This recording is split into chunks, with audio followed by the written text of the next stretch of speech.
ਸਤਨਾਮ ਸ੍ਰੀ ਵਾਹਿਗੁਰੂ ਸਾਹਿਬ ਜੀ। ਰਾਗ ਗੌੜੀ ਭਗਤਾਂ ਕੀ ਬਾਣੀ। ਇੱਕ ਓੰਕਾਰ ਸਤਨਾਮ ਕਰਤਾ ਪੁਰਖ ਗੁਰ ਪ੍ਰਸਾਦ। ਗੌੜੀ ਗੁਆਰੇਰੀ ਸ੍ਰੀ ਕਬੀਰ ਜੀਓ ਕੇ ਚੌਪਦੇ 14। ਅਬ ਮੋਹ ਜਲਤ ਰਾਮ ਜਲ ਪਾਇਆ। ਵਾਹਿਗੁਰੂ ਜੀ ਕਾ ਖਾਲਸਾ ਵਾਹਿਗੁਰੂ ਜੀ ਕੀ ਫਤਿਹ। ਪਰਮ ਸਤਿਕਾਰਯੋਗ ਗੁਰੂ ਸਾਹਿਬ ਜੀ ਦੇ ਸਾਜੀ ਨਿਵਾਜੀ ਗੁਰੂ ਸਰੂਪ ਗੁਰੂ ਖਾਲਸਾ ਸਤ ਸੰਗਤ ਜੀਓ, ਸਤਿਗੁਰਾਂ ਦੀ ਮਹਾਨ ਕਿਰਪਾ ਹੋਈ ਹੈ। ਗੌੜੀ ਰਾਗ ਦੇ ਵਿੱਚ ਆਈਆਂ ਹੋਈਆਂ 12 ਚੌਥੇ ਪਾਤਸ਼ਾਹ ਸ੍ਰੀ ਗੁਰੂ ਰਾਮਦਾਸ ਮਹਾਰਾਜ ਦੀ ਤੇ 5ਵੇਂ ਪਾਤਸ਼ਾਹ ਸ੍ਰੀ ਗੁਰੂ ਅਰਜਨ ਦੇਵ ਜੀ ਮਹਾਰਾਜ ਦੀ ਇਹ 2 12 ਪਿੱਛੇ ਸਮਾਪਤ ਹੋ ਚੁੱਕੀਆਂ ਹਨ। ਹੁਣ ਭਗਤਾਂ ਦੀ ਬਾਣੀ ਜਿਹੜੀ ਹੈ ਉਹ ਆਰੰਭ ਹੋ ਰਹੀ ਹੈ। ਜਿਸ ਪ੍ਰਕਾਰ ਸਤਿਗੁਰੂ ਜੀ ਭਾਈ ਗੁਰਦਾਸ ਸਾਹਿਬ ਤੋਂ ਕਹਿ ਕੇ ਭਗਤਾਂ ਦੀ ਬਾਣੀ ਲਿਖਵਾਈ ਹੈ ਤੇ ਜਿਸ ਪ੍ਰਕਾਰ ਇਹਦੀ ਵਿਚਾਰ ਆ ਰਹੀ ਹੈ ਸੁਣੋ ਜੀ। ਰਾਗ ਗੌੜੀ ਭਗਤਾਂ ਕੀ ਬਾਣੀ। ਮਹਾਰਾਜ ਸਾਹਿਬ ਜੀ ਨੇ ਇਹ ਜਾਣਕਾਰੀ ਦਿੱਤੀ ਹੈ ਕਿ ਗੌੜੀ ਰਾਗ ਦੇ ਵਿੱਚ ਭਗਤਾਂ ਦੀ ਬਾਣੀ, ਭਗਤਾਂ ਸ਼ਬਦ ਬਹੁਵਚਨ ਹੈ ਕਿਉਂਕਿ ਇੱਕ ਭਗਤ ਦੀ ਬਾਣੀ ਨਹੀਂ ਹੈ, ਇਸ ਕਰਕੇ ਬਹੁਵਚਨ ਵਰਤੇ ਹੈ। ਭਗਤਾਂ ਦੀ ਬਾਣੀ ਜੋ ਉਹਨਾਂ ਦੀ ਮੁਖ ਤੋਂ ਉਚਾਰਨ ਕੀਤੀ ਹੋਈ ਗੁਰੂ ਸਾਹਿਬ ਮਹਾਰਾਜ ਦੇ ਸਰੂਪ ਦੇ ਚ ਭੇਦ ਹਨ ਭਗਤ, ਉਹ ਮਹਾਰਾਜ ਸਾਹਿਬ ਨੇ ਦਰਜ ਕਰਵਾਈ ਹੈ। ਇਹ ਭਾਈ ਗੁਰਦਾਸ ਸਾਹਿਬ ਤੋਂ ਲਿਖਵਾਏ ਇਹ ਅੱਖਰ ਤੇ ਇਸ ਕਰਕੇ ਫਿਰ ਅੱਗੇ ਮੰਗਲ ਕਰਦੇ ਹੈ ਕਿ ਜਿਸ ਪ੍ਰਕਾਰ ਸਤਿਗੁਰੂ ਜੀ ਨੇ ਮੰਗਲ ਦੇ 4 ਭੇਦ ਰੱਖੇ ਹਨ ਗੁਰੂ ਗ੍ਰੰਥ ਸਾਹਿਬ ਵਿੱਚ। ਇੱਕ ਓੰਕਾਰ ਸਤਿਗੁਰ ਪ੍ਰਸਾਦ, ਇਹ 524 ਵਾਰ ਆ ਰਿਹਾ ਹੈ। ਇੱਕ ਓੰਕਾਰ ਸਤਨਾਮ ਗੁਰ ਪ੍ਰਸਾਦ, ਇਹ ਸਿਰਫ 2 ਵਾਰ ਆਇਆ ਹੈ। ਇੱਕ ਓੰਕਾਰ ਸਤਨਾਮ ਕਰਤਾ ਪੁਰਖ ਗੁਰ ਪ੍ਰਸਾਦ, ਇਹ 9 ਵਾਰ ਆਉਂਦਾ ਹੈ। ਇੱਕ ਓੰਕਾਰ ਸਤਨਾਮ ਕਰਤਾ ਪੁਰਖ ਨਿਰਭਉ ਨਿਰਵੈਰ ਅਕਾਲ ਮੂਰਤ ਅਜੂਨੀ ਸੈਭੰ ਗੁਰ ਪ੍ਰਸਾਦ, ਇਹ 32 ਵਾਰ ਆਉਂਦਾ ਹੈ। 33 ਵਾਰ ਮੂਲ ਮੰਤਰ ਵਾਲਾ ਵਿੱਚ ਗਿਣ ਕੇ ਇਉਂ 33 ਵਾਰ ਇਹ ਮੰਗਲ। ਇਹਦੇ 'ਚ ਖੋੜਸਾ ਮੰਤਰ ਕਹਿੰਦੇ ਨੇ ਉਹਨੂੰ, ਜਾਣੀ ਜਿਹਦੇ 'ਚ ਪਰਮਾਤਮਾ ਦੇ 16 ਨਾਮ ਗੁੰਥਨ ਹੋਣ। ਹਿੰਦੂ ਮਤ ਦੇ ਵਿੱਚ ਇਹਦਾ ਬੜਾ ਭਾਰੀ ਖੋੜਸਾ ਮੰਤਰ ਦਾ ਪ੍ਰਭਾਵ ਸੀ। ਮਹਾਰਾਜ ਸਾਹਿਬ ਜੀ ਨੇ ਫਿਰ ਉਹ ਮੰਗਲ ਹੀ 4 ਕਿਸਮ ਦੇ ਬਣਾਏ ਗੁਰੂ ਗ੍ਰੰਥ ਸਾਹਿਬ ਜੀ। ਇਹਦੇ ਵਿੱਚ ਮਹਾਰਾਜ ਸਾਹਿਬ ਜੀ ਨੇ 16 ਅੱਖਰ ਵਰਤੇ ਹੈ ਪਰਮੇਸ਼ਰ ਵਾਹਿਗੁਰੂ ਦੀ ਉਸਤਤ ਵਿੱਚ, ਇਸ ਕਰਕੇ ਖੋੜਸਾ ਮੰਤਰ ਉਚਾਰਨ ਕਰਦੇ ਨੇ। ਸੁਣੋ ਜੀ। ਇੱਕ ਓੰਕਾਰ ਸਤਨਾਮ ਕਰਤਾ ਪੁਰਖ ਗੁਰ ਪ੍ਰਸਾਦ। ਇੱਕ ਓੰਕਾਰ, ਇੱਕ ਅਦਵੈਤ ਸਰੂਪ ਹੈ ਪਰਮੇਸ਼ਰ, ਜਿਹਦੇ ਸਜਾਤੀ ਵਿਜਾਤੀ ਸੁਗਤ ਭੇਦ ਨਹੀਂ ਹੈ। ਇਸ ਕਰਕੇ ਉਹ ਦੇਸ਼ ਕਾਲ ਵਸਤੂ ਪ੍ਰਸ਼ੇਦ ਰਹਿਤ ਹੈ। ਦੇਸ਼ ਕਾਲ ਵਸਤੂ ਕਿਸੇ ਦੇਸ਼ ਦੀ ਵੰਡ 'ਚ ਨਹੀਂ, ਕਿਸੇ ਵਸਤੂ ਦੀ ਵੰਡ 'ਚ ਨਹੀਂ। ਇਸ ਕਰਕੇ ਉਹ ਪਰਮੇਸ਼ਰ ਵਿਹੜਾ ਹੈ। ਸਜਾਤੀ ਵਿਜਾਤੀ ਸੁਗਤ ਭੇਦ ਰਹਿਤ ਵੀ ਹੈ। ਅਖੰਡ ਸਰੂਪ ਹੈ। ਓੰਕਾਰ ਸਰਬਦਾ ਪ੍ਰਕਾਸ਼ਕ ਹੈ। ਸਤਨਾਮ ਸਤ 3 ਕਾਲ ਅਬਾਦ ਹੈ, ਜਿਸ ਦਾ 3 ਕਾਲਾਂ 'ਚ ਕਦੇ ਨਾਸ ਨਹੀਂ ਹੁੰਦਾ ਤੇ ਉਹ ਸਤ ਹੈ। 3 ਕਾਲ ਅਵਦਤਿਅੰ ਸਤਤਿਅੰ, 3 ਕਾਲ ਅਬਾਦ ਰੂਪ ਹੈ। ਨਾਮ ਪ੍ਰਸਿੱਧ ਹੈ। ਅੱਗੇ ਦੱਸਦੇ ਨੇ ਕਰਤਾ ਪੁਰਖ, ਕਰਤਾ ਸਾਰੀ ਸ੍ਰਿਸ਼ਟੀ ਦੇ ਰਚਣ ਵਾਲਾ, ਪੁਰਖ ਵਿਆਪਕ ਹੈ। ਗੁਰ ਪ੍ਰਸਾਦ, ਗੁਰੂ ਦੀ ਕਿਰਪਾ ਨਾਲ ਪ੍ਰਾਪਤ ਹੁੰਦਾ ਹੈ ਜਾਂ ਗੁਰ ਚੇਤਨ ਪ੍ਰਸਾਦ ਆਨੰਦ ਸਰੂਪ ਹੈ। ਤੋ ਇਸ ਪ੍ਰਕਾਰ ਮਹਾਰਾਜ ਸਾਹਿਬ ਜੀ ਨੇ ਅਮੰਗਲ ਕੀਤਾ ਹੈ। ਗੌੜੀ ਗੁਆਰੇਰੀ ਸ੍ਰੀ ਕਬੀਰ ਜੀਓ ਕੇ ਚੌਪਦੇ 14। ਇਹ ਜਿੱਥੇ ਬਰਾਬਰ ਲਿਖੇ ਹੋਣ ਅੱਖਰ ਉਹ ਬੋਲਣੇ ਹੈ, ਵਾਧੂ ਸਮਝ ਕੇ ਛੱਡ ਨਹੀਂ ਦੇਣੇ। ਜਿਵੇਂ ਇੱਥੇ 14 ਅੰਕ ਜਿਹੜਾ ਹੈ ਗਿਣਤੀ ਦਾ, ਗਣਤ ਵਿਦਿਆ ਦਾ, ਇਹ ਬੋਲਣਾ 14 ਕਹਿਣਾ ਇਹਨੂੰ। ਜੇ ਅੱਖਰ ਪੈਰਾਂ 'ਚ ਲਿਖੇ ਹੋਣ ਉਹ ਬੋਲਣੇ ਨਹੀਂ, ਉਹ ਸਮਝਣੇ ਨੇ। ਇਹ ਭੇਦ ਇੰਨਾ ਕੁ ਜਾਣਨਾ। ਤੇ ਮਹਾਰਾਜ ਸਾਹਿਬ ਜੀ ਅੱਗੇ ਸੂਚਨਾ ਦਿੰਦੇ ਵੀ ਗੌੜੀ ਰਾਗਣੀ ਇਹਦੇ ਗੁਆਰੇ ਦੀ ਜਾਤੀ ਹੈ। ਇਹਦੀ ਸ੍ਰੀ ਇਹ ਆਦਰਬੋਧਕ ਸ਼ਬਦ ਹੈ ਕਬੀਰ ਸਾਹਿਬ ਵਾਸਤੇ। ਸ੍ਰੀ ਕਬੀਰ ਜੀ ਜਿਹੜੇ ਨੇ, ਜਣੀ ਸ਼੍ਰੋਮਣੀ ਭਗਤ, ਉੱਤਮ ਭਗਤ ਕਬੀਰ ਜੀ ਹਨ। ਅੱਬਲ ਭਗਤ ਕਬੀਰ ਹੈ, ਦੂਜਾ ਰਾਮਾਨੰਦ ਜੀਓ। ਇਹ ਜਿਹੜਾ ਇਹ ਵੀ ਆਦਰਬੋਧਕ ਸ਼ਬਦ ਹੈ ਕਬੀਰ ਜੀ ਦੇ। ਮਹਾਰਾਜ ਸਾਹਿਬ ਨੇ ਲਿਖਿਆ ਵੀ ਚੌਪ ਦੇ 4-4 ਪਦਾਂ ਵਾਲੇ 14 ਸ਼ਬਦ ਆਉਣਗੇ। ਜਿੱਥੇ 2 ਪਦਾਂ ਵਾਲਾ ਹੁੰਦਾ ਉੱਥੇ 2 ਪਦ ਲਿਖੇ ਹੁੰਦੇ, 2 ਪਦੇ ਲਿਖਿਆ ਹੈ। ਜਿੱਥੇ 8 ਪਦ ਹੋਣ ਉੱਥੇ ਅਸ਼ਟਪਦੀ ਲਿਖਿਆ ਹੁੰਦਾ ਹੈ। ਇਸ ਕਰਕੇ 14 ਸ਼ਬਦ ਜਿਹੜੇ ਨੇ ਸੂਚਨਾ ਦਿੱਤੀ ਹੈ ਕਬੀਰ ਸਾਹਿਬ ਜੀ ਦੇ। ਇਹ 4-4 ਪਦਿਆਂ ਵਾਲੇ ਅਜਿਹੇ ਸ਼ਬਦ ਆਉਣਗੇ ਸਾਹਮਣੇ। ਤੋ ਇਸ ਕਰਕੇ ਮਹਾਰਾਜ ਸਾਹਿਬ ਜੀ ਨੇ, ਤੇ ਜਦੋਂ ਕਬੀਰ ਸਾਹਿਬ ਜੀ ਦੇ ਪਾਸ ਬਹੁਤ ਸਾਰੇ ਜਿਗਿਆਸੂ ਮਹਾਂਪੁਰਸ਼, ਇਹ ਉਹਦੇ ਵਿੱਚ ਕਈ ਤਰ੍ਹਾਂ ਦੇ ਜਿਹੜੇ ਭੇਖਾਂ ਦੇ ਵੀ ਬੈਠੇ ਸਨ। ਕਬੀਰ ਸਾਹਿਬ ਜੀ ਦਾ ਸ਼ਾਂਤ ਸੁਭਾਅ ਦੇਖ ਕੇ ਟਿਕਾ 'ਚ ਬੈਠੇ ਨੂੰ, ਕੋਈ ਮਨ ਦੇ ਵਿੱਚ ਇੱਧਰ ਉੱਧਰ ਦੀ ਭੜਕਣਾ ਨਹੀਂ ਹੈ। ਤੇ ਉਹਨਾਂ ਨੂੰ ਪੁੱਛਿਆ, ਕਬੀਰ ਸਾਹਿਬ ਤੁਹਾਡਾ ਮਨ ਇੰਨਾ ਸ਼ਾਂਤ ਕਿਵੇਂ ਹੈ? ਸਾਡੇ ਮਨ ਦੇ ਵਿੱਚ ਤਾਂ ਹਰ ਵਕਤ ਹੀ ਫੁਰਨੇ ਚੱਲਦੇ ਰਹਿੰਦੇ ਨੇ, ਟਿਕਾ ਨਹੀਂ ਹੈ ਮਨ। ਤੁਹਾਡੇ ਮਨ ਦੇ ਵਿੱਚ ਇੱਕ ਐਸਾ ਟਿਕਾ ਕਿਵੇਂ ਹੈ? ਤੋ ਕਬੀਰ ਸਾਹਿਬ ਨੇ ਫਿਰ ਅੱਗੇ ਸ਼ਬਦ ਉਚਾਰਨ ਕੀਤਾ, ਕਹਿਣ ਲੱਗੇ, ਆਵ ਮੋਹਿ ਜਲਤ ਆਮ ਜਲ ਪਾਇਆ। ਇਹ ਸੰਤ ਜਨੋ, ਤੇ ਮੈਂ ਕਹਿੰਦੇ ਮੋਹੇ ਅਸੀਂ ਪਹਿਲਾਂ ਜਿਹੜੀ ਸਾਡੀ ਜ਼ਿੰਦਗੀ ਸੀ ਉਹਦੇ ਵਿੱਚ ਪਰਮਾਤਮਾ ਦੇ ਵਿਛੋੜੇ ਦੀ ਅੱਗ ਵਿੱਚ ਅਸੀਂ ਵੀ ਜਲਤ ਸੜ ਰਹੇ ਸੀ। ਬਹੁਤ ਸਾਰਾ ਉਸ ਵੇਲੇ ਘਬਰਾਹਟ ਵੀ ਸੀ ਵੀ ਪਰਮਾਤਮਾ ਕਿਵੇਂ ਮਿਲੇਗਾ। ਪਰ ਅਬ ਹੁਣ ਅਸੀਂ ਰਾਮ ਪਰਮਾਤਮਾ ਰੂਪੀ ਜਲ ਹੈ, ਜਿਹੜਾ ਜਲ ਨਾਮ ਪਾਣੀ ਦਾ ਹੈ, ਅੱਗ ਦੇ ਉੱਤੇ ਪਾਣੀ ਪਾ ਦਈਏ ਬੁੱਝ ਜਾਂਦੀ। ਕਹਿੰਦੇ ਹੁਣ ਨਾਮ ਰੂਪੀ ਜਲ ਮਿਲ ਗਿਆ ਸਨ, ਉਹਦੇ ਨਾਲ ਹਿਰਦਾ ਕਲ ਤਾਤੀ ਠੰਡਾ ਹਰਨਾਮ ਮਹਾਰਾਜ ਨੇ ਕਿਹਾ, ਉਹ ਪਾ ਲਿਆ ਅਸੀਂ। ਅਬ ਮੋਹਿ ਜਲਤ ਰਾਮ ਜਲ ਪਾਇਆ। ਪਹਿਲਾਂ ਅਬ ਅਸੀਂ ਉਸ ਪਰਮੇਸ਼ਰ ਦੇ ਨਾਮ ਨੂੰ, ਜਿਹੜਾ ਮੋਹੇ ਮੋਹ ਆਦਿਕਾਂ ਦੀ ਤ੍ਰਿਸ਼ਨਾ ਰੂਪੀ ਅੱਗ ਵਿੱਚ ਜਲਤ ਸੜਦੇ ਸੀ, ਹੁਣ ਸ਼ਾਂਤੀ ਦੇਣ ਵਾਲਾ ਨਾਮ ਮਿਲ ਗਿਆ। ਇਹ ਗੁਰਾਂ ਪਾਸੋਂ ਪ੍ਰਾਪਤ ਹੋਇਆ, ਉਹਦੇ ਕਰਕੇ ਹਿਰਦਾ ਸ਼ਾਂਤ ਹੋ ਗਿਆ। ਕਬੀਰ ਸਾਹਿਬ ਜੀ ਦੀ ਇਹ ਬਚਪਨ ਦੀ ਘਟਨਾ ਹੈ ਕਿ ਜਦੋਂ ਉਮਰ 7 ਵਰ੍ਹਿਆਂ ਦੀ ਸੀ, ਜਨਮ ਤੋਂ ਹੀ ਕਬੀਰ ਸਾਹਿਬ ਪਰਮੇਸ਼ਰ ਦੀ ਬੰਦਗੀ ਵਾਲੇ ਸਨ। ਇਹਦੀਆਂ ਬਹੁਤ ਸਾਰੀਆਂ ਵਿਚਾਰਾਂ ਜਿਹੜੀਆਂ ਪਿੱਛੇ ਹੋ ਵੀ ਗਈਆਂ ਨੇ। ਅੱਗੇ ਜਿੱਥੇ ਕਬੀਰ ਸਾਹਿਬ ਦੇ ਸ਼ਲੋਕ ਆਰੰਭ ਹੋਣਗੇ ਉੱਥੇ ਕਬੀਰ ਸਾਹਿਬ ਦਾ ਸਾਰਾ ਜੀਵਨ ਵਿਚਾਰ ਲਾਂਗੇ ਆਪਾਂ। ਤੇ ਇੱਥੇ ਭਗਤਾਂ ਦੀ ਬਾਣੀ ਦੇ ਵਿੱਚ ਥਾਂ ਥਾਂ ਤੇ ਕਬੀਰ ਸਾਹਿਬ ਦਾ ਦੂਸਰੇ ਭਗਤਾਂ ਦੇ ਆਉਂਦੇ ਰਹਿਣੇ ਆ। ਤੇ ਇਸ ਕਰਕੇ ਆਪਾਂ ਹੁਣ ਕੇਵਲ ਅਰਥਾਂ ਦਾ ਭਾਵ ਹੀ ਲੈਣੇ ਆ। ਕਬੀਰ ਸਾਹਿਬ ਜਦੋਂ 7 ਵਰ੍ਹਿਆਂ ਦੀ ਉਮਰ ਹੋ ਗਈ ਸੀ ਇਹਨਾਂ ਦੀ, ਪਰਮਾਤਮਾ ਨੂੰ ਮਿਲਣਾ ਚਾਹੁੰਦੇ ਸੀ, ਬਹੁਤ ਬੇਚੈਨ ਸੀ, ਵਿਰਾਗ ਬਹੁਤ ਸੀ। ਤੇ ਇਹਨਾਂ ਨੂੰ ਇੱਕ ਦਿਨ ਆਕਾਸ਼ਬਾਣੀ ਹੋਈ, ਕਬੀਰ ਵੀ ਇਸ ਤਰ੍ਹਾਂ ਗੁਰੂ ਦੁਆਰਾ ਹੀ ਤੂੰ ਮੇਰੇ ਤੱਕ ਆ ਸਕਦਾ ਹੈ। ਜੇ ਤੂੰ ਮੈਨੂੰ ਮਿਲਣਾ ਚਾਹੁੰਦਾ ਹੈ, ਤੂੰ ਹਾਲੇ ਨਿਗੁਰਾ ਹੈ, ਗੁਰੂ ਧਾਰਨ ਕਰ। ਨਿਗੁਰਿਆਂ ਨੂੰ ਤਾਂ ਮੈਂ ਮਿਲਦਾ ਨਹੀਂ ਹਾਂ। ਕਹਿੰਦਾ ਜੀ ਗੁਰੂ ਕਿਹਨੂੰ ਧਾਰਨ ਕਰਾਂ? ਕਹਿੰਦੇ ਰਾਮਾਨੰਦ ਨੂੰ। ਕਹਿਣ ਲੱਗੇ ਜੀ ਉਹ ਤਾਂ ਸ਼ੂਦਰ ਦਾ ਪਰਛਾਵਾਂ ਨਹੀਂ ਚੱਲਦੇ, ਮੈਨੂੰ ਨਾਮ ਕਿੱਥੋਂ ਦੇਣਗੇ? ਜਿਹਦੇ ਪੱਖ ਵਿੱਚ ਜਿਸ ਦੇ ਹੋਵੇ ਵੱਲ ਕਦੇ ਨਾ ਹਾਰਦਾ। ਕਹਿੰਦੇ ਉਹ ਪਹਿਰ ਦੇ ਤੜਕੇ ਨਹਾਉਣ ਜਾਂਦਾ ਹੈ, ਗੰਗਾ ਤੇ ਇਸ਼ਨਾਨ ਕਰਨ, ਤੂੰ ਰਸਤੇ ਵਿੱਚ ਜਾ ਕੇ ਪੈ ਜਾ।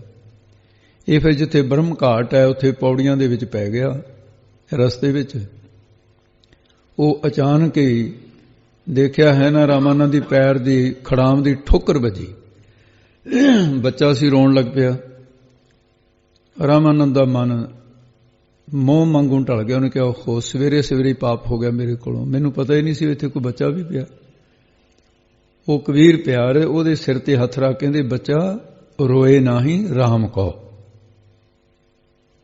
ਤੇ ਹੁਣ ਬੱਚਾ ਰੋਂਦਾ ਹੋਵੇ ਮਾਂ ਦੀ ਗੋਦ ਵਿੱਚ, ਉਹਨੂੰ ਮਾਂ ਦੇ ਅਸਤਨ ਮੂੰਹ ਵਿੱਚ ਮਿਲ ਗਏ, ਦੁੱਧ ਮਿਲ ਗਿਆ, ਰੋਣ ਤੇ ਹਟ ਜਾਂਦਾ। ਕਬੀਰ ਸਾਹਿਬ ਉਸੇ ਵੇਲੇ ਲਿਵ ਲੱਗ ਗਈ ਇਹਦੀ, ਇਕਾਗਰ ਮਨ ਹੈ ਸੀ, ਕਮਾਈਆਂ ਸੀ। ਤੇ ਰਾਮ ਰਾਮ ਦਾ ਸਿਮਰਨ ਕਰਦੇ ਕਰਦੇ ਚਲੋ ਵੱਡੇ ਹੋਏ, ਵਿਆਹੇ ਗਏ।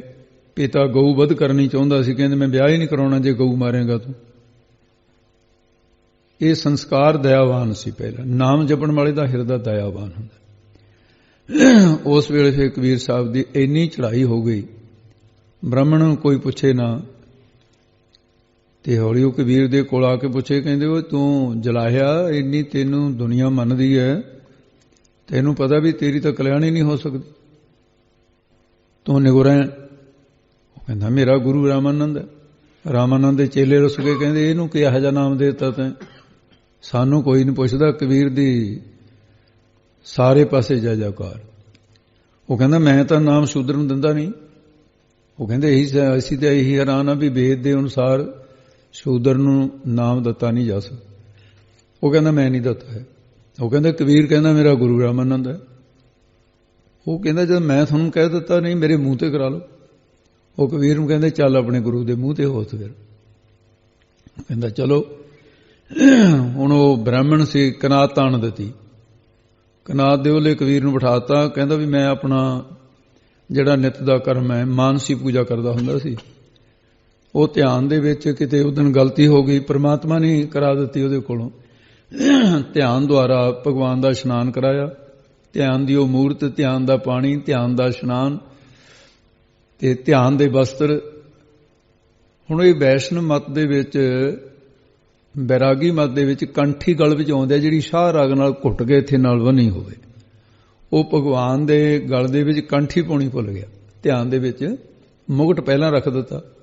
ਹੁਣ ਜੇ ਮੁਕਟ ਲਾਉਂਦਾ ਤਾਂ ਬੇਅਦਬੀ ਹੁੰਦੀ ਹੈ, ਜੇ ਕੰਠੀ ਨਹੀਂ ਪਾਉਂਦਾ ਤਾਂ ਪੂਜਾ ਅਧੂਰੀ ਹੁੰਦੀ ਹੈ।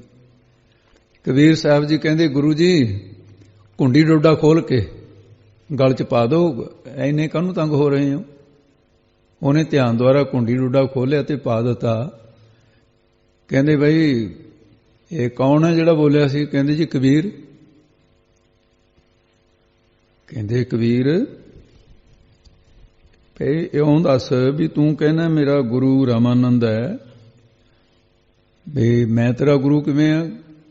ਕਹਿੰਦੇ ਜੀ ਨਾਮ ਤੁਸੀਂ ਦਿੱਤਾ ਮੈਨੂੰ। ਕਹਿੰਦੇ ਕਦੋਂ? ਕਹਿੰਦੇ ਯਾਦ ਕਰੋ ਕਈ ਸਾਲ ਹੋ ਗਏ, ਤੁਸੀਂ ਨਹਾਉਣ ਗਏ ਸੀ, ਪੈਰ ਦੀ ਠੋਕਰ ਵੱਜੀ ਸੀ ਕਿਸੇ ਬੱਚੇ ਨੂੰ? ਕਹਿੰਦੇ ਹਾਂ ਵੱਜੀ ਸੀ। ਤੁਸੀਂ ਕੀ ਕਿਹਾ ਸੀ? ਕਹਿੰਦੇ ਮੈਂ ਕਿਹਾ ਸੀ ਰਾਮ ਕੇ ਰਾਮ ਕਹੋ, ਬੱਚਾ ਰੋਏ ਨਹੀਂ ਰਾਮ ਕਹੋ।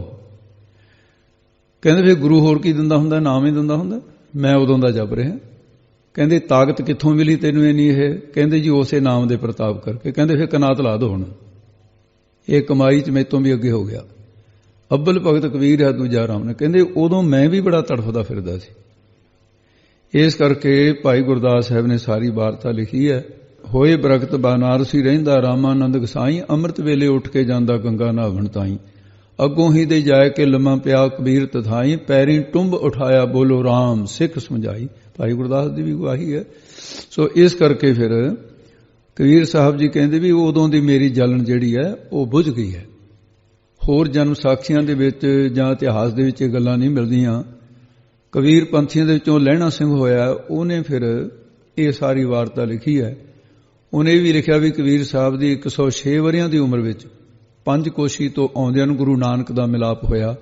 ਉਦੋਂ ਗੁਰੂ ਨਾਨਕ ਸਾਹਿਬ ਦੀ 38 ਵਰ੍ਹਿਆਂ ਦੀ ਉਮਰ ਸੀ, ਕਬੀਰ ਸਾਹਿਬ ਦੀ 106 ਵਰ੍ਹਿਆਂ ਦੀ ਉਮਰ ਸੀ। ਉੱਥੇ ਕਬੀਰ ਸਾਹਿਬ ਨੂੰ ਮਹਾਰਾਜ ਗੁਰੂ ਨਾਨਕ ਸਾਹਿਬ ਨੇ ਫਿਰ ਸਰਗੁਣ ਦੀ ਉਪਾਸਨਾ ਛੁਡਾ ਕੇ ਨਿਰਗੁਣ ਦੇ ਉਪਾਸਕ ਬਣਾਇਆ ਤੇ ਕਬੀਰ ਸਾਹਿਬ ਗੁਰੂ ਨਾਨਕ ਦੇ ਸਿੱਖ ਹੋ ਗਏ। ਏਕ ਜੋ ਸਾਧੂ ਮੋਹਿ ਮਿਲਿਆ ਤਿਨ ਲੀਆ ਅੰਚਲ ਲਾਏ ਕਿਹਾ ਉਹਨਾਂ ਨੇ। ਕਬੀਰ ਸਾਚਾ ਸਤਿਗੁਰੂ ਮੈਂ ਮਿਲਿਆ। ਇੱਥੇ ਸੱਚਾ ਸਤਿਗੁਰੂ ਗੁਰੂ ਨਾਨਕ ਨੂੰ ਕਿਹਾ। ਗੁਰੂ ਤਾਂ ਪਹਿਲਾਂ ਵੀ ਮਿਲ ਗਿਆ ਸੀ, ਪਰ ਉਹਦੇ ਵਿੱਚ ਦਵੈਸ ਸੀ। ਇਸ ਕਰਕੇ ਉਦੋਂ ਦੀ ਫਿਰ ਮੇਰੀ ਜਲਨ ਬੁਝ ਗਈ ਹੈ। ਤੇ ਕਬੀਰ ਸਾਹਿਬ ਜੀ ਨੇ ਫਿਰ ਕਹਿੰਦੇ ਇਹ ਰਾਮ ਪਰਮੇਸ਼ਰ ਦੇ ਨਾਮ ਨੇ ਜਲਨ ਬੁਝਾਈ ਹੈ। ਰਾਮ ਉਦਕ ਤਨ ਜਲਤ ਬੁਝਾਇਆ।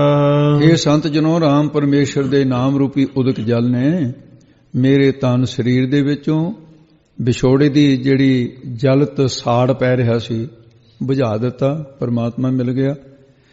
ਤੋ ਇਸ ਕਰਕੇ ਰਾਮ ਉਦਕ ਦੁਆਰੇ ਫਿਰ ਬੋਲੇ ਜੀ। ਰਾਮ ਉਦਕ ਤਨ ਜਲਤ ਬੁਝਾਇਆ। ਰਾਮ ਰੂਪੀ ਅੰਮ੍ਰਿਤ ਉਦਕ ਜਲ ਦੇ ਨਾਲ ਤਨ ਸੂਖਮ ਸਰੀਰ ਅੰਤःਕਰਨ ਵਿੱਚ ਵਿਛੋੜੇ ਦੀ ਜਿਹੜੀ ਜਲਨ ਸੀ ਉਸ ਨੂੰ ਬੁਝਾ ਲਿਆ। ਮਨ ਸ਼ਾਂਤ ਹੋ ਗਿਆ। ਆਹ ਤਰੀਕਾ ਹੈ ਮੇਰੇ ਮਨ ਸ਼ਾਂਤ ਹੋਣ ਦਾ। ਤੁਸੀਂ ਸਵਾਲ ਕਰਿਆ ਸੀ ਵੀ ਤੁਹਾਡਾ ਹਿਰਦਾ ਸ਼ਾਂਤ ਕਿਵੇਂ ਹੈ, ਤੇ ਮਹਾਰਾਜ ਸਾਹਿਬ ਜੀ ਕਬੀਰ ਸਾਹਿਬ ਜੀ ਨੇ ਹਾਂਜੀ ਰਹੋ ਬੋਲਦੇ ਰਹਾਉ। ਅਸਥਾਈ ਦੇ ਕੇ ਹੁਣ ਅੱਗੇ ਉਚਾਰਨ ਕਰਨਗੇ। ਇਹ ਸੁਣ ਕੇ ਕੋਲ ਬੈਠੇ ਮਹਾਤਮਾ ਨੇ ਕਿਹਾ, ਕਬੀਰ ਜੀ, ਮਨ ਨੂੰ ਮਾਰਨ ਦੇ ਵਾਸਤੇ ਤਾਂ ਘਰ-ਬਾਰ ਛੱਡ ਕੇ ਜੰਗਲਾਂ ਜਾਣਾ ਪੈਂਦਾ, ਤੁਸੀਂ ਘਰ ਵਿੱਚ ਪਰਿਵਾਰ 'ਚ ਬੈਠੇ ਹੋ। ਇਹ ਕਬੀਰ ਸਾਹਿਬ ਕਹਿਣ ਲੱਗੇ, ਤੁਹਾਨੂੰ ਕਿਹਨੇ ਕਹਿਤਾ ਵੀ ਜੰਗਲਾਂ ਜਾ ਕੇ ਮਨ ਮਰ ਜਾਂਦਾ, ਵੀ ਘਰ ਬੈਠੇ ਨਹੀਂ ਮਰ ਸਕਦਾ। ਅੱਗੇ ਫਿਰ ਫਰਮਾਨ ਕਰਦੇ ਹਨ, ਮਨ ਮਾਰਨ ਕਾਰਨ ਬਨ ਜਾਈਐ। ਹੇ ਮਹਾਤਮਾ ਜਨੋ, ਜੇ ਮਨ ਦੇ ਮੰਦੇ ਸੁਭਾਅ ਨੂੰ ਮਾਰਨ ਵਾਸਤੇ ਬਨ ਜੰਗਲਾਂ ਵਿੱਚ ਬਾਨਪ੍ਰਸਤੀ ਬਣ ਕੇ ਜਾਣਾ ਕਰੀਏ, ਪਰ ਇਹ ਤੁਸੀਂ ਧਿਆਨ ਰੱਖੋ, ਜਾਂ ਬਨ ਪਾਣੀ ਦੇ ਕਿਨਾਰੇ ਜਾਈਏ ਉੱਥੇ ਰਹੀਏ, ਬਨ ਬਾਣਿਆਂ ਨੂੰ ਬਣਾ ਕੇ ਭੇਖਾਂ ਨੂੰ ਧਾਰਨ ਕਰ ਲਈਏ, ਜਾਂ ਫਿਰ ਅਨੇਕਾਂ ਵੇਦਾਂ ਆਦਿ ਦੇ ਪਾਠ ਰੂਪੀ ਬਨ ਜੰਗਲ ਵਿੱਚ, ਉਹ ਜੰਗਲ ਹੈ ਗੂੜਾ, 80,000 ਸਰੋਪ ਕਰਮ ਕਾਂਡ ਦਾ, 16,000 ਉਪਾਸਨਾ ਕਾਂਡ ਦਾ, ਤੇ ਇਹਦੇ 4,000 ਗਿਆਨ ਕਾਂਡ ਦਾ, ਕਿਉਂ ਲੱਖ ਸੁਰਤੀ ਮੰਨੀ ਹੈ। ਇਹ ਤਾਂ ਜੰਗਲ ਹੈ ਇੱਕ ਬਹੁਤ ਬੜਾ ਹੈ। ਉਹਦੇ ਵਿੱਚ ਜੇ ਤੁਸੀਂ ਕਹੋ ਵੀ ਵੇਦ ਪੜ੍ਹਨ ਦੇ ਨਾਲ ਹੀ ਮਨ ਜਿਹੜਾ ਇਹ ਮਰ ਜਾਏ, ਐਸਾ ਨਹੀਂ ਹੈ। ਬਹੁਤ ਇਹ ਜਿਹੜੇ ਸਾਧਨ ਜਿਹੜੇ ਇਹ ਜੰਗਲੀ ਧੱਕਾ ਖਾਣ ਵਾਲੇ ਹਨ, ਪਰ ਇਸ ਨੂੰ ਸੋ ਜਲ ਬਿਨ ਭਗਵੰਤ ਨਾ ਪਾਈਐ। ਸੋ ਦਾ ਅਰਥ ਹੈ ਉਹ ਨਾਮ ਰੂਪੀ ਜਲ ਪਾਣੀ ਤੋਂ ਬਿਨਾ ਤ੍ਰਿਸ਼ਨਾ ਦੀ ਜਲਨ ਤੇ ਕਾਲ ਦੀ ਅਗਨੀ, ਮੋਹ ਦੀ ਅਗਨੀ, ਕ੍ਰੋਧ ਦੀ ਅਗਨੀ, ਵਿਸ਼ਿਆਂ ਦੀ ਅਗਨੀ, ਇਹ ਨਹੀਂ ਜਾ ਸਕਦੀ, ਬੁਝ ਨਹੀਂ ਸਕਦੀ ਹੈ। ਸੋ ਇਹ ਬਿਨ ਭਗਵੰਤ ਨਾ ਪਾਈ ਹੈ। ਭਗਵੰਤ ਪਰਮੇਸ਼ਰ ਜੋ ਖਟ ਭਗਾਸਪਨ ਹੈ, ਉਹਦੀ ਕਿਰਪਾ ਤੋਂ ਬਗੈਰ ਉਹ ਨਹੀਂ ਪਾਇਆ ਜਾ ਸਕਦਾ। ਉਹ ਆਪ ਹੀ ਕਿਰਪਾ ਕਰਦਾ ਹੈ, ਤਾਂ ਉਹਦੀ ਪ੍ਰਾਪਤੀ ਹੁੰਦੀ ਹੈ, ਉਹਦੇ ਨਾਮ ਦੀ ਪ੍ਰਾਪਤੀ ਹੁੰਦੀ ਹੈ। ਜਿਹ ਪਾਵਕ ਸੁਰ ਨਰ ਹੈ ਜਾਰੇ। ਕਹਿਣ ਲੱਗੇ ਸਤਸੰਗੀਓ, ਜਿਹੜੀ ਅੱਗ ਨੇ, ਜਾਂ ਕਾਲ ਰੂਪੀ ਪਾਵਕ ਅੱਗ ਨੇ, ਜਾਂ ਮਾਇਆ ਰੂਪੀ ਅੱਗ ਨੇ, ਤ੍ਰਿਸ਼ਨਾ ਰੂਪੀ ਅੱਗ ਨੇ, ਜੈਸੀ ਅਗਨ ਉਦਰ ਮੈਂ ਤੈਸੀ ਬਾਹਰ ਮਾਇਆ, ਮਾਇਆ ਅਗਨ ਸਭ ਇੱਕੋ ਜਿਹੀ ਕਰਤੇ ਖੇਦ ਰਚਾਇਆ। ਇਸ ਅੱਗ ਨੇ ਸੁਰ ਦੇਵਤੇ ਉਹ ਭੋਗਣ ਰੂਪ ਬਿਰਤੀ ਕਰਕੇ ਉਹ ਵੀ ਸੜ ਰਹੇ ਨੇ, ਪੂਜਾ ਕਰਾਉਣ ਰੂਪ ਉਹਨਾਂ ਦੇ ਅੰਦਰ ਲਾਲਚ ਹੈ। ਨਰ ਮਨੁੱਖ ਉਹ ਮਾਇਆ ਨੂੰ ਇਕੱਤਰ ਕਰਨ ਰੂਪ ਦੇ ਅੰਦਰ ਉਹ ਵੀ ਸੜ ਰਹੇ ਨੇ। ਵਿਸ਼ੇ ਭੋਗਣ ਰੂਪ ਦੇ ਸਾੜ ਪਾ ਦਿੱਤੇ ਨੇ ਇਸ ਮਾਇਆ ਨੇ, ਇਹ ਸਭ ਫੂਕ ਦਿੱਤੇ। ਕੀ ਦੇਵਤੇ, ਕੀ ਦੈਤ, ਕੀ ਮਨੁੱਖ, ਇਹ ਵਿਸ਼ਿਆਂ ਦੀ ਅੱਗ ਨੇ, ਕ੍ਰੋਧ ਦੀ ਅੱਗ ਨੇ, ਮੋਹ ਦੀ ਅੱਗ ਨੇ, ਸਾਰੇ ਸਾੜ ਦਿੱਤੇ ਹਨ। ਰਾਮ ਉਦਕ ਜਨ ਜਲਤ ਉਬਾਰੇ। ਮਹਾਤਮਾ ਜਨੋ, ਸਾਨੂੰ ਜਨ ਦਾਸਾਂ ਨੂੰ ਰਾਮ ਪਰਮੇਸ਼ਰ ਦੇ ਨਾਮ ਰੂਪੀ ਉਦਕ, ਨਾਮ ਰੂਪੀ ਜਲ ਨੇ ਇਸ ਜਲਤ ਤੋਂ ਉਬਾਰੇ ਕੀਏ ਬਚਾ ਲਿਆ ਹੈ। ਫਿਰ ਸਾਧੂ ਕਹਿਣ ਲੱਗੇ, ਕਬੀਰ ਸਾਹਿਬ ਜੀ, ਜਿਸ ਪਰਮੇਸ਼ਰ ਨੇ ਨਾਮ ਰੂਪੀ ਜਲ ਤੁਹਾਨੂੰ ਸ਼ਾਂਤੀ ਦੇ ਦਿੱਤੀ ਹੈ, ਉਹ ਪਰਮੇਸ਼ਰ ਰਹਿੰਦਾ ਕਿੱਥੇ ਹੈ? ਇਸ ਕਰਕੇ ਉਹਦਾ ਥੋੜਾ ਜਿਹਾ ਜਾਣਕਾਰੀ ਦਿਓ। ਕਹਿੰਦੇ ਹਨ, ਭਵ ਸਾਗਰ ਸੁਖ ਸਾਗਰ ਮਾਹੀ। ਕਹਿੰਦੇ ਭਾਈ, ਜੇ ਤੁਸੀਂ ਪਰਮਾਤਮਾ ਵਾਸਤੇ ਪੁੱਛਿਆ, ਇਹ ਸੰਤ ਜਨੋ, ਉਹ ਸੁਖਾਂ ਦਾ ਸਾਗਰ, ਇਤੋਂ ਅਰਥ ਸੁਖ ਸਾਗਰ, ਉਹ ਸੁਖਾਂ ਦਾ ਸਮੁੰਦਰ ਹੈ ਕਿਥੇ? ਕਹਿੰਦੇ ਭਵ ਸੰਸਾਰ, ਜਿਹੜਾ ਸੰਸਾਰ ਸਮੁੰਦਰ ਦੀ ਨਿਆਈ ਹੈ, ਜਿਹਦੇ ਭੈਦੈਕ ਕਾਲ ਦਾ ਡਰ, ਪਦਾਰਥਾਂ ਦਾ ਪਾਣੀ ਭਰਿਆ ਹੋਇਆ ਹੈ, ਉਹ ਭਵ ਸਾਗਰ ਕਹਿੰਦੇ ਨੇ। ਸੰਸਾਰ ਸਮੁੰਦਰ ਦੇ ਮਾਹੀ ਵਿੱਚ ਹੀ ਹੈ, ਭਾਵ ਵਿਆਪਕ ਹੋ ਰਿਹਾ ਹੈ।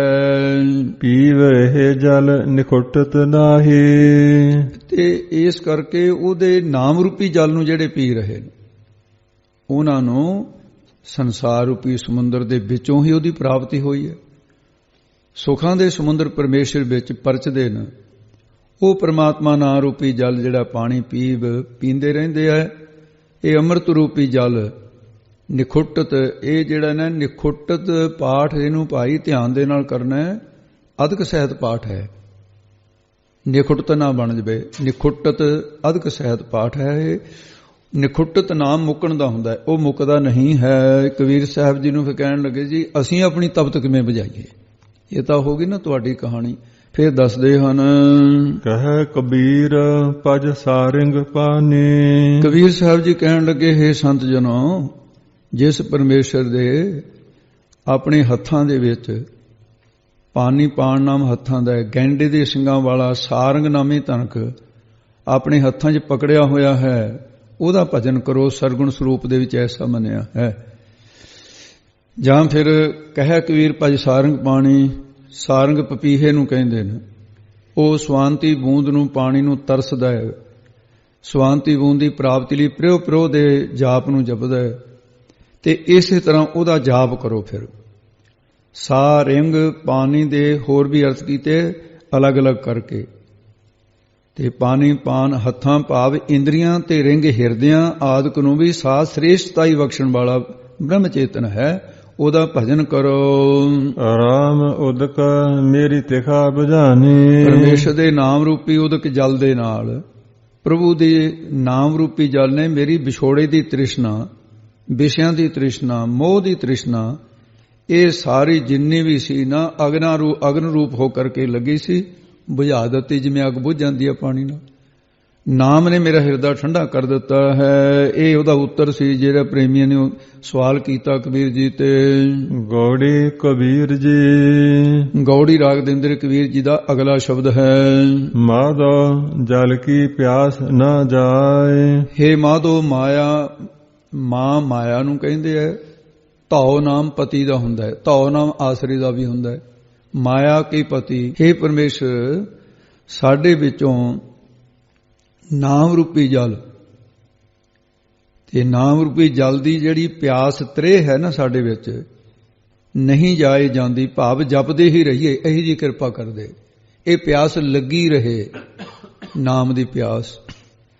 ਨਾਮ ਦੇ ਪਿਆਸੇ ਰਹੀ ਹੈ, ਕਿਉਂਕਿ ਜੇ ਪਾਣੀ ਦੀ ਪਿਆਸ ਲਊਗੀ ਤਾਂ ਹੀ ਪਾਣੀ ਨੂੰ ਯਾਦ ਕਰੂਗਾ ਕੋਈ। ਤੇਰੀ ਪਿਆਸ ਲੱਗੀ ਰਹੇ, ਤੇਰਾ ਨਾਮ ਜਪਦੇ ਰਹੀਏ, ਦਸ ਤੇਰੇ ਕੀ ਪਿਆਸ ਮਨ ਲੱਗੀ। ਇਉਂ ਕਹਿੰਦੇ ਹਨ, ਜਲ ਮਹਿ ਅਗਨ ਉੱਠੀ ਅਧਕਾਏ। ਇਹ ਨਾਮ ਰੂਪੀ ਜਲ ਪਾਣੀ ਦੇ ਮਹਿ ਹਿਰਦੇ ਦੇ ਵਿੱਚ ਆਉਣ ਕਰਕੇ ਸਾਡੇ ਹਿਰਦੇ 'ਚ ਆ ਗਿਆ। ਨਾਮ ਜਪਣ ਦੀ ਇੱਛਾ ਰੂਪੀ, ਤੇ ਇਹ ਫਿਰ ਜਿਹੜੀ ਹੈ ਨਾਮ ਜਪੀ, ਇਹਦੀ ਅੱਗ ਅਧਕਾਏ, ਬਹੁਤ ਜ਼ਿਆਦਾ ਉੱਠ ਖਲੋਤੀ ਹੈ। ਭਾਵ ਕੀ ਹੈ ਵੀ ਮੈਂ ਇੰਨਾ ਨਾਮ ਜਪਾਂ, ਇੱਕ ਦੂਜੀ ਲੱਖ ਹੋਏ, ਲੱਖ 20, ਲੱਖ ਗੇੜਾ ਆਖੀਏ ਇੱਕ ਨਾਮ ਜਗਦੀਸ਼, ਰੋਮ ਰੋਮ ਕਰਕੇ ਵੀ ਸਿਮਰਨ ਕਰੀਏ। ਐਸੀ ਮਨ ਦੇ ਅੰਦਰ ਇਹ ਖਿਆਲ ਅਧਕਾਏ, ਅਧਕਤਾ ਹੋ ਗਈ ਹੈ। ਫਿਰ ਬੋਲੋ ਜੀ, ਮਾਧੋ ਜਲ ਕੀ ਪਿਆਸ ਨਾ ਜਾਏ। ਇਹ ਮਾਧੋ ਮਾਇਆ ਦੇ ਪਤੀ ਈਸ਼ਵਰ, ਆਪ ਜੀ ਦੇ ਨਾਮ ਰੂਪੀ ਜਲ ਦੀ ਸਾਡੇ ਅੰਦਰ ਬਹੁਤ ਪਿਆਸ ਲੱਗੀ ਹੋਈ ਹੈ, ਤੇ ਆਪ ਜੀ ਐਸੀ ਕਿਰਪਾ ਦ੍ਰਿਸ਼ਟੀ ਕਰੋ, ਇਹ ਕਦੇ ਵੀ ਨਾ ਜਾਏ ਨਾ ਕਦੇ ਵੀ। ਹਰ ਵਕਤ ਵੀ ਅਸੀਂ ਨਾਮ ਜਪਦੇ ਰਹੀਏ।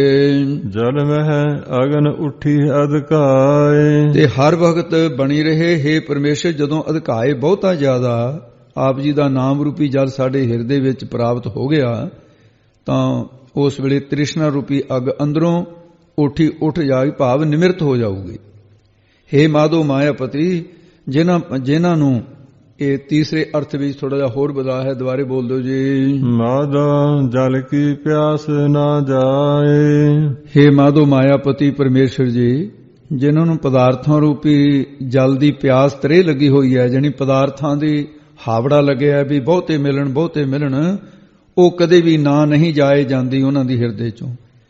ਤੇ ਇਸ ਕਰਕੇ ਜਲ ਮਹਿ ਅਗਨ ਉੱਠੀ ਅਧਕਾਏ, ਕਿਉਂਕਿ ਉਹਨਾਂ ਦੇ ਹਿਰਦੇ ਪਦਾਰਥਾਂ ਦੀ ਪਿਆਸ ਰੂਪੀ ਜਲ ਦੀ ਤ੍ਰਿਸ਼ਨਾ ਰੂਪੀ ਅੱਗ ਉੱਠ ਖਲੋਤੀ ਹੈ। ਇਸ ਕਰਕੇ ਉਹਨਾਂ ਦੀ ਪਿਆਸ ਨਹੀਂ ਜਾਂਦੀ, ਪਰ ਨਾਮ ਜਪਣ ਵਾਲਿਆਂ ਦੀ ਕਲ ਤਾਤੀ ਠੰਡਾ ਹਰਨਾ ਹੋ ਜਾਂਦਾ ਹੈ। ਅੱਗੇ ਦੱਸਦੇ ਨੇ, ਹੇ ਵਾਹਿਗੁਰੂ ਜੀ ਰਹਾਉ, ਅਸਥਾਈ ਦੇ ਕੇ ਫਰਮਾਉਂਦੇ ਆ, ਤੂੰ ਜਲ ਨਿਧ ਹਉ ਜਲ ਕਾ ਮੀਨ। ਹੇ ਵਾਹਿਗੁਰੂ, ਤੂੰ ਨਾਮ ਰੂਪੀ ਜਲ ਪਾਣੀ ਦਾ ਨਿੱਧ ਖਜ਼ਾਨਾ ਹੈ। ਜਿਵੇਂ ਸਮੁੰਦਰ ਦੀ ਪਾਣੀ ਦਾ ਖਜ਼ਾਨਾ ਹੈ ਸਮੁੰਦਰ, ਤੂੰ ਨਾਮ ਦਾ ਖਜ਼ਾਨਾ ਹੈ, ਨਿਧੀਆਂ ਦਾ ਖਜ਼ਾਨਾ ਹੈ। ਤੇਰਾ ਨਾਮ ਸਮੁੰਦਰ ਦੀ ਨਿਆਈ ਹੈ। ਇਸ ਕਰਕੇ ਤੂੰ ਜਲ ਨਿਧ ਹਉ ਜਲ ਕਾ ਮੀਨ ਨਾਮ ਹੁੰਦਾ ਮੱਛ ਦਾ। ਤੂੰ ਪਾਣੀ ਰੂਪ ਹੈ, ਅਸੀਂ ਤੇਰੇ ਵਿੱਚ ਮੀਨ ਮੱਛ ਦੀ ਨਿਆਈ, ਤੇਰੇ ਨਾਮ ਦੇ ਵਿੱਚ ਆਨੰਦ ਮਾਣਨ ਵਾਲੇ ਹਾਂ। ਤੇਰਾ ਨਾਮ ਜਪ ਕੇ ਜਲ ਮਹਿ ਰਹੋ ਜਲ ਹੈ ਬਿਨ ਖੀਨ। ਜਿਵੇਂ ਜਲ ਪਾਣੀ ਦੇ ਵਿੱਚ ਮੱਛ ਰਹਿ ਸਕਦਾ, ਪਰ ਉਹਦਾ ਅੰਤ ਨਹੀਂ ਪਾ ਸਕਦਾ, ਅਸੀਂ ਤੇਰਾ ਅੰਤ ਨਾ ਨਹੀਂ ਪਾ ਸਕਦੇ, ਪਰ ਸਾਡਾ ਜੀਵਨ ਹੈ। ਪਰ ਪਾਣੀ ਤੋਂ ਬਿਨਾਂ ਜਿਵੇਂ ਮੱਛ ਨਹੀਂ ਬਚ ਸਕਦਾ, ਉਹ ਪਾਣੀ ਤੋਂ ਬਿਨਾਂ ਤੜਫ ਕੇ ਮਰ ਜਾਂਦਾ ਹੈ। ਇਸੇ ਤਰ੍ਹਾਂ हे ਪਰਮੇਸ਼ਰ ਆਪ ਜੀ ਦੇ ਨਾਮ ਰੂਪੀ ਜਲ ਪਾਣੀ ਦੇ ਮਹਿ ਵਿੱਚ ਹੀ ਸਦਾ ਰਹੋ ਰਹਿੰਦੇ, ਸਾਡੀ ਸੁਰਤ ਉਹਦੇ ਵਿੱਚ ਹੀ ਰਹੇ ਨਾਮ ਦੇ। ਨਾਮ ਰੂਪੀ ਜਲ ਤੋਂ ਬਿਨ ਬਗੈਰ ਤੇ ਆਪਣੇ ਆਪ ਨੂੰ ਖੀਨ ਨਾਸ ਹੋਇਆ ਸਮਝਦੇ ਹਾਂ ਕਿ ਬਚ ਨਹੀਂ ਸਕਦੇ। ਪ੍ਰਮਾਣ ਨਹੀਂ ਦੇ ਤੂੰ ਜਲ ਨਿਦ ਮੀਨ ਹਮ ਤੇਰੇ ਕਰ ਕਿਰਪਾ ਸੰਗ ਰਖੀਜੈ। ਕਿਰਪਾ ਕਰਕੇ ਨਾਲ ਹੀ ਰੱਖਿਓ। ਮਰਨੰ ਬਿਸਰੰ ਗੋਬਿੰਦ ਹੈ, ਜੀਵਨ ਹਰ ਨਾਮ ਧਿਆਵਣਾ। ਪਾਣੀ ਤੋਂ ਬਿਨਾ ਮਛੀ, ਜੋ ਮਛਲੀ ਬਿਨ ਪਾਣੀ ਹੈ ਕਿਉਂ ਜੀਵਨ ਪਾਵੈ। ਉਹਦਾ ਜੀਵਨ ਪਾਣੀ ਹੈ, ਸਾਡਾ ਜੀਵਨ ਸੱਚੇ ਪਾਤਸ਼ਾਹ ਤੇਰਾ ਨਾਮ ਰੂਪੀ ਜਲ ਹੈ। ਤੂੰ ਪਿੰਜਰ ਹਾਂ ਸੁਵਟਾ ਤੋਰ। ਤੇ ਇਹਨੂੰ ਭਾਈ ਦੋ ਮਾਤਰਾ ਇਹ ਲੱਗੀਆਂ ਹੋਣ ਕਰਕੇ ਨਾ ਦਲੈਂਕੜ ਹੈ, ਔਂਕੜ ਨਹੀਂ ਹੈ। ਇਸੇ ਤਰ੍ਹਾਂ ਬੋਲਣਾ ਸੁਆਟਾ ਕਰਨਾ, ਸਵਾਟਾ ਨਾ ਬਣ ਜਾਵੇ, ਇੱਕ ਲੋਪ ਨਾ ਹੋ ਜਾਵੇ ਮਾਤਰਾ।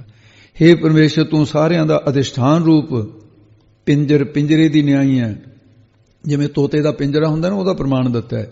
ਹਾਂ ਅਸੀਂ ਤੋਰ ਤੇਰੇ ਵਿੱਚ ਰਹਿਣ ਵਾਲਾ, ਮੈਂ ਤਾਂ ਸੁਆਟਾ ਤੋਤਾ ਹਾਂ। ਜਿਹੜਾ ਪਿੰਜਰੇ ਦੇ ਵਿੱਚ ਤੋਤਾ ਰਹਿੰਦਾ ਹੋਵੇ ਉਹ ਹਰ ਪ੍ਰਕਾਰ ਕਰਕੇ ਸੁਰੱਖਿਅਤ ਹੁੰਦਾ ਹੈ, ਉਹਦੇ ਵਿੱਚ ਆਨੰਦ ਮਾਣਦਾ ਹੈ। ਉਹ ਬਿੱਲਾ ਉਹਨੂੰ ਕੁਝ ਨਹੀਂ ਕਰ ਸਕਦਾ, ਨਹੀਂ ਬਿੱਲਾ ਪੈ ਜਾਂਦਾ ਉਹਨੂੰ ਮਾਰਨ। ਅੱਗੇ ਦੱਸਦੇ ਨੇ ਜਮ ਮੰਜਾਰ ਕਹਾ ਕਰੈ ਮੂਰ। ਜਿਹੜਾ ਤੋਤਾ ਪਿੰਜਰੇ ਦੇ ਵਿੱਚ ਹੈ, ਬਿੱਲਾ ਭਾਵੇਂ ਕੋਲ ਹੀ ਬੈਠਾ ਘੂਰ ਘੂਰ ਕੇ ਦੇਖੀ ਜਾਵੇ, ਪਾਂਜੇ ਪੁੰਜੇ ਜੇ ਮਾਰੀ ਜਾਵੇ, ਉਹਨੂੰ ਮਾਰ ਨਹੀਂ ਸਕਦਾ, ਘੂਰ ਘੂਰ ਕੇ ਦੇਖ ਸਕਦਾ ਹੈ। ਇਸੇ ਤਰ੍ਹਾਂ ਜਮ ਮਜ਼ਾਰ, ਜਮ ਰੂਪੀ ਮਜ਼ਾਰ ਬਿੱਲਾ, ਉਹ ਹੁਣ ਸਾਡਾ ਕੁਝ ਨਹੀਂ ਵਿਗਾੜ ਸਕਦਾ। ਪਿੰਜਰੇ ਦੀ ਨਿਆਈ ਤੂੰ ਸਾਡੀ ਰੱਖਿਆ ਕਰਨ ਵਾਲਾ ਹੈ। ਇਸੇ ਕਰਕੇ ਜਿਵੇਂ ਬਿੱਲਾ ਪਿੰਜਰੇ ਦੇ ਕਰਕੇ ਉਹਨੂੰ ਮਾਰ ਨਹੀਂ ਸਕਦਾ, ਤੇ ਤੂੰ ਮਾਰੇ ਪਿੰਜਰੇ ਦੀ ਨਿਆਈ ਹੈ, ਅਸੀਂ ਤੋਤੇ ਦੀ ਨਿਆਈ ਹੈ। ਹੁਣ ਜਮ ਰੂਪੀ ਜਿਹੜਾ ਬਿੱਲਾ ਹੈ ਕੀ ਵਿਗਾੜੇਗਾ ਮੇਰਾ? ਹੁਣ ਮੇਰਾ ਪ੍ਰਭ ਕੈ ਸਿਮਰਨ ਕਾਲ ਪਰ ਹੈ, ਮੇਰਾ ਕੁਝ ਨਹੀਂ ਵਿਗਾੜ ਸਕਦਾ ਹੈ। ਹਰ ਮੇਰਾ ਸਾਥੀ ਸੰਗ ਸਖਾਈ, ਦੁੱਖ ਸੁਖ ਸਿਮਰੀ ਤਹ ਮੌਜੂਦ ਜੰਮ ਪਰਾਮੋ ਕੋ ਕਹਾਂ ਡਰਾਈ। ਮੈਨੂੰ ਕਿਵੇਂ ਡਰਾਏਗਾ? ਹੁਣ ਐਸੇ ਪ੍ਰਮਾਣ ਦਿੱਤੇ ਹਨ। ਤੂੰ ਤਰਵਰ ਹਉ ਪੰਖੀ ਆਹੇ। हे ਪਰਮੇਸ਼ਰ ਤੂੰ ਤਾਂ ਤਰਵਰ ਸ੍ਰੇਸ਼ਟ ਰੁੱਖ ਦੀ ਨਿਆਈ ਹੈ। ਹਉ ਅਸੀਂ, ਮੈਂ ਬੈਰਾਗ ਵਿਵੇਕ ਰੂਪੀ ਖੰਭਾਂ ਵਾਲਾ, ਤੇਰੀ ਪ੍ਰਾਪਤੀ ਰੂਪੀ ਫਲ ਨੂੰ ਖਾਣ ਵਾਲੇ, ਅਸੀਂ ਪੰਛੀਆਂ ਦੀ ਨਿਆਈ ਹਾਂ ਮਹਾਰਾਜ, ਤੇਰੀ ਬੰਦਗੀ ਕਰਨ ਵਾਲੇ। ਆਏ ਹਾਂ ਅਸੀਂ ਤੇਰੇ। ਮੰਦ ਭਾਗੀ ਤੇਰੋ ਦਰਸ਼ਨ ਨਾਹੇ। ਮੰਦੇ ਭਾਗਾਂ ਵਾਲਿਆਂ ਨੂੰ ਤੇਰੇ ਦਰਸ਼ਨ ਦੀਦਾਰ ਨਹੀਂ ਹੁੰਦੇ ਹਨ। ਹੇ ਨਾਹੇ, ਹੇ ਪਤੀ ਪਰਮੇਸ਼ਰ ਤੇਰੋ ਤੁਹਾਡੇ ਜਿਹੜੇ ਦਰਸ਼ਨ ਦੀਦਾਰ ਕਰਕੇ ਮੰਦ ਭਾਗ, ਮੰਦਤਾਈ ਵਾਲੀ ਜਿਹੜੀ ਬਾਸਨਾ ਭਾਗੀ ਭੱਜ ਜਾਂਦੀ ਹੈ। ਇਹ ਮੰਦੀ ਬਾਸਨਾ ਜਿਹੜੀ ਮੰਦ ਭਾਗ, ਉਹ ਮੰਦਤਾਈ ਵਾਲੀ ਬਾਸਨਾ, ਉਹ ਵੀ ਦੌੜ ਜਾਂਦੀ ਹੈ ਨਾਮ ਦੇ ਪ੍ਰਤਾਪ ਕਰਕੇ। ਤੂੰ ਸਤਿਗੁਰ ਹਉ ਨੌਤਨ ਚੇਲਾ। ਜਿਸ ਪ੍ਰਕਾਰ ਗੁਰੂ ਦੇ ਕੋਲ ਕੋਈ ਨਵਾਂ ਚੇਲਾ ਆਵੇ, ਉਹ ਨੌਤਨ ਕਹਿੰਦੇ ਨਵੇਂ ਚੇਲੇ ਨੂੰ। ਉਹ ਜਿਹੜੇ ਪਹਿਲੇ ਚੇਲੇ ਨੂੰ ਪੈਰੇ ਨਹੀਂ ਲੱਗਣ ਦਿੰਦੇ। ਇੱਕ ਤਾਂ ਉਹਦਾ ਵਿਚਾਰੇ ਦਾ ਊਂ ਨਹੀਂ ਜੀ ਲੱਗਦਾ ਹੁੰਦਾ, ਇੱਕ ਫਿਰ ਉਹਨੂੰ ਉਹਦੀ ਪੈਰ ਨਹੀਂ ਲੱਗਣ ਦਿੰਦੇ। ਇਹ ਸਾਰਿਆਂ ਥਾਵਾਂ ਤੇ ਐਸਾ ਹੀ ਹਿਸਾਬ ਕਿਤਾਬ ਹੈ। ਤਾਂ ਪ੍ਰਮਾਣ ਦਿੱਤਾ ਨਾ, ਜੇ ਤਾਂ ਗੁਰੂ ਉਹਦਾ ਧਿਆਨ ਰੱਖੂਗਾ ਤਾਂ ਉਹਦਾ ਵਿਚਾਰੇ ਦਾ ਕੁਝ ਬਣ ਜਾਂਦਾ, ਨਹੀਂ ਤਾਂ ਉਹ ਨਿਠਾ ਦਿੰਦੇ ਨੇ, ਉਹਨੂੰ ਡਰਾ ਡਰਾ ਕੇ ਨਿਠਾ ਦਿੰਦੇ ਨੇ। ਤੋ ਇਸ ਕਰਕੇ ਤੂੰ ਸਤਿਗੁਰ, ਤੂੰ ਸਾਡਾ ਸਤਿਗੁਰੂ ਹੈ, ਰਾਖੀ ਕਰਨ ਵਾਲਾ, ਤਾਂ ਬਚਾਅ ਹੋ ਸਕਦਾ ਹੈ। ਇਸੇ ਪ੍ਰਕਾਰ ਹਉ ਨੌਤਨ ਚੇਲਾ, ਮੈਂ ਤਾਂ ਤੇਰਾ ਨਵਾਂ ਹੀ ਭਗਤ ਹਾਂ ਮਹਾਰਾਜ। ਇਸ ਕਰਕੇ ਆਪ ਕਿਰਪਾ ਕਰੋ ਮੇਰੇ ਤੇ, ਰਹਿਮਤ ਕਰਨੀ ਮਹਾਰਾਜ। ਕਹਿ ਕਬੀਰ ਮਿਲ ਅੰਤ ਕੀ ਬੇਲਾ। ਤੇ ਤੂੰ ਸੱਚੇ ਪਾਤਸ਼ਾਹ ਅੰਤ ਦੇ ਵੇਲਾ, ਕਬੀਰ ਸਾਹਿਬ ਜੀ ਕਹਿੰਦੇ ਨੇ ਅੰਤ ਦੇ ਵੇਲੇ ਸਹਾਇਤਾ ਕਰਨ ਵਾਲਾ ਹੈ। ਤੂੰ ਆਦਿ ਵਿਆਧੀ ਉਪਾਧੀ ਆਦਿ ਰੋਗਾਂ ਤੋਂ ਮੇਰੀ ਰੱਖਿਆ ਕਰਨ ਵਾਲਾ ਹੈ। ਕਬੀਰ ਸਾਹਿਬ ਜੀ ਨੇ ਫਰਮਾਨ ਕੀਤਾ, ਕਹਿ ਕਥਨ ਕਰਦੇ, ਹੇ ਪਰਮੇਸ਼ਰ ਮੈਨੂੰ ਆ ਕੇ ਮਿਲਣਾ ਕਰ। ਇਹ ਮਨੁੱਖਾ ਜਨਮ ਰੂਪੀ ਅੰਤ ਕੀ ਵੇਲਾ, ਅੰਤ ਦੀ ਵਾਰੀ ਹੈ। 84 ਲੱਖ ਜੋਨਾਂ ਦੇ ਵਿੱਚੋਂ ਮੈਂ ਇਹਦੇ 'ਚ ਆ ਗਿਆ। ਹੁਣ ਅੰਤ ਦੀ ਵੇਲਾ ਮੁੜ ਕੇ ਨਹੀਂ, ਫੇਰ 84 ਤਿਆਰ ਹੈ। ਹੇ ਪਰਮੇਸ਼ਰ ਜਦੋਂ ਤੂੰ ਮੈਨੂੰ ਆ ਕੇ ਮਿਲ ਗਿਆ ਤਾਂ ਮੇਰੇ ਅੰਤ ਦਾ ਵੇਲਾ ਸਮਾਂ ਕੀ ਆਵੇਗਾ? ਭਾਵ ਜਮ ਕੀ ਕਰੇਗਾ? ਮੈਨੂੰ ਅੰਤ ਦਾ ਸਮਾਂ ਨਹੀਂ ਆਏਗਾ, ਕਾਲ ਤੋਂ ਰਹਿਤ ਹੋ ਜਾਊਂ ਮੈਂ। ਹੇ ਪਰਮੇਸ਼ਰ ਇਹ ਮਨੁੱਖਾ ਜਨਮ ਤੂੰ ਮੈਨੂੰ ਮਿਲਣ ਦੇ ਲਈ, ਤੇ ਅੰਤ ਕੀ ਧਰਮ ਰਾਜ ਦੀ ਬੇਲਾ ਅਵੇਲਾ ਹੀ ਹੋ ਰਿਹਾ, ਫਿਰ ਤਾਂ ਚਿੰਬੜ ਜਾਏਗਾ, ਨਹੀਂ ਚਿੰਬੜੇਗਾ। ਸੰਸਾਰ ਰੂਪੀ ਬੇਲਾ ਨਾਮ ਜੰਗਲ ਦਾ ਵੀ ਹੁੰਦਾ ਹੈ। ਸੰਸਾਰ ਰੂਪੀ ਜੰਗਲ ਦੇ ਵਿੱਚ ਮੈਨੂੰ ਪੈਣਾ ਨਹੀਂ ਪਵੇਗਾ। ਤੇ ਇਸ ਕਰਕੇ ਤੇਰੇ ਨਾਲ ਮਿਲਣ ਕਰਕੇ ਮੈਨੂੰ ਸੰਸਾਰ ਰੂਪੀ ਬੇਲਾ ਜੰਗਲ ਬੇਲੇ ਵਿੱਚ ਕੀ ਪੈਣਾ ਪਵੇਗਾ, ਭਾਵ ਨਹੀਂ ਪੈਣਾ ਪਵੇਗਾ। ਗੌੜੀ ਕਬੀਰ ਜੀ। ਕਬੀਰ ਸਾਹਿਬ ਜੀ ਨੇ ਇਹ ਸ਼ਬਦ ਉਸ ਵੇਲੇ ਉਚਾਰਨ ਕੀਤਾ ਹੈ। ਇੱਕ ਘਟਨਾ ਇਹਦੇ ਪਿੱਛੇ, ਉਹ ਕੀ ਹੋਇਆ ਸਾਧ ਸੰਗਤ। ਕਬੀਰ ਸਾਹਿਬ ਜੀ ਤਾਂ ਨਾਮ ਦੇ ਰੰਗ ਵਿੱਚ ਰੰਗੇ ਰਹਿੰਦੇ ਸੀ ਹਾਲਵੇ। ਉਸੇ ਨਗਰੀ ਦੇ ਵਿੱਚ ਇੱਕ ਚੋਰ ਕਿਤੇ ਚੋਰੀ ਕਰਨ ਆਇਆ ਸਾਧ ਸੰਗਤ, ਤੇ ਕੁਛ ਤਾਂ ਇਹ ਵੀ ਲਿਖਿਆ ਵੀ ਚੋਰ ਬਾਕੀ ਦੇ ਭੱਜ ਗਏ, ਉਹ ਕੱਲਾ ਚੋਰ ਕਿਤੇ ਡਿੱਕੇ ਆ ਗਿਆ। ਕੁਝ ਇਹ ਵੀ ਚੋਰੀ ਅਜੇ ਕਰੀ ਨਹੀਂ ਸੀ, ਪਹਿਲਾਂ ਹੀ ਰੌਲਾ ਪੈ ਗਿਆ। ਕਬੀਰ ਸਾਹਿਬ ਰਾਤ ਨੂੰ ਜਿਹੜਾ ਰਾਤ ਢਲੀ ਹੋਈ ਹੈ, ਭਿੰਨੀ ਰੈਣੜੀਏ ਚਮਕਨ ਤਾਰੇ, ਉਹ ਭਜਨ ਸਿਮਰਨ ਕਰਦੇ ਸੀ। ਕਬੀਰ ਸਾਹਿਬ ਦਾ ਬੂਹਾ ਖੁੱਲ੍ਹਾ ਸੀ। ਗਰੀਬਾਂ ਦੇ ਕਿੱਥੇ ਸਾਧ ਸੰਗਤ ਇਹੋ ਜਿਹੇ ਇੰਤਜ਼ਾਮ ਹੁੰਦੇ ਸੀ ਜਿਹੇ ਜਿਹੇ ਅੱਜ ਕੱਲ੍ਹ ਹੈ। ਉਹ ਨੱਠ ਕੇ ਚੋਰ ਕਬੀਰ ਦੇ ਘਰ ਆ ਵੜਿਆ ਤੇ ਕਬੀਰ ਦੇ ਚਰਨ ਫੜ ਲਏ। ਕਹਿੰਦਾ ਜੀ ਮੇਰੀ ਰੱਖਿਆ ਕਰੋ। ਕਹਿੰਦੇ ਕੌਣ ਹੈ ਤੂੰ? ਕਹਿੰਦਾ ਜੀ ਮੈਂ ਚੋਰ ਹਾਂ। ਕਹਿੰਦੇ ਭਾਈ ਰੱਖਿਆ ਤਾਂ ਕਰ ਲਾਂਗੇ, ਬਈ ਪਹਿਲਾਂ ਪਰਨ ਕਰ, ਵੀ ਚੋਰੀ ਤਾਂ ਨਹੀਂ ਕਰੇਗਾ ਮੁੜ ਕੇ, ਤਾਂ ਰੱਖਿਆ ਕਰਾਂਗੇ। ਕਹਿੰਦਾ ਜੀ ਮੈਂ ਪਰਨ ਕਰਦਾ, ਮੁੜ ਕੇ ਮੈਂ ਨਹੀਂ ਚੋਰੀ ਕਰੂੰ। ਕਹਿੰਦੇ ਕੋਈ ਗੱਲ ਨਹੀਂ, ਜੇ ਤੂੰ ਪਰਨ ਕਰਦਾ ਪੱਕਾ ਰਹੀ ਚਰਨ। ਕਹਿੰਦਾ ਜੀ ਪੱਕਾ ਰਹੂੰ। ਕਹਿੰਦੇ ਉਹ ਮੰਜਾ ਪਿਆ ਵਿਹਲਾ, ਉਹਦੇ 'ਤੇ ਪੈ ਜਾ, ਕੱਪੜਾ ਲੈ ਲਾ, ਉੱਥੇ ਲੈ ਲਿਆ। ਪਿੱਛੋਂ ਆ ਗਏ ਲੋਕ ਇਕੱਠੇ ਹੋ ਗਏ। ਕਬੀਰ ਜੀ ਚੋਰ ਦੇ ਪਿੱਛੇ ਅਸੀਂ ਆਏ ਹਾਂ, ਅੱਗੇ ਮੂਹਰੋਂ ਵੀ ਘੇਰਾ ਪਿਆ ਸੀ, ਉਧਰ ਵੀ ਨਹੀਂ ਗਿਆ। ਕੋਠੇ ਤੇ ਚੜ੍ਹਨ ਵਾਸਤੇ ਕੋਈ ਜਗ੍ਹਾ ਸੀ, ਪਿੱਛੇ ਅਸੀਂ ਸੀ, ਤੇਰੇ ਘਰ ਵੜਿਆ। ਉਹ ਕਹਿੰਦਾ ਵੀ ਜੇ ਤੈਨੂੰ ਇਹ ਲੱਗਦਾ ਵੀ ਮੇਰੇ ਘਰ ਚੋਰ ਹੈ, ਤਲਾਸ਼ੀ ਲੈ ਲਓ। ਉਹ ਕਹਿੰਦੇ ਸਾਧ ਚੋਰ ਸਭ ਬ੍ਰਹਮ ਪਛਾਨੋ, ਸਾਡੀ ਤਾਂ ਦ੍ਰਿਸ਼ਟੀ ਚੋਰ ਕੋਈ ਹੈ ਨਹੀਂ, ਸਾਨੂੰ ਤਾਂ ਬ੍ਰਹਮੇ ਬ੍ਰਹਮ ਦਿਸਦਾ, ਤੁਹਾਨੂੰ ਚੋਰ ਦਿਸਦਾ, ਪਕੜ ਲਓ। ਉਹ ਕਹਿੰਦੇ ਠੀਕ ਆ, ਦਿਖਾ। ਚਲੋ ਜੀ। ਕਹਿੰਦੇ ਵੀ ਕਹਿੰਦੇ ਇਹ ਮੇਰੇ ਘਰ ਵਾਲੀ ਦਾ ਮੰਜਾ ਹੈ, ਲੋਈ ਪਈ ਹੈ, ਉੱਠ ਖੜੀ ਵਿਚਾਰੀ ਲੋਈ ਵੀ ਉਸ ਵੇਲੇ, ਇਹ ਲੋਈ ਦਾ ਹੈ। ਆਹ ਮੰਜਾ ਮੇਰਾ ਹੈ, ਮੈਂ ਭਜਨ ਕਰਦਾ ਸੀ ਤਾਂ ਮੰਜਾ ਵਿਹਲਾ ਹੈ। ਉਹ ਮੇਰੇ ਕਮਾਲੇ ਪੁੱਤ ਦਾ ਮੰਜਾ ਹੈ, ਉਹ ਮੇਰੀ ਕਮਾਲੀ ਬੇਟੀ ਦਾ ਮੰਜਾ ਹੈ, ਤੇ ਆਖੇ ਮੇਰਾ ਜਵਾਈ ਪਿਆ ਹੈ। ਉਹ ਚੋਰ ਨੂੰ ਜਵਾਈ ਕਹਿ ਦਿੱਤਾ ਕਬੀਰ ਸਾਹਿਬ ਨੇ। ਉਹ ਕਹਿੰਦੇ ਵੀ ਦੇਖ ਕਮਾਲੀ ਦੇ ਨਾਲ ਮੰਜਾ ਡਿਆ ਹੋਇਆ। ਉਹਨੇ ਕਿਹਾ ਵੀ ਉਹ ਵੀ ਇਸ ਤਾਂ ਫਿਰ ਗਲਤੀ ਕੀਤੀ, ਭਗਤ ਜੀ ਦੇ ਘਰ ਚਲੋ ਜਵਾਈ ਆਇਆ ਸੀ, ਉੱਥੋਂ ਮੁੜਿਆ ਆਇਆ। ਉਹ ਹੁਣ ਭਲਾ ਮਾਨਸ ਪਿਆ ਹੋਇਆ, ਪਹਿਲਾਂ ਤਾਂ ਡਰਦਾ ਮਾਰਾ ਜਾਨ ਬਚਾਉਣ ਦੀ ਸੀ। ਜਦ ਕਹਿਤਾ ਕਬੀਰ ਸਾਹਿਬ ਨੇ ਜਵਾਈ, ਉਹਦੇ ਮਨ ਦੇ 'ਚ ਮੰਦੀ ਵਾਸ਼ਨਾ ਫੁਰਿਆਈ ਕਬੀਰ ਦੀ ਧੀ ਵਾਸਤੇ। ਤੇ ਉਸੇ ਵੇਲੇ ਫਿਰ ਕਲਾ ਕੈਸੀ ਵਰਤੀ, ਅੰਤਰਜਾਮੀ ਪਰਮੇਸ਼ਰ ਨੇ ਫਿਰ ਅਹੀ ਜੀ ਕਲਾ ਵਰਤਾਈ ਤੇ ਉਹ ਤਾਂ ਜਿਹੜਾ ਮਰਜ਼ੀ ਰੂਪ ਧਾਰਨ ਕਰ ਗਏ, ਸੱਪ ਬਣ ਕੇ। ਤੇ ਕਬੀਰ ਸਾਹਿਬ ਦੀ ਧੀ ਕਮਾਲੀ ਦੇ ਔਰ ਉਹ ਚੋਰ ਦੇ ਵਿਚਾਲੇ ਫਣ ਤਾਣ ਕੇ ਖੜ ਗਿਆ, ਬੜਾ ਸਾਰਾ ਕੋਬਰਾ ਸੱਪ ਜਿਵੇਂ ਹੁੰਦਾ। ਜਦੋਂ ਉਹਨੇ ਦੇਖਿਆ ਨੱਠ ਕੇ ਕਹਿੰਦਾ ਕਬੀਰ ਜੀ ਮੈਨੂੰ ਰੱਖ ਲਓ। ਕਹਿੰਦੇ ਹੁਣ ਕੀ ਹੋ ਗਿਆ? ਕਹਿੰਦਾ ਜੀ ਪਾਪ ਹੋ ਗਿਆ ਮੇਰੇ ਕੋਲੋਂ, ਤੁਸੀਂ ਮੈਨੂੰ ਪਨਾਹ ਦਿੱਤੀ, ਤੁਸੀਂ ਮੇਰੀ ਰੱਖਿਆ ਕੀਤੀ। ਜਦ ਤੁਸੀਂ ਜਵਾਈ ਕਹਿਤਾ ਮੇਰੇ ਮਨ ਦੇ ਵਿੱਚ ਨਾ ਮੰਦੀ ਵਾਸ਼ਨਾ ਹੋ ਗਈ ਸੀ ਤੁਹਾਡੀ ਧੀ ਵਾਸਤੇ, ਤੇ ਸੱਪ ਹੁਣ ਮੈਨੂੰ ਵੱਢ ਖਾਊਗਾ। ਕਹਿੰਦੇ ਕੁਛ ਨਹੀਂ ਕਹਿੰਦਾ, ਜਿਵੇਂ ਚੋਰੀ ਦਾ ਪਰਨ ਕੀਤਾ ਕਹਿੰਦੇ ਇਸ ਤਰ੍ਹਾਂ ਪਰਾਏ ਸਰੀਰ ਦਾ ਪਰਨ ਵੀ ਕਰਦੇ, ਨਹੀਂ ਤਾਂ ਖਾਜੂ ਸੱਪ ਦੇ ਨੂੰ। ਕਹਿੰਦਾ ਜੀ ਮੈਂ ਛੱਡਿਆ। ਤੇ ਕੁਛ ਤਾਂ ਇਤਿਹਾਸ ਕਹਿੰਦਾ ਹੈ ਵੀ ਲੋਈ ਨੇ ਵੀ ਸੁਣੀ ਇਹ ਗੱਲ, ਤੇ ਕਮਾਲੀ ਐਡੀ ਉਸ ਬ੍ਰਹਮ ਗਿਆਨਨ ਮਾਂ ਜਿਹਨੂੰ ਮਿਲੀ ਹੈ, ਉਹਦੀ ਕੁੱਖ ਮਿਲੀ ਹੈ, ਕਬੀਰ ਵਰਗਾ ਪਿਤਾ ਮਿਲਿਆ।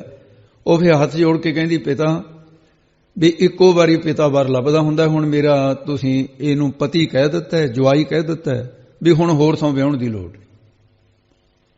ਉਹਨੂੰ ਕਹਿਣ ਲੱਗੇ ਲੈ ਭਾਈ ਹੁਣ ਤੂੰ ਆਇਆ ਤਾਂ ਚੋਰੀ ਵਾ। ਕਬੀਰ ਸਾਹਿਬ ਨੇ ਫਿਰ ਉਹਨੂੰ ਅੱਬਲ ਦਰਜੇ ਦਾ ਉੱਚ ਕੋਟੀ ਦਾ ਸਾਧੂ ਬਣਾਇਆ, ਪ੍ਰਚਾਰਕ ਬਣਾਇਆ ਆਪਣੇ ਮਤ ਕਰਨ ਦਾ, ਤੇ ਨਾਲੇ ਆਪਣੀ ਧੀ ਦਿੱਤੀ।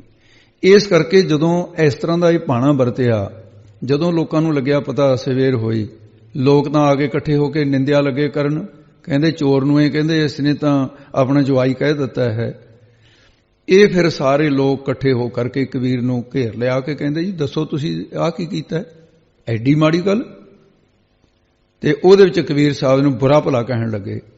ਉਸ ਵੇਲੇ ਕਬੀਰ ਸਾਹਿਬ ਨੇ ਇਹ ਸ਼ਬਦ ਉਚਾਰਨ ਕੀਤਾ ਹੈ, ਸੁਣੋ ਜੀ। ਜਬ ਹਮ ਏਕੋ ਏਕ ਕਰ ਜਾਣਿਆ, ਜਦੋਂ ਹਮ ਅਸੀਂ ਚੋਰਾਂ ਤੇ ਸਾਧੂਆਂ ਨੂੰ ਇੱਕੋ ਜਿਹਾ ਕਰਕੇ ਨਿਸ਼ਚੇ ਕਰ ਲਿਆ, ਜਾਣਿਆ ਹੈ।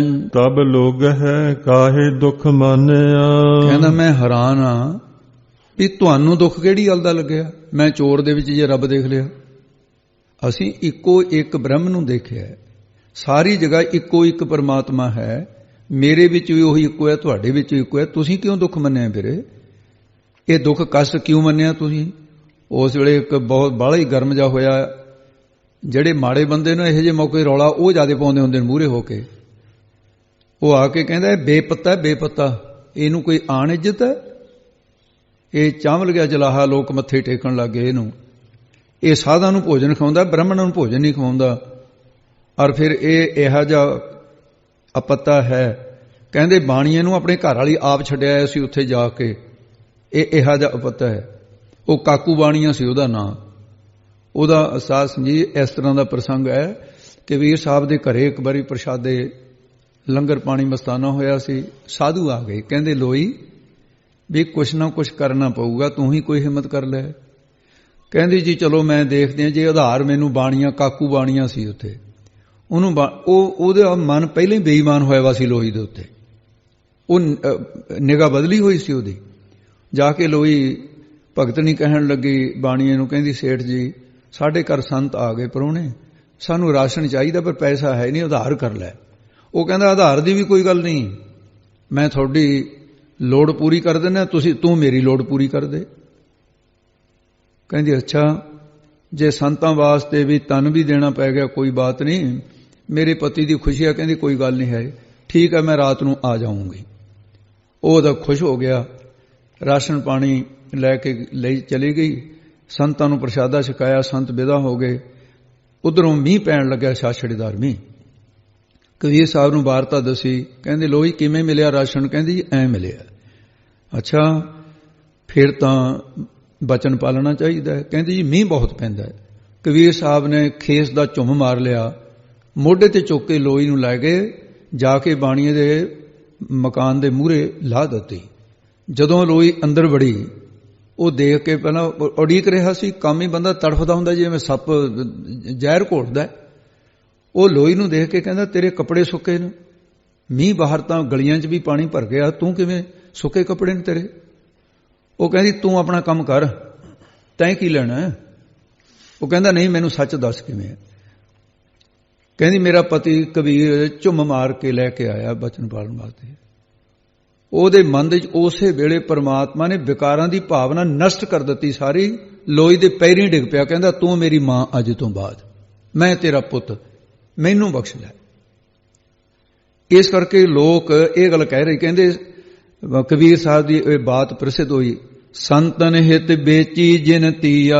ਤੀਆ ਨਾਮ ਔਰਤ ਦਾ ਹੈ। ਚੋਰ ਸਵਾਲ ਦੀ ਉਹ ਸੰਗ ਧੀਆ, ਧੀ ਦੇ ਨਾਲ ਚੋਰ ਸਵਾਲਿਆ, ਬਾਣੀਏ ਦੇ ਲੈ ਕੇ ਚਲੇ। ਇਹ ਬੜਾ ਅਪੱਤਾ ਹੈ। ਇਸ ਕਰਕੇ ਲੋਕ ਬੁਰਾ ਭਲਾ ਕਹਿਣ ਲੱਗੇ। ਤੇ ਹੁਣ ਬਚਨ ਜਿਹੜਾ ਕੀਤਾ ਸੀ, ਤੇ ਲੋਈ ਨੇ ਆਪਣਾ ਬਚਨ ਵੀ ਪੂਰਾ ਕਰਤਾ, ਧਰਮ ਵੀ ਰੱਖ ਲਿਆ। ਜਿਹੜੇ ਬਚਨ ਨਹੀਂ ਪਾਲਦੇ ਉਹਨਾਂ ਨੂੰ ਪਾਪ ਲੱਗਦਾ ਹੈ। ਬਚਨ ਹੇਤ ਸ੍ਰੀ ਰਾਮਚੰਦ ਲੰਕਪਤ ਕੀਓ ਭੀਸ਼ਣ। ਬਚਨ ਹੇਤ ਬਲ ਰਾਉ ਗਇਓ ਪਾਤਾਲ ਸੋ ਤਤ ਛਿਣ। ਬਚਨ ਹੇਤ ਹਰੀ ਚੰਦ ਨੀਚ ਕਰ ਨੀਰ ਭਰਾਇਓ। ਬਚਨ ਹੇਤ ਬਨਵਾਸ ਪਾਂਡਵਾਂ ਕਸ਼ਟ ਉਠਾਇਓ। ਕਹਿ ਕੇ ਬਚਨ ਜੋ ਟਲ ਜਾਏ ਫੜ ਕਟਾਰ ਤੇ ਕੱਟੀਏ। ਸਾਈਂ ਲੋਕ ਕਹਿ ਸੁਣ ਸਜਣਾ ਬਚਨੋ ਮੂਲ ਨਾ ਹਟੀਏ। ਜਿਹੜਾ ਬਚਨ ਕਰੀਏ ਕਹਿੰਦੇ ਉਹ ਪਾਲਣ, ਬਚਨ ਕਰੇ ਜੋ ਪਾਲੇ ਨਹੀਂ। ਤੇ ਮਹਾਰਾਜ ਸਾਹਿਬ ਕਹਿੰਦੇ ਉਹਨਾਂ ਨੂੰ ਟਿਕਾਣਾ ਕਿਤੇ ਨਹੀਂ ਲੋਕ ਪਰਲੋਕ। ਇਸ ਕਰਕੇ ਉਹ ਕਹਿੰਦੇ ਛੱਡੋ ਇਹਦੇ ਕੋਲੋਂ ਕੀ ਗੱਲਾਂ ਕਰਦੇ ਹੋ, ਇਹ ਤਾਂ ਅਪੱਤਾ ਬੰਦਾ ਹੈ, ਇਹਨੂੰ ਕੋਈ ਇੱਜ਼ਤ ਆਣ ਥੋੜੀ ਹੈ। ਤਾਂ ਫਿਰ ਕਬੀਰ ਸਾਹਿਬ ਨੇ ਅਗਲੀਆਂ ਤੁਕਾਂ ਉਚਾਰਨ ਕੀਤੀਆਂ। ਹਮ ਅਪਤ ਹੈ ਆਪਣੀ ਪਤ ਖੋਈ। ਇਹਨੂੰ ਭਾਈ ਪੋਲਾ ਪਾਠ ਹੈ ਪਤ, ਪਤ ਨਾ ਬਣ ਜਾਏ, ਉਹ ਬਿਰਸ਼ਾਂ ਦੇ ਪੱਤੇ ਹੁੰਦੇ ਐ। ਹਮ ਅਪਤ ਹੈ ਆਪਣੀ ਪਤ ਖੋਈ, ਆੜਾ ਕੇਤਰ ਕਰ ਲੈਣਾ, ਅਪਤ ਹੈ। ਹੇ ਲੋਗੋ, ਜੇ ਅਸੀਂ ਹਮ ਬੇਪਤੇ ਹਾਂ ਤਾਂ ਫਿਰ ਆਪਣੀ ਪਤ ਖੋਈ ਆ, ਤੁਹਾਡੀ ਤਾਂ ਨਹੀਂ ਖੋਈ। ਤੁਸੀਂ ਕਾਹਨੇ ਤਕਲੀਫ ਮੰਨਦੇ ਹੋ? ਅਸੀਂ ਆਪਣੀ ਇੱਜ਼ਤ ਖੋਈ, ਬਰਬਾਦ ਕੀਤੀ ਹੈ, ਤੁਹਾਡਾ ਤਾਂ ਕੁਝ ਨਹੀਂ ਵਿਗਾੜਿਆ ਹੈ। ਹਮਰੇ ਖੋਜ ਪਰਹੁ ਮਤ ਕੋਈ। ਸਾਡੇ ਖੋਜ ਨਾਮ ਹੁੰਦਾ ਰਸਤੇ ਦਾ। ਕੋਈ ਵੀ ਮਤਾਂ ਪਰੋ ਪੈਣਾ ਕਰੋ, ਮੇਰੇ ਵਾਲੇ ਰਸਤੇ ਨਾ ਚੱਲਿਓ, ਕਿਉਂਕਿ ਤੁਸੀਂ ਜਾਣਾ ਨਰਕਾਂ ਨੂੰ, ਮੈਂ ਜਾਣਾ ਸੱਚਖੰਡ ਨੂੰ। ਮੇਰੇ ਰਸਤੇ ਕਾਹਨੂੰ ਪਾਓਗੇ ਤੁਸੀਂ? ਜਿਹੜਾ ਸਾਧ ਚੋਰ ਸਭ ਬ੍ਰਹਮ ਪਛਾਣਨ ਵਾਲੀ ਕੀਤੀ ਹੈ। ਇਸ ਕਰਕੇ ਫਿਰ ਕਹਿੰਦੇ ਫਿਰ ਹੋਰ ਲੋਕੋ ਕਬੀਰ ਸਾਹਿਬ ਜੀ ਕਹਿੰਦੇ ਨੇ, ਦੁਬਾਰੇ ਬੋਲਦੇ ਜੀ, ਹਮਰਾ ਖੋਜ ਪਰਹੁ ਮਤ ਕੋਈ। ਹਮਰੇ ਸਾਡੇ ਇਹ ਖੋਜ ਰਸਤੇ। ਤੇ ਕਬੀਰ ਸਾਹਿਬ ਜੀ ਨੇ ਕਿਹਾ ਤੇ ਕਹਿੰਦੇ ਵੀ ਤੁਸੀਂ ਇਸ ਰਸਤੇ ਨਾ ਆਓ ਜੇ ਤੁਹਾਨੂੰ ਗਲਤ ਰਸਤਾ ਲੱਗਦਾ। ਤੇ ਜਿਹੜੇ ਤਾਂ ਚੰਗੇ ਸੀ ਉਹ ਤਾਂ ਸਾਧ ਸੰਗਤ ਜੀ ਫਿਰ ਥੋੜਾ ਜਿਹਾ ਸ਼ਰਮ ਵੀ ਮੰਨਦੇ ਸੀ ਵੀ ਦੇਖੋ ਕਬੀਰ ਸਾਹਿਬ ਤਾਂ ਜੀ ਭਗਤ ਹੈ, ਪਰ ਜਿਹੜੇ ਦੂਸਰੇ ਨੇ ਉਹ ਕਾਹਨੂੰ ਇਸ ਤਰ੍ਹਾਂ ਸਾਧ ਸੰਗਤ ਜੀ ਕਹਿੰਦੇ ਆ। ਫਿਰ ਉੱਥੇ ਖੜੇ ਕਹਿਣ ਲੱਗੇ ਬ੍ਰਾਹਮਣ, ਕਹਿੰਦੇ ਜਾਣ ਦੋ ਸਾਧਾਂ ਦੀ ਪੂਜਾ ਕਰਦਾ ਹੈ, ਬ੍ਰਾਹਮਣਾਂ ਦੀ ਪੂਜਾ ਨਹੀਂ ਕਰਦਾ, ਬੜਾ ਮੰਦਾ ਹੈ। ਕਬੀਰ ਸਾਹਿਬ ਨੂੰ ਕਹਿੰਦੇ ਨੇ ਇਹਦੇ ਵਰਗਾ ਕਿਹੜਾ ਮੰਦਾ ਕੰਸੀ 'ਚ ਹੋਊਗਾ। ਰੌਲਾ ਪਾਉਣ ਲੱਗੇ ਸਾਰੇ, ਇਹ ਮੰਦਾ ਹੈ, ਮਾੜਾ ਹੈ, ਮਾੜਾ ਹੈ। ਕਬੀਰ ਸਾਹਿਬ ਨੇ ਅਗਲੀ ਪੰਕਤੀ ਉਚਾਰੀ, ਰਹਾਉ ਅਸਥਾਈ ਦੇ ਕੇ ਫਰਮਾਉਂਦੇ ਨੇ, ਹਮ ਮੰਦੇ ਮੰਦੇ ਮਨ ਮਾਹੀ। ਇਹ ਭਾਈ ਜੇਕਰ ਅਸੀਂ ਮੰਦੇ ਬੁਰੇ ਹਾਂ, ਮੰਦਾ ਨਾਮ ਬੁਰੇ ਨੂੰ ਕਹਿੰਦੇ ਨਾ, ਮਨ ਚਿੱਤ ਦੇ ਮਾਹੀ ਵਿੱਚ ਹੀ ਮੰਦੇ ਬੁਰੇ ਹਾਂ, ਤਾਂ ਫਿਰ ਤੁਸੀਂ ਇਹ ਦੱਸੋ ਸਾਂਝ ਪਾਤ ਕਾਹੂ ਸਿਓ ਨਾਹੀ। ਤੇ ਤੁਹਾਡੀ ਬ੍ਰਾਹਮਣਾਂ ਤੇ ਛਤਰੀਆਂ ਦੀ ਪਾਤ ਪੰਗਤ ਦੇ ਸਿਉ ਨਾਲ ਕਾਹੂ ਕਿਸੇ ਪ੍ਰਕਾਰ ਸਾਡੀ ਸਾਂਝੀਦਾਰੀ ਹੈ ਨਹੀਂ। ਤੁਹਾਡੇ ਕਿਸੇ ਨਾਲ ਵੀ ਸਾਡਾ ਵਰਤ ਵਿਹਾਰ ਨਹੀਂ ਹੈ, ਨਾ ਬ੍ਰਾਹਮਣਾਂ ਦੇ ਨਾਲ ਛਤਰੀਆਂ ਦੇ ਨਾਲ, ਨਾ ਛਤਰੀਆਂ ਦੇ ਨਾਲ ਨਾ ਬ੍ਰਾਹਮਣਾਂ ਦੇ ਨਾਲ। ਫਿਰ ਲੋਕ ਕਹਿਣ ਲੱਗੇ ਤੇਰੀ ਪੱਤ ਵਿਗੜ ਗਈ ਹੈ। ਕਹਿਣ ਲੱਗੇ ਕੋਈ ਬਾਤ ਨਹੀਂ। ਅਗਲੀ ਤੁਕ ਉਚਾਰਨ ਕੀਤੇ, ਪਤ ਅਪਤ ਤਾਂ ਕੀ ਨਹੀਂ ਲਾਜ। ਕਬੀਰ ਸਾਹਿਬ ਜੀ ਕਹਿੰਦੇ ਨੇ ਚੇਤੇ ਰੱਖੋ, ਪਤ ਇੱਜ਼ਤ ਕਿਸ ਦੀ ਰਹਿੰਦੀ ਹੈ ਅਤੇ ਅਪਤ ਬੇਪਤਾ ਕੌਣ ਹੁੰਦਾ ਹੈ, ਤਾਂ ਕਿ ਤਿਸ ਗੱਲ ਦੀ ਤੁਹਾਨੂੰ ਲਾਜ ਲੱਜਿਆ ਨਹੀਂ ਹੈ, ਤੁਹਾਨੂੰ ਨਹੀਂ ਪਤਾ ਹੈ। ਤਬ ਜਾਣ ਹੋਗੇ ਜਬ ਉਗਰੈ ਗੋਪਾਜ। ਇਸ ਗੱਲ ਨੂੰ ਤੁਸੀਂ ਉਦੋਂ ਜਾਣੋਗੇ ਜਦੋਂ ਤੁਹਾਡਾ ਪਾਜ ਪਖੰਡ ਉਗੜੇਗਾ, ਨਿਰੰਕਾਰ ਦੇ ਦਰ ਤੇ ਉਗੜ ਜਾਏਗਾ, ਖੁੱਲੇਗਾ ਪਰਦਾ। ਇਹ ਗੱਲ ਸੁਣ ਕੇ ਕਬੀਰ ਦੇ ਸਾਹਮਣੇ ਇੱਕ ਉਹਨਾਂ ਦੇ ਵਿੱਚੋਂ ਜਿਹੜੇ ਸ਼ੰਕੇ ਕਰਨ ਆਏ ਸੀ, ਉਹ ਤਾਂ ਕਬੀਰ ਦੇ ਚਰਨੀ ਡਿੱਗ ਪਿਆ। ਕਹਿੰਦੇ ਕਬੀਰ ਜੀ ਮੈਂ ਆਇਆ ਤਾਂ ਇਹਨਾਂ ਦੇ ਨਾਲ ਹੈ, ਪਰ ਮੈਨੂੰ ਬਖਸ਼ ਲਓ ਵੀ ਮੇਰੀ ਪਤ ਇੱਜ਼ਤ ਦਰਗਾਹ ਦੇ ਵਿੱਚ ਰਹਿ ਜਵੇ। ਇਹ ਲੋਕਾਂ ਤਾਂ ਨਿੰਦਿਆ ਕੀਤੀ ਤੇ ਮੈਂ ਪਛਤਾਤਾਪ ਕਰਦਾ, ਚਰਨ ਫੜ ਲਏ। ਫਿਰ ਕਬੀਰ ਜੀ ਉਹਨੂੰ ਮੁਖਾਤਬ ਕਰਕੇ ਉਪਦੇਸ਼ ਦਿੰਦੇ ਹਨ, ਕਹਿੰਦੇ ਹਨ ਕਹੋ ਕਬੀਰ ਪਤ ਹਰ ਪਰਵਾਨ। ਕਬੀਰ ਸਾਹਿਬ ਜੀ ਕਹੋ ਕਥਨ ਕਰਦੇ, ਹੇ ਭਾਈ ਪਤ ਇੱਜ਼ਤ ਪ੍ਰਤਿਸ਼ਠਾ ਉਸ ਦੀ ਰਹਿੰਦੀ ਹੈ ਜਿਸ ਨੂੰ ਹਰੀ ਪਰਮੇਸ਼ਰ ਦਰਗਾਹ ਵਿੱਚ ਪ੍ਰਵਾਨ ਨਹੀਂ ਕਰ ਲੈਂਦਾ ਹੈ। ਜੇ ਹਰੀ ਪਰਮੇਸ਼ਰ ਦੇ ਦਰ ਪ੍ਰਵਾਨ ਹੋ ਜਾਈਏ ਤਾਂ ਪਤ ਆਵਰ ਰਹਿੰਦੀ ਹੈ। ਬਿਨ ਨਾਵੇ ਪਤ ਜਾਏ, ਨਾਮ ਤੋਂ ਬਿਨਾਂ ਪਤ ਜਾਂਦੀ ਹੈ। ਇਸ ਕਰਕੇ ਸਰਬ ਤਿਆਗ ਬੋਲੋ ਜੀ, ਸਰਬ ਤਿਆਗ ਭਜ ਕੇਵਲ ਰਾਮ। ਲੈ ਭਾਈ ਜੇ ਤੂੰ ਆਪਣੀ ਇੱਜ਼ਤ ਚਾਹੁੰਦਾ ਲੋਕ ਪਰਲੋਕ ਵਿੱਚ, ਸਾਰੀਆਂ ਮਾਇਕੀ ਚੀਜ਼ਾਂ ਨੂੰ, ਮਾਇਕੀ ਪਦਾਰਥਾਂ ਨੂੰ ਤਿਆਗ ਕਰਕੇ ਛੱਡ ਕਰਕੇ ਕੇਵਲ ਸਿਰਫ ਪਰਮੇਸ਼ਰ ਦਾ ਭਜਨ ਕਰ ਤੋਂ। ਇਸੇ ਪ੍ਰਕਾਰ ਜੇ ਜਬ ਹਮ ਏਕੋ ਏਕ ਕਰ ਜਾਣਿਆ। ਕਬੀਰ ਸਾਹਿਬ ਜੀ ਤੇ ਤੁਸੀਂ ਸੰਸਾਰ ਨੂੰ ਛੱਡ ਕੇ ਨਿਆਰੇ ਹੋ ਰਹੇ ਹੋ, ਕਿਉਂ ਐਸੇ ਬੈਠ ਗਏ ਹੋ। ਭਗਤੀ ਫਰਮਾਉਂਦੇ ਨੇ ਜਬ ਹਮ ਏਕੋ ਏਕ ਕਰ ਜਾਣੇ ਆ। ਇੱਥੋਂ ਹੀ ਸਾਧ ਸਮਝੀ ਇਹਦੇ ਅਰਥ ਸ਼ੁਰੂ ਹੋਣੇ ਆ।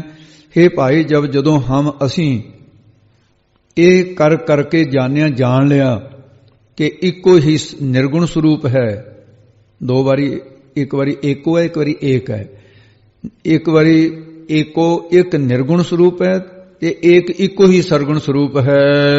ਤਬ ਲੋਗ ਹੈ ਕਾਹੇ ਦੁਖ ਮਾਨਿਆ। ਤਦੋਂ ਉਸ ਵੇਲੇ ਜਿਹੜੇ ਲੋਗ ਕੌਣ, ਰਾਗ ਦਵੈਸ਼ ਮੰਨਣ ਵਾਲੇ, ਉਹਨਾਂ ਨੂੰ ਕਾਹੇ, ਤੇ ਕਾ ਦਾ ਅਰਥ ਹੈ ਦਾ, ਹੇ ਦਾ ਅਰਥ ਹੈ ਤਿਆਗ। ਉਹਨਾਂ ਦਾ ਤਿਆਗ ਕਰ ਦਿੱਤਾ ਹੈ, ਰਾਗ ਦਵੈਸ਼ ਕਰਨ ਵਾਲਿਆਂ ਦਾ। ਕਿਉਂ ਤਿਆਗ ਕਰ ਦਿੱਤਾ ਹੈ? ਉਹ ਕਹਿੰਦੇ ਦੁੱਖ ਮਾਨਿਆ। ਬੋਲੋ ਜੀ, ਤਬ ਲੋਗ ਹੈ, ਤਬ ਲੋਗ ਹੈ ਕਾਹੇ ਦੁਖ ਮਾਨਿਆ। ਕਹਿੰਦੇ ਦੁੱਖ ਮੰਨਿਆ ਤੂੰ, ਅਸੀਂ ਇਹਨਾਂ ਦੀ ਕੁਸੰਗਤ ਕਰਕੇ ਦੁੱਖ ਮੰਨਣਾ ਕੀਤਾ ਹੈ। ਜੰਮਣ ਮਰਨ ਦਾ ਦੁੱਖ ਇਹਨਾਂ ਕੁਸੰਗੀਆਂ ਕਰਕੇ ਹੁੰਦਾ ਹੈ, ਇਸ ਕਰਕੇ ਇਹ ਦੁੱਖ ਮੰਨਿਆ ਅਸੀਂ। ਹਮ ਅਪਤ ਹੈ ਆਪਣੀ ਪਤ ਖੋਈ। ਹਮ ਤਮਾਮ ਫਾਰਸੀ ਦਾ ਸ਼ਬਦ ਹੈ, ਹਮ ਤਮਾਮ ਦਾ ਵਾਚਕ। ਤਮਾਮ ਲੋਕ ਜਿਹੜੇ ਨਾ ਉਹ ਆਸੁਰੀ ਸੰਪਦਾ, ਕਾਮ ਕਰੋ ਲੋਭ ਮੋਹ ਹੰਕਾਰ ਵਾਲੀ ਹੰਗਤਾ ਮਮਤਾ ਕਰਕੇ ਅਪਤ ਹੈ, ਬੇਪਤ ਹੋ ਰਹੇ ਨੇ। ਕਾਮ ਕ੍ਰੋਧ ਕਰਕੇ ਉਹਨਾਂ ਦੀ ਇੱਜ਼ਤ ਬਰਬਾਦ ਹੋ ਰਹੀ ਹੈ। ਉਹਨਾਂ ਨੇ ਆਪਣੀ ਸ਼ੁਭ ਗੁਣਾਂ ਦੀ ਪ੍ਰਾਪਤ ਕਰਨ ਰੂਪੀ ਪਤ ਇੱਜ਼ਤ ਖੋਈ ਗਵਾ ਲਈ ਹੈ। ਹਮਰੇ ਖੋਜ ਪਰਹੁ ਮਤ ਕੋਈ, ਹਮ ਰਹਿ ਹੇ ਜਗਿਆਸੂ ਜਨੋ, ਹਮ ਤਮਾਮ ਪਾਂਬਰ ਪੁਰਖਾਂ ਦੇ ਖੋਜ ਰਸਤੇ ਖੋਟੇ ਮਾਰਗ ਕੁਸੰਗਤ ਵਿੱਚ ਮਤਾਂ ਪਰੋ ਪੈਣਾ ਕਰੋ। ਇਹ ਰਸਤੇ ਨਾ ਜਾਓ, ਕਸੰਗੀਆਂ ਦੇ ਕੋਲ ਨਾ ਬੈਠਿਓ। ਰਹਾਉ ਅਸਾਈ ਦੇ ਕੇ ਫਰਮਾਨ ਕਰਦੇ ਹਨ ਜੀ। ਹਮ ਮੰਦੇ ਮੰਦੇ ਮਨ ਮਾਹੀ, ਤੇ ਹਮ ਤਮਾਮ ਜਿੰਨੇ ਵੀ ਜੀਵ ਹੈ ਹੰਗਤਾ ਮਮਤਾ ਕਰਕੇ ਇਹ ਜਿਹੜੇ ਜੀਵਨ ਸਰੀਰ ਇਹ ਸਾਰੇ ਮੰਦੇ ਬੁਰੇ ਕਰਮ ਕਰਦੇ ਆ। ਇਸ ਕਰਕੇ ਮਨ ਚਿੱਤ ਮਾਹੀ ਵਿੱਚ ਵੀ ਮਨ ਦੇ ਵਿੱਚ ਵੀ ਮੰਦੇ ਭੈੜੇ ਸੰਕਲਪ ਕਰਦੇ ਹਨ। ਸਾਜ ਪਾਤ ਕਾਹੂ ਸਿਓ ਨਾਹੀ, ਸਾਡੀ ਤਾਂ ਇਹਨਾਂ ਦੇ ਨਾਲ ਕੋਈ ਵੀ ਗੁਰੂ ਚੇਲੇ ਵਾਲੀ ਸਾਂਝ ਵੀ ਨਹੀਂ ਹੈ ਤੇ ਭਾਈਆਂ ਭਾਈਆਂ ਵਾਲੀ ਸਾਂਝ ਵੀ ਨਹੀਂ ਹੈ ਤੇ ਪਾਂਤ ਪੰਗਤੀ ਵੀ ਨਹੀਂ, ਇਹਨਾਂ ਦੇ ਨਾਲ ਕੋਈ ਸਾਂਝ ਵੀ। ਇੱਕ ਥਾਂ ਬੈਠ ਕੇ ਰੋਟੀ ਖਾਣੇ ਇਹ ਪ੍ਰੇਮ ਦਾ ਵਾਚਕ ਹੁੰਦਾ। ਪ੍ਰੇਮ ਦਾ ਭਾਵ ਹੈ ਇਹ ਵੀ ਆਪਾਂ ਇਕੱਠੇ ਬੈਠ ਕੇ ਰੋਟੀ ਖਾਵਾਂਗੇ। ਹੁਣ ਵੀ ਲੋਕ ਜਿਹੜਾ ਪ੍ਰੇਮ ਹੁੰਦਾ ਕਹਿੰਦੇ ਇਕੱਠੇ ਬੈਠ ਕੇ ਰੋਟੀ ਖਾਵਾਂਗੇ। ਕਹਿੰਦੇ ਇਹਨਾਂ ਦੇ ਨਾਲ ਸਾਡੀ ਰੋਟੀ ਦੀ ਵੀ ਕੋਈ ਸਾਂਝ ਨਹੀਂ, ਪੰਗਤ ਦੀ ਵੀ ਕੋਈ ਸਾਂਝ ਨਹੀਂ ਹੈ। ਸਾਂਝ ਮਿਲ ਕਰਕੇ ਭਾਉ ਭਗਤੀ ਦੀ ਪਾਤ ਪੰਗਤੀ ਵਿੱਚ ਬੈਠ ਕੇ ਵੀ ਭਗਤੀ ਕਰਨ ਵਾਸਤੇ ਵੀ ਇਕੱਠੇ ਬੈਠ ਕੇ ਨਹੀਂ ਭਗਤੀ ਕਰਦੇ। ਕੋਈ ਇਹਨਾਂ ਦੇ ਨਾਲ ਸਾਂਝ ਨਹੀਂ ਹੈ। ਭਗਤੀ ਸਿਮਰਨ ਭਜਨ ਕਰਨਾ ਆਦਿਕ ਇਹਨਾਂ ਵਿੱਚ ਕਿਸੇ ਪ੍ਰਕਾਰ ਦਾ ਸਾਡਾ ਮਿਲਾਪ ਹੀ ਨਹੀਂ ਹੈ। ਉਹ ਕਈ ਇਹਨਾਂ ਦੇ ਨਾਲ ਪਤ ਆਪਤ ਤਾਕੀ ਨਹੀਂ ਲਾਜ, ਪਰਮੇਸ਼ਰ ਦਾ ਭਜਨ ਕਰਨ ਕਰਕੇ ਪਤ ਇੱਜ਼ਤ ਰਹਿਣੀ ਹੈ ਅਤੇ ਕੁਸੰਗਤ ਕਰਕੇ ਬੇਪਤ ਹੋਣਾ। ਇਸ ਕਰਕੇ ਤਾਂ ਇਹਨਾਂ ਗੱਲਾਂ ਕੀ ਦਾ ਅਰਥ ਹੈ ਦੀ ਇਹਨਾਂ ਪਾਮਰ ਲੋਕਾਂ ਨੇ ਲਾਜ ਲਜਿਆ ਨਹੀਂ ਜਾਣੀ ਹੈ। ਤਬ ਜਾਣੋਗੇ ਜਬ ਉਗਰੈ ਗੋਪਾਜ, ਇਹ ਜੀਵ ਜਬ ਜਿਸ ਵਕਤ ਪਰਲੋਕ ਵਿੱਚ ਜਾ ਕੇ ਤੁਹਾਡਾ ਪਾਜ ਪਖੰਡ ਉਗਰੇ ਗੋ ਪ੍ਰਗਟ ਹੋਏਗਾ ਤਦ ਤੁਸੀਂ ਜਾਣੋਗੇ।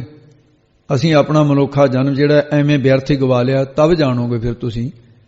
ਤੇ ਉਹਨਾਂ ਚਿਰ ਨਹੀਂ ਤੁਹਾਨੂੰ ਪਤਾ ਲੱਗਾ ਜਮ ਕਾ ਡੰਡ ਮੂੰਡ ਮੈਂ ਲੱਗੇ ਖਿਨ ਮੈਂ ਕਰੇ ਨਵੇਰਾ, ਇਹ ਹਾਲਤ ਹੋਵੇਗੀ। ਕਹੋ ਕਬੀਰ ਪਤ ਹਰ ਪਰਵਾਨ, ਕਬੀਰ ਸਾਹਿਬ ਜੀ ਕਹਿੰਦੇ ਨੇ ਭਾਈ ਪਤ ਇੱਜ਼ਤ ਤਾਂ ਹੀ ਹਰੀ ਪਰਮੇਸ਼ਰ ਦੇ ਸਿਮਰਨ ਕਰਕੇ ਹੀ ਪ੍ਰਵਾਨਿਕ ਹੁੰਦੀ ਹੈ। ਸਰਬ ਤਿਆਗ ਭਜ ਕੇਵਲ ਰਾਮ, ਇਸ ਕਰਕੇ ਅਸੀਂ ਸਰਬ ਸਾਰਿਆਂ ਤਾਈਂ ਤਿਆਗ ਛੱਡ ਕੇ ਕੇਵਲ ਸਿਰਫ ਪਰਮੇਸ਼ਰ ਦੇ ਭਜਨ ਕਰਦੇ ਹਾਂ। ਜੇ ਤੁਸੀਂ ਵੀ ਕੇਵਲ ਮੋਕਸ਼ ਦੀ ਪ੍ਰਾਪਤੀ ਵਾਸਤੇ ਜੇ ਉਹ ਚਾਹੁੰਦੇ ਹੋ ਵੀ ਕੇਵਲ ਮੋਕਸ਼ ਦੀ ਪ੍ਰਾਪਤੀ ਹੋ ਜਵੇ ਤਾਂ ਸਰਬ ਦਾ ਤਿਆਗ ਕਰਕੇ ਬੈਰਾਗ ਧਾਰ ਕੇ ਰਾਮ ਦੇ ਨਾਮ ਦਾ ਸਿਮਰਨ ਕਰਿਆ ਕਰੋ ਜੀ। ਗੌੜੀ ਕਬੀਰ ਜੀ। ਕਬੀਰ ਸਾਹਿਬ ਜੀ ਅੱਗੇ ਫਿਰ ਗੌੜੀ ਦੇ ਵਿੱਚ ਇਹ ਸ਼ਬਦ ਉਚਾਰਨ ਕੀਤਾ ਹੈ। ਇੱਕ ਵਾਰ ਭਗਤ ਕਬੀਰ ਸਾਹਿਬ ਦੇ ਪਾਸ 4 ਭੇਖਾਂ ਦੇ ਲੋਕ ਆ ਗਏ। ਇੱਕ ਤਾਂ ਸੀ ਨਾਂਗਾ ਜਿਹੜਾ ਜ਼ਮੀਨੀ ਕੱਪੜੇ ਪਾਉਂਦੇ, ਹਿੰਦੁਸਤਾਨ 'ਚ ਹੁਣ ਵੀ ਹੈਗੇ ਬਹੁਤ ਨੇ ਜੇ ਵੀ। ਇੱਕ ਚਮਰ ਪੋਸ ਕਹਿੰਦੇ ਨੇ ਜਿਹੜਾ ਚਮੜੇ ਦਾ ਮਿਰਗਾਨ ਹੀ ਬੰਨ੍ਹ ਕੇ ਰੱਖਦਾ ਸੀ ਲੱਕ ਨੂੰ। ਇੱਕ ਸੀ ਪਰਮਹੰਸ ਜਮਾਂ ਹੀ ਘੋਨ ਮੋਨ ਹੋਇਆ ਆਲੂ ਵਰਗਾ ਉੱਪਰ ਤੇ ਜਿਹੜਾ ਕਰਿਆ ਹੋਇਆ ਮੂੰਹ ਮੱਥਾ, ਉਸਨੇ ਦਾੜੀ ਵੀ ਇਸ ਤਰ੍ਹਾਂ ਤੇ ਸਿਰ ਵੀ ਐ ਮੁੰਨਿਆ ਹੋਇਆ। ਤੇ ਜਿਹੜਾ ਤੇ ਇੱਕ ਸੀ ਉਹਨਾਂ ਦੇ ਸੰਨਿਆਸੀ ਜਤੀ। ਇਹ ਆਪਸ ਵਿੱਚ ਹੀ ਬਹਿਸ ਕਰਨ। ਉਹ ਕਹਿੰਦਾ ਵੀ ਨੰਗੇ ਰਹਿਣਾ ਚਾਹੀਦਾ। ਅਕੇ ਕਿਉਂ ਨੰਗੇ ਰਹਿਣਾ ਚਾਹੀਦਾ? ਕਹਿੰਦਾ ਦੇਖੋ ਨੰਗੇ ਜੰਮੇ ਸੀ, ਨੰਗੇ ਹੀ ਜਾਣਾ ਹੈ, ਫਿਰ ਵਿਚਾਲੇ ਕੱਪੜੇ ਕਾਹਨੂੰ ਪਾਉਣੇ ਨੇ? ਅਲਫ ਨੰਗਾ ਰਹਿਣਾ ਚਾਹੀਦਾ ਹੈ। ਇਹ ਮੇਰਾ ਮਤ ਹੈ। ਦੂਸਰਾ ਬੋਲਿਆ ਨਹੀਂ, ਸਰੀਰ ਦੇ ਉੱਤੇ ਇੰਨਾ ਕੁ ਲੱਕ ਨੂੰ ਪਰਦਾ ਜ਼ਰੂਰ ਬੰਨਣਾ ਚਾਹੀਦਾ ਹੈ। ਉਹ ਚਮਰਪੋਸ਼ ਕਹਿੰਦੇ ਨੇ, ਚਮੜੇ ਦਾ ਮਰਗਾਨ ਬੰਨ ਲੈਣਾ ਚਾਹੀਦਾ। ਤੀਸਰਾ ਕਹਿੰਦਾ ਨਹੀਂ, ਤੇਰਾ ਵੀ ਗਲਤ ਹੈ, ਮੂੰਹ ਸਿਰ ਮੁਨਾ ਕੇ ਐਵੇਂ ਬਾਲ ਤਾਂ ਜੰਜਾਲ ਹੀ ਨਾ, ਘੋਨ ਮੋਨ ਹੋ ਕੇ ਰਹਿਣਾ ਚਾਹੀਦਾ। ਪਰਮਹੰਸ ਇਹਨੂੰ ਕਹਿਣ ਲੱਗ ਪਏ। ਚੌਥਾ ਬੋਲਿਆ ਜਤੀ ਰਹਿਣਾ ਚਾਹੀਦਾ ਹੈ। ਸੰਨਿਆਸੀ ਕਹਿੰਦਾ ਸਿਰ ਮੂੰਹ ਮਨਾਉਣਾ ਚਾਹੀਦਾ, ਜਤੀ ਕਹਿੰਦਾ ਨਹੀਂ ਬਿੰਦ ਰੱਖਣੀ ਚਾਹੀਦੀ ਹੈ। ਇਹਨਾਂ ਦਾ ਝਗੜਾ ਜਦੋਂ ਵੱਧ ਗਿਆ, 4 ਕਬੀਰ ਸਾਹਿਬ ਦੇ ਕੋਲ ਆਏ। ਕਹਿੰਦੇ ਕਬੀਰ ਸਾਹਿਬ ਜੀ ਤੁਸੀਂ ਸਾਡਾ ਝਗੜਾ ਨਿਬੇੜੋ, ਸਾਰਿਆਂ ਦੇ ਵਿੱਚ ਕਿਹੜਾ ਮਤ ਚੰਗਾ ਹੈ? ਤਾਂ ਕਬੀਰ ਜੀ ਨੇ ਸ਼ਬਦ ਉਚਾਰਿਆ, ਨਗਨ ਫਿਰਤ ਜੋ ਪਾਈਐ ਜੋਗ। ਪਹਿਲਾਂ ਤਾਂ ਨਾਂਗੇ ਨੂੰ ਲਿਆ ਧਰ ਕੇ, ਕਹਿੰਦੇ ਨੰਗ ਧੜੰਗਾ ਹੋਇਆ ਫਿਰਦਾ ਹੈ। ਕਹਿੰਦੇ ਸਮਾਜ ਦੀ ਕੋਈ ਮਰਿਆਦਾ ਹੁੰਦੀ ਹੈ, ਤੂੰ ਕੋਈ ਵੀ ਕੱਪੜਾ ਨਹੀਂ ਪਾਉਂਦਾ, ਲੰਗੋਟੀ ਵੀ ਨਹੀਂ ਪਾਈ ਤੇਰੀ। ਕਹਿੰਦੇ ਇਹ ਕਿਹੜਾ ਮਤ ਹੋਇਆ ਤੇਰਾ? ਨਗਨ ਫਿਰਤ ਜੋ ਪਾਈਆ ਜੋਗ। ਜੇ ਨੰਗੇ ਫਿਰਨ ਦੇ ਨਾਲ ਹੀ ਪਰਮੇਸ਼ਰ ਦੇ ਨਾਲ ਜੋਗ ਜੁੜਨਾ ਪਾ ਲਈਦਾ ਜਾਂ ਜੋਗ ਪ੍ਰਾਪਤ ਹੋ ਜਾਂਦਾ। ਬਨ ਕਾ ਮਿਰਗ ਮੁਕਤ ਸਭ ਹੋਗ। ਤਾਂ ਜੇ ਪਰਮੇਸ਼ਰ ਦੇ ਨਾਲ ਜੋਗ ਜੁੜਨਾ ਪਾ ਲੈਂਦਾ ਜਾਂ ਜੋਗ ਪ੍ਰਾਪਤ ਹੋ ਜਾਂਦਾ ਤਾਂ ਫਿਰ ਬਣਾ ਦੇ ਜਿਹੜੇ ਜੰਗਲ ਦੇ ਵਿੱਚ ਮਿਰਗ ਰਹਿੰਦੇ ਨੇ ਉਹਨਾਂ ਵਰਗਾ ਜੋਗੀ ਕਿਹੜਾ? ਫਿਰ ਉਹ ਤਾਂ ਜੰਮਦੇ ਹੀ ਉਹੇ ਜਿਹੇ ਹੀ ਨਾ ਹੋ। ਉਹਨਾਂ ਨੇ ਤਾਂ ਕਦੇ ਵਸਤਰ ਕੋਈ ਬੰਨਿਆ ਨਹੀਂ, ਨਾ ਉਹਨਾਂ ਦੇ ਕੋਲ ਇਸ ਤਰ੍ਹਾਂ ਦਾ ਕੋਈ ਸਾਧਨ ਹੈ ਬੰਨ ਲੈਣ, ਫਿਰ ਤਾਂ ਤੁਹਾਡੇ ਖੇਲ ਦੇ ਅਨੁਸਾਰ ਮਿਰਗ ਸਾਰੇ ਹੀ ਫਿਰ ਮੁਕਤ ਹੋ ਜਾਂਦੇ। ਕਬੀਰ ਸਾਹਿਬ ਕਹਿੰਦੇ ਮੈਂ ਤਾਂ ਦੇਖਿਆ ਨਹੀਂ ਕੋਈ ਮਿਰਗ ਸਵਰਗਾਂ ਨੂੰ ਜਾਂਦਾ ਵੀ ਇਹ ਨੰਗੇ ਰਹਿਣ ਕਰਕੇ ਸਵਰਗ ਨੂੰ ਚਲਿਆ ਗਿਆ। ਜੰਗਲਾਂ ਦੇ ਵਿੱਚ ਵਿਚਰਨ ਵਾਲੇ ਹੋਰ ਵੀ ਜੀਵ ਜੰਤੂ ਨੂੰ ਉਹ ਮੁਕਤੀ ਨੂੰ ਪ੍ਰਾਪਤ ਹੋ ਜਾਣੇ ਚਾਹੀਦੇ ਸੀ। ਇਹ ਸੁਣ ਕੇ ਜਿਹੜਾ ਚਮਰਪੋਸ਼ ਸੀ ਹੱਸ ਪਿਆ, ਕਹਿੰਦਾ ਕਿਉਂ ਨਾ ਗਿਆ, ਤੈਨੂੰ ਮੈਂ ਕਿਹਾ ਨਹੀਂ ਸੀ ਵੀ ਮੇਰਾ ਮਤ ਚੰਗਾ ਹੈ, ਸਿੱਧ ਹੋ ਗਿਆ ਨਾ। ਤਾਂ ਕਬੀਰ ਸਾਹਿਬ ਜੀ ਕਹਿੰਦੇ ਕਾਲਾ ਨਾ ਪੈ, ਤੇਰੀ ਵੀ ਗੱਲ ਕਰਦੇ ਆ ਖੰਡਨ ਕਰਨ ਵਾਸਤੇ। ਹੁਣ ਅੱਗੇ ਕਬੀਰ ਸਾਹਿਬ ਜੀ ਨੇ ਫਿਰ ਦੋਨਾਂ ਨੂੰ ਇਕੱਠਾ ਇੱਕ ਤੁਕ ਵਿੱਚ ਲੈ ਲਿਆ ਹੈ। ਕਿਆ ਨਾਗੇ ਕਿਆ ਬਾਧੇ ਚਾਮ, ਕੀ ਹੋ ਗਿਆ ਕਹਿੰਦੇ ਜੇ ਨੰਗੇ ਰਹਿ ਪਏ ਤਾਂ ਕੀ ਹੋ ਗਿਆ, ਜੇ ਕਹਿੰਦੇ ਤੂੰ ਆ ਜਿਹੜਾ ਚਮੜੇ ਦਾ ਮਰਗਾਨ ਬੰਨੀ ਫਿਰਦਾ ਲੱਕ ਨੂੰ ਚਮੜਾ ਬੰਨ ਲਿਆ ਤਾਂ ਕੀ ਹੋ ਗਿਆ। ਤੇ ਇਸ ਚਾਮ ਚਮੜੀ ਵਿੱਚ ਹੀ ਬੰਨੇ ਹੋ, ਤੂੰ ਕਹਿੰਦੇ ਬੰਨੇ ਰਹਿੰਦੇ ਹੋ ਤੁਸੀਂ, ਚਮੜੇ ਦਾ ਜਿਹੜਾ ਸਰੀਰ ਹੈ ਬੰਨਦੇ ਇਹਨੇ ਬੰਨ ਲਿਆ ਤੁਹਾਨੂੰ, ਕਿਉਂਕਿ ਦੇਹ ਅਧਿਆਸ ਹੈ, ਮੈਂ ਦੇਹ ਹਾਂ। ਉਨੀ ਦੇਰ ਤੱਕ ਮੁਕਤੀ ਕਿੱਥੇ ਹੋਏਗੀ। ਜਬ ਨਹੀਂ ਚੀਨਸ ਆਤਮ ਰਾਮ, ਜਦੋਂ ਤੱਕ ਆਤਮਾ ਜਿਹੜੀ ਪਰਮਾਤਮਾ ਦੀ ਅੰਸ਼ ਹੈ, ਆਤਮ ਆਪਣੇ ਆਪ ਨੂੰ ਰਾਮ ਪਰਮੇਸ਼ਰ ਦੀ ਅੰਸ਼ ਕਰਕੇ ਨਹੀਂ ਚੀਨਸ ਜਾਣਦੇ। ਕਹੋ ਕਬੀਰੇ ਰਾਮ ਕੀ ਅੰਸ਼, ਆਤਮਾ ਤੇ ਪਰਮਾਤਮਾ ਨੂੰ ਇੱਕ ਕਰਕੇ ਨਹੀਂ ਜਾਣਦੇ, ਉਨੀ ਦੇਰ ਤੱਕ ਮੁਕਤੀ ਨਹੀਂ ਪ੍ਰਾਪਤ ਹੋਣੀ। ਆਤਮ ਹੈ ਰਾਮ, ਰਾਮ ਹੈ ਆਤਮ, ਚੀਨਸ ਗੁਰ ਵਿਚਾਰਾ। ਇਹ ਸੁਣ ਕੇ ਫਿਰ ਸੰਨਿਆਸੀ ਖੁਸ਼ ਹੋ ਗਿਆ, ਕਹਿੰਦਾ ਕਿਉਂ ਹੈ ਤੁਸੀਂ ਨਾ ਗਿਆ, ਕਹਿੰਦਾ ਤੇਰਾ ਵੀ ਖੰਡਨ ਹੋ ਗਿਆ, ਚਮਰਪੋਸ਼ ਤੇਰਾ ਵੀ ਹੋ ਗਿਆ। ਕਹਿੰਦੇ ਮੇਰਾ ਮਤ ਚੰਗਾ ਹੈ, ਸਿਰ ਮੂੰਹ ਐਨ ਮਨਾ ਕੇ ਰੰਗਣਾ ਚਾਹੀਦਾ। ਇਸ ਕਰਕੇ ਉਹਨਾਂ ਦਾ ਮਤ ਹੈ ਸਿਰ ਪਰ ਘੋਟਾ ਫਿਰਿਆ ਹੋਇਆ, ਬਲੇਟ ਫੇਰਿਆ ਹੋਇਆ, ਐਨ ਸਾਫ਼ ਕਰਿਆ ਹੋਇਆ, ਸਿਰ ਪਰ ਘੋਟਾ ਤੇ ਤੇੜ ਲੰਗੋਟਾ, ਬਾਬਾ ਜੀ ਮੋਟਾ, ਇੱਕ ਜਿਹਾ ਹੱਥ ਵਿੱਚ ਸੋਟਾ ਆਖੇ, ਕਹਿੰਦਾ ਮੇਰਾ ਹੀ ਮਤ ਚੰਗਾ ਹੈ। ਤੇ ਇਹੋ ਜਿਹਾ ਸੰਨਿਆਸੀ ਬਣਨਾ ਚਾਹੀਦਾ। ਕਬੀਰ ਸਾਹਿਬ ਫਿਰ ਸੰਨਿਆਸੀ ਨੂੰ ਅੱਗੇ ਉੱਤਰ ਦਿੰਦੇ ਹਨ। ਰਹਾਉ ਅਸਥਾਈ ਦੇ ਕੇ ਫਰਮਾਨ ਕਰਦੇ ਹਨ ਜੀ, ਮੂਡ ਮੁੰਡਾਏ ਜੋ ਸਿੱਧ ਪਾਈ। ਇਹ ਭਾਈ ਧਿਆਨ ਰੱਖੋ, ਜੱਜੇ ਨੂੰ ਹੋੜਾ ਹੈ ਤੇ ਕਈ ਪੋਥੀਆਂ ਦੇ ਵਿੱਚ ਕਨੌੜਾ ਵੀ ਹੋ ਸਕਦਾ, ਕਿਸੇ ਕੋਲ ਹੈਗਾ, ਤੇਰੇ ਕੋਲ ਹਾਂ ਕੋਈ ਨਹੀਂ, ਇਹਦਾ ਪਾਠ ਅੰਤਰ ਹੈ, ਇਹਨੂੰ ਕਨੌੜਾ ਹੋਵੇ ਉਹ ਵੀ ਆਪਾਂ ਪੜ੍ਹ ਸਕਦੇ ਹਾਂ, ਕਿਉਂਕਿ ਦੋਨੇ ਤਰ੍ਹਾਂ ਦੇ ਪਾਠ ਮਿਲਦੇ ਆ। ਪਾਠ ਅੰਤਰ ਸਮਝੋ ਇਹ, ਹੇ ਭਾਈ ਪਰ ਮੁੱਖ ਕਰਕੇ ਜੋ ਹੀ ਰੱਖਣਾ। ਜੇਕਰ ਮੂੰਡ ਸਿਰ ਦੇ ਮੁੰਡਾਏ ਮਨਾਉਣ ਕਰਕੇ ਸਿੱਧ ਮੁਕਤੀ ਪਾਈ ਜਾਂਦੀ ਹੈ, ਪ੍ਰਾਪਤ ਹੁੰਦੀ ਹੈ। ਮੁਕਤੀ ਭੇਡ ਨਾ ਗਈਆ ਕਾਈ, ਉਹ ਕਹਿੰਦੇ ਤੂੰ ਸਿਰ ਮੂੰਹ ਮਨਾ ਕੇ ਬੜਾ ਆਪਣੇ ਆਪ ਨੂੰ ਜੋਗੀ ਬਣਿਆ ਫਿਰਦਾ। ਭੇਡਾਂ ਹਰ 6 ਮਹੀਨੇ ਮੁੰਨੀਆਂ ਜਾਂਦੀਆਂ ਨੇ, ਉਹ ਤਾਂ ਮੁਕਤ ਹੋਈਆਂ ਨਹੀਂ, ਤੂੰ ਕਿੱਥੇ ਹੋ ਜਾਏਗਾ ਮੁਕਤ। ਭੇਡਾਂ ਤਾਂ ਹਰ 6 ਮਹੀਨੇ ਉਹਨਾਂ ਦੇ ਬਾਲ ਲਾਹੇ ਜਾਂਦੇ ਨੇ, ਮੁਕਤੀ ਕਲਿਆਣ ਨਹੀਂ ਪ੍ਰਾਪਤ ਹੁੰਦੀ।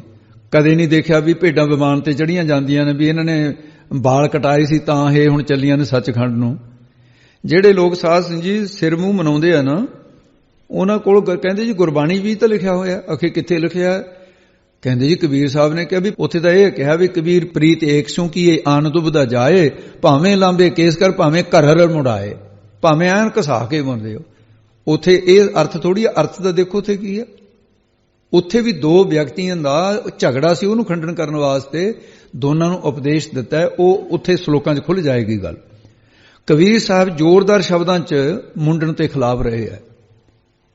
ਕਬੀਰ ਮਨ ਮੁੰਡਿਆ ਨਹੀਂ ਕੇਸ ਮੁੰਡਾਏ ਕਾਏ, ਜੋ ਕਿਛ ਕੀਆ ਸੋ ਮਨ ਕੀਆ ਮੁੰਡਾ ਮੁੰਡ ਅਜਾਏ। ਮੁੰਡ ਮੁੰਡਾਏ ਜੋ ਸਿੱਧ ਪਾਈ, ਇਹ ਤਾਂ ਜ਼ੋਰਦਾਰ ਸ਼ਬਦਾਂ 'ਚ ਵੀ ਇਹ ਤਾਂ ਮਨਮਤ ਹੈ। ਪਰਮੇਸ਼ਰ ਨੇ ਜਿਹੋ ਜਿਹੇ ਦਿੱਤੇ ਇਹੋ ਜਿਹੇ ਰੱਖਣੇ ਚਾਹੀਦੇ ਸੀ।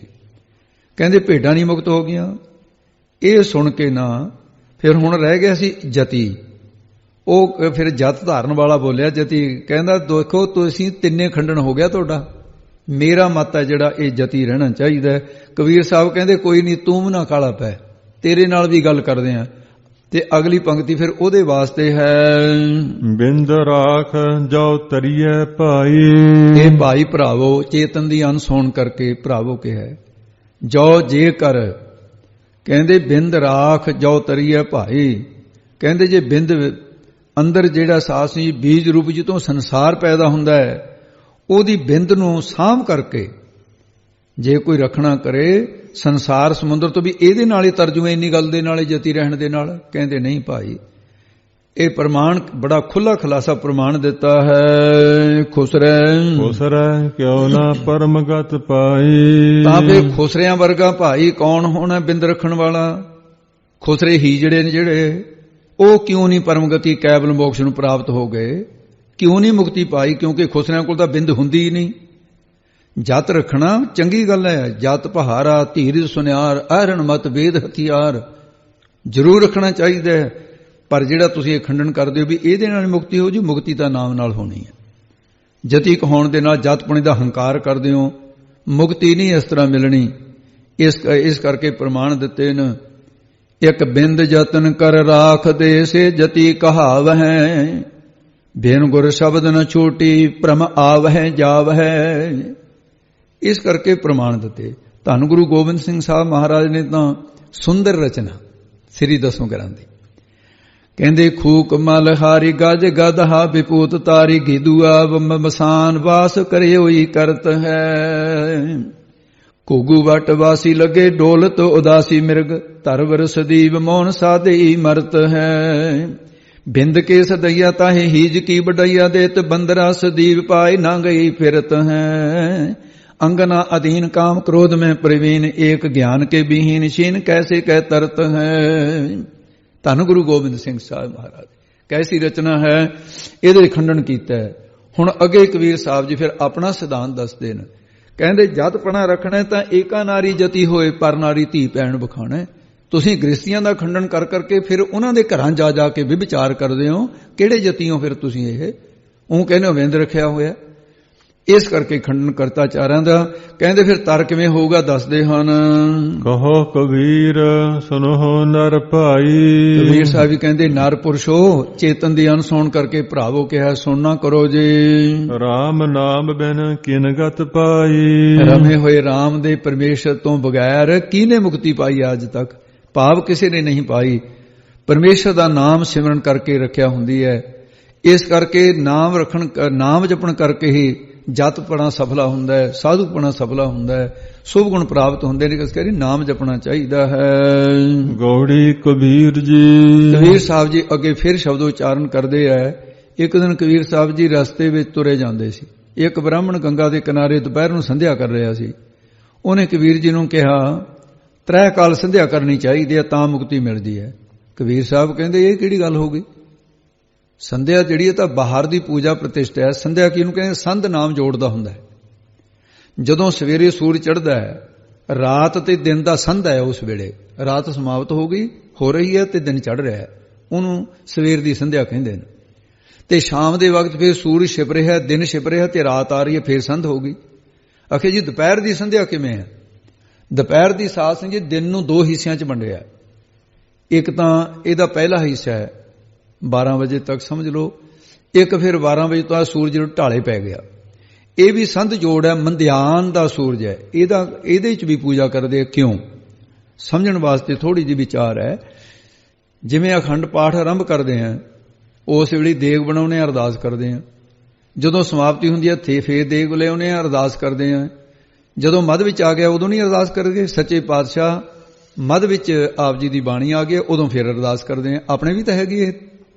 ਇਸੇ ਤਰ੍ਹਾਂ ਇਹ ਲੋਕ ਸੂਰਜ ਚੜ੍ਹਨ ਵੇਲੇ ਵੀ ਪੂਜਾ ਕਰਦੇ ਆ, ਦੁਪਹਿਰ ਵੇਲੇ ਵੀ। ਇਹ ਸੰਧ ਹੈ, ਜੋੜ ਹੈ ਵੀ ਮਧਾਂ ਜਿਹੜਾ ਦਿਨ ਹੈ ਉਹ ਮੱਧ ਵਿੱਚ ਆ ਗਿਆ। ਉਹਦੇ ਵਿੱਚ ਅਸੀਂ ਇਹ ਚਾਨਣੇ ਦਾ ਆਨੰਦ ਬਾਣਿਆ, ਇਹ ਵੀ ਸੰਧੀ ਹੈ, ਅਸੀਂ ਤੇਰੀ ਪੂਜਾ ਕਰਦੇ ਹਾਂ। ਉਹ ਬ੍ਰਾਹਮਣ ਲੋਕ ਕਰਦੇ ਆ, ਪਾਣੀ ਦਿੰਦੇ ਆ। ਤੇ ਕਬੀਰ ਸਾਹਿਬ ਜੀ ਕਹਿੰਦੇ ਇਹਦੇ ਨਾਲ ਵੀ ਮੁਕਤੀ ਨਹੀਂ ਹੋਣ ਲੱਗੀ। ਮੁਕਤੀ ਕਿਵੇਂ ਹੋਏਗੀ ਦੱਸਦੇ ਹਨ। ਸੰਧਿਆ ਪ੍ਰਾਤ ਇਸ਼ਨਾਨ ਕਰਾਹੇ। ਇਹ ਭਾਈ ਸੰਧਿਆ ਸੰਝ, ਪ੍ਰਾਤ ਸਵੇਰ ਦੇ ਵਕਤ, ਦੁਪਹਿਰ ਨੂੰ ਚੰਗਾ ਸਮਾਂ ਸਮਝ ਕੇ ਇਸ਼ਨਾਨ ਕਰਾਉਣਾ। ਆਪ ਵੀ ਕਰਦੇ ਹੋ, ਸੂਰਜ ਨੂੰ ਪਾਣੀ ਦਿੰਦੇ ਹੋ। ਤੇ ਜਾਂ ਪ੍ਰਾਤ ਸਵੇਰ ਨੂੰ, ਦੁਪਹਿਰ ਨੂੰ ਤੇ ਰਾਤ ਨੂੰ ਇਸ਼ਨਾਨ ਆਦਿ ਕਰਦੇ। ਸੰਧਿਆ ਤਰਪਣ ਕਰੇ ਗਏ ਤਰੀ। ਇਉਂ ਸੰਧਿਆ ਧਰਮ ਸ਼ਾਸਤਰ ਅਨੁਸਾਰ ਪ੍ਰਾਣਾਯਾਮ ਇਹ ਤੁਸੀਂ ਜਾਪ ਆਦਿ ਕਰਦੇ ਹੋ। ਇਹ ਜਾਪ ਤੁਸੀਂ 3 ਵੇਲੇ ਕਰਦੇ ਹੋ। ਜੋ ਭਏ ਦਾਦੁਰ ਪਾਣੀ ਮਾਹੀ। ਇਹ 3 ਵੇਲੇ ਇਸ਼ਨਾਨ ਕਰਦੇ ਹੋ। ਬ੍ਰਾਹਮਣ 3 ਵੇਲੇ ਇਸ਼ਨਾਨ ਕਰਦਾ, 3 ਵਾਰੀ ਪੂਜਾ ਕਰਦਾ। ਕਹਿੰਦੇ ਫਿਰ ਮੈਂ ਤੁਹਾਨੂੰ ਇਹ ਪੁੱਛਦਾ, ਇਹ ਤਾਂ ਇਉਂ ਹੋ ਗਿਆ ਜਿਵੇਂ ਦਾਦਰ ਡੱਡੂ ਪਾਣੀ ਦੇ ਵਿੱਚ ਹੀ ਰਹਿੰਦਾ। ਉਹ ਜੇ ਇਹਦੇ ਨਾਲੇ ਮੁਕਤੀ ਹੁੰਦੀ ਬਾਲਾ ਨਹਾਉਣ ਦੇ ਨਾਲ, ਤੇ ਪਾਣੀ ਦੇ ਵਿੱਚ ਹੀ ਡੱਡੂ ਰਹਿੰਦੇ ਨਾ, ਉਹ ਤਾਂ ਕਦੇ ਪਾਣੀ 'ਚ ਨਹਾਉਂਦੇ ਹੋਏ ਮੁਕਤ ਨਹੀਂ ਹੋਏ, ਫਿਰ ਤੁਹਾਡੀ ਮੁਕਤੀ ਕਿਵੇਂ ਹੋਊਗੀ? ਇਸ ਕਰਕੇ ਉਹਨਾਂ ਵਾਂਗੂ ਤੁਸੀਂ ਵੀ ਚੁੱਭੇ ਮਾਰ ਮਾਰ ਕੇ ਇਸ਼ਨਾਨ ਬੜਾ ਕਰਦੇ ਹੋ। ਜਲ ਕੇ ਮਜਨ ਜੇਗਤ ਹੋਵੇ, ਨਿਤ ਨਿਤ ਮੇਂਢਕ ਨਹਾਵੈ, ਜੈਸੇ ਮੇਂਢਕ ਤੈਸੇ ਹੋ ਨਰ, ਫਿਰ ਜੋਨੀ ਆਵੈ। ਇਹਦਾ ਮਤਲਬ ਇਹ ਤਾਂ ਵੀ ਨਹਾਓ ਹੀ ਨਾ, ਇਹ ਵੀ ਨਹੀਂ ਹੈ ਇਹਦਾ ਮਤਲਬ। ਇਹ ਤਾਂ ਖੰਡਨ ਕੀਤਾ ਵੀ ਨਹਾਉਣ ਨਾਲ, ਕੱਲੇ ਨਹਾਉਣ ਨਾਲ ਮੁਕਤੀ ਨਹੀਂ, ਕੱਲੇ ਜਤਪਣੇ ਨਾਲ ਮੁਕਤੀ ਨਹੀਂ, ਕੱਲੇ ਜੜਾਵਾਂ ਰੱਖਣ ਨਾਲ ਮੁਕਤੀ ਨਹੀਂ, ਨਾਮ ਦੁਆਰਾ ਮੁਕਤੀ ਹੋਏਗੀ।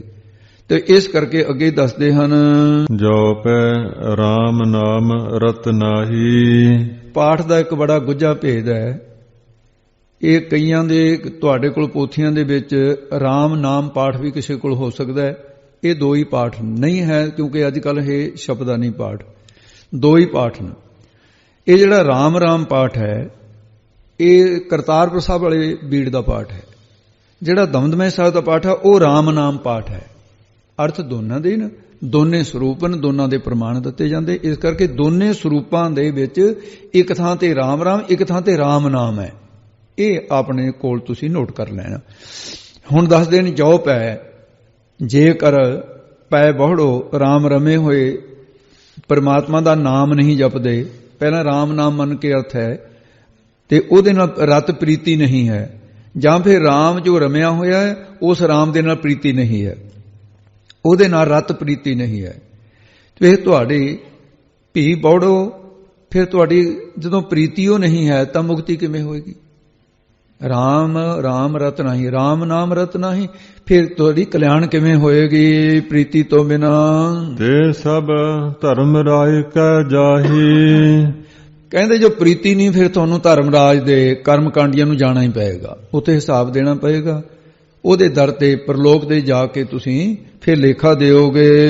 ਰਹਾਉ ਅਸਥਾਈ ਦੇ ਕੇ ਫਰਮਾਉਂਦੇ ਆ, ਕਾਇਆ ਰਤ ਬਹੁ ਰੂਪ ਰਚਾਹੀ। ਜਿਹੜੇ ਪੁਰਸ਼ ਕਾਇਆ ਸਰੀਰ ਦੇਹ ਦੇ ਵਿੱਚ ਰਤ ਪ੍ਰੀਤੀ ਕਰਦੇ ਆ, ਆ ਤੁਸੀਂ ਧੋਤੀ ਬੰਨੀ ਫਿਰਦੇ ਆ, ਤਿਲਕ ਲਾਇਆ ਹੋਇਆ, 12 ਤਿਲਕ ਲਾਉਂਦੇ ਹੋ, ਜਾਤ ਦਾ ਅਭਿਮਾਨ ਕਰਦੇ ਹੋ ਬ੍ਰਾਹਮਣੋ, ਬਹੁਤ ਪ੍ਰਕਾਰ ਕਰਕੇ ਇਹ ਤੁਸੀਂ ਰੂਪ ਰਚਾਹੀ ਰਚਾਉਨੇ ਹੋ, ਬੜਾ ਬ੍ਰਾਹਮਣਪਣੇ ਦਾ ਮਾਣ ਵੀ ਕਰਦੇ ਹੋ, ਸੁੱਚਮ ਰੱਖ ਕੇ ਦਿਖਾਉਂਦੇ ਹੋ ਲੋਕਾਂ ਨੂੰ, ਬੜੀ ਬਣਤਰ ਬਣਾਉਂਦੇ ਹੋ।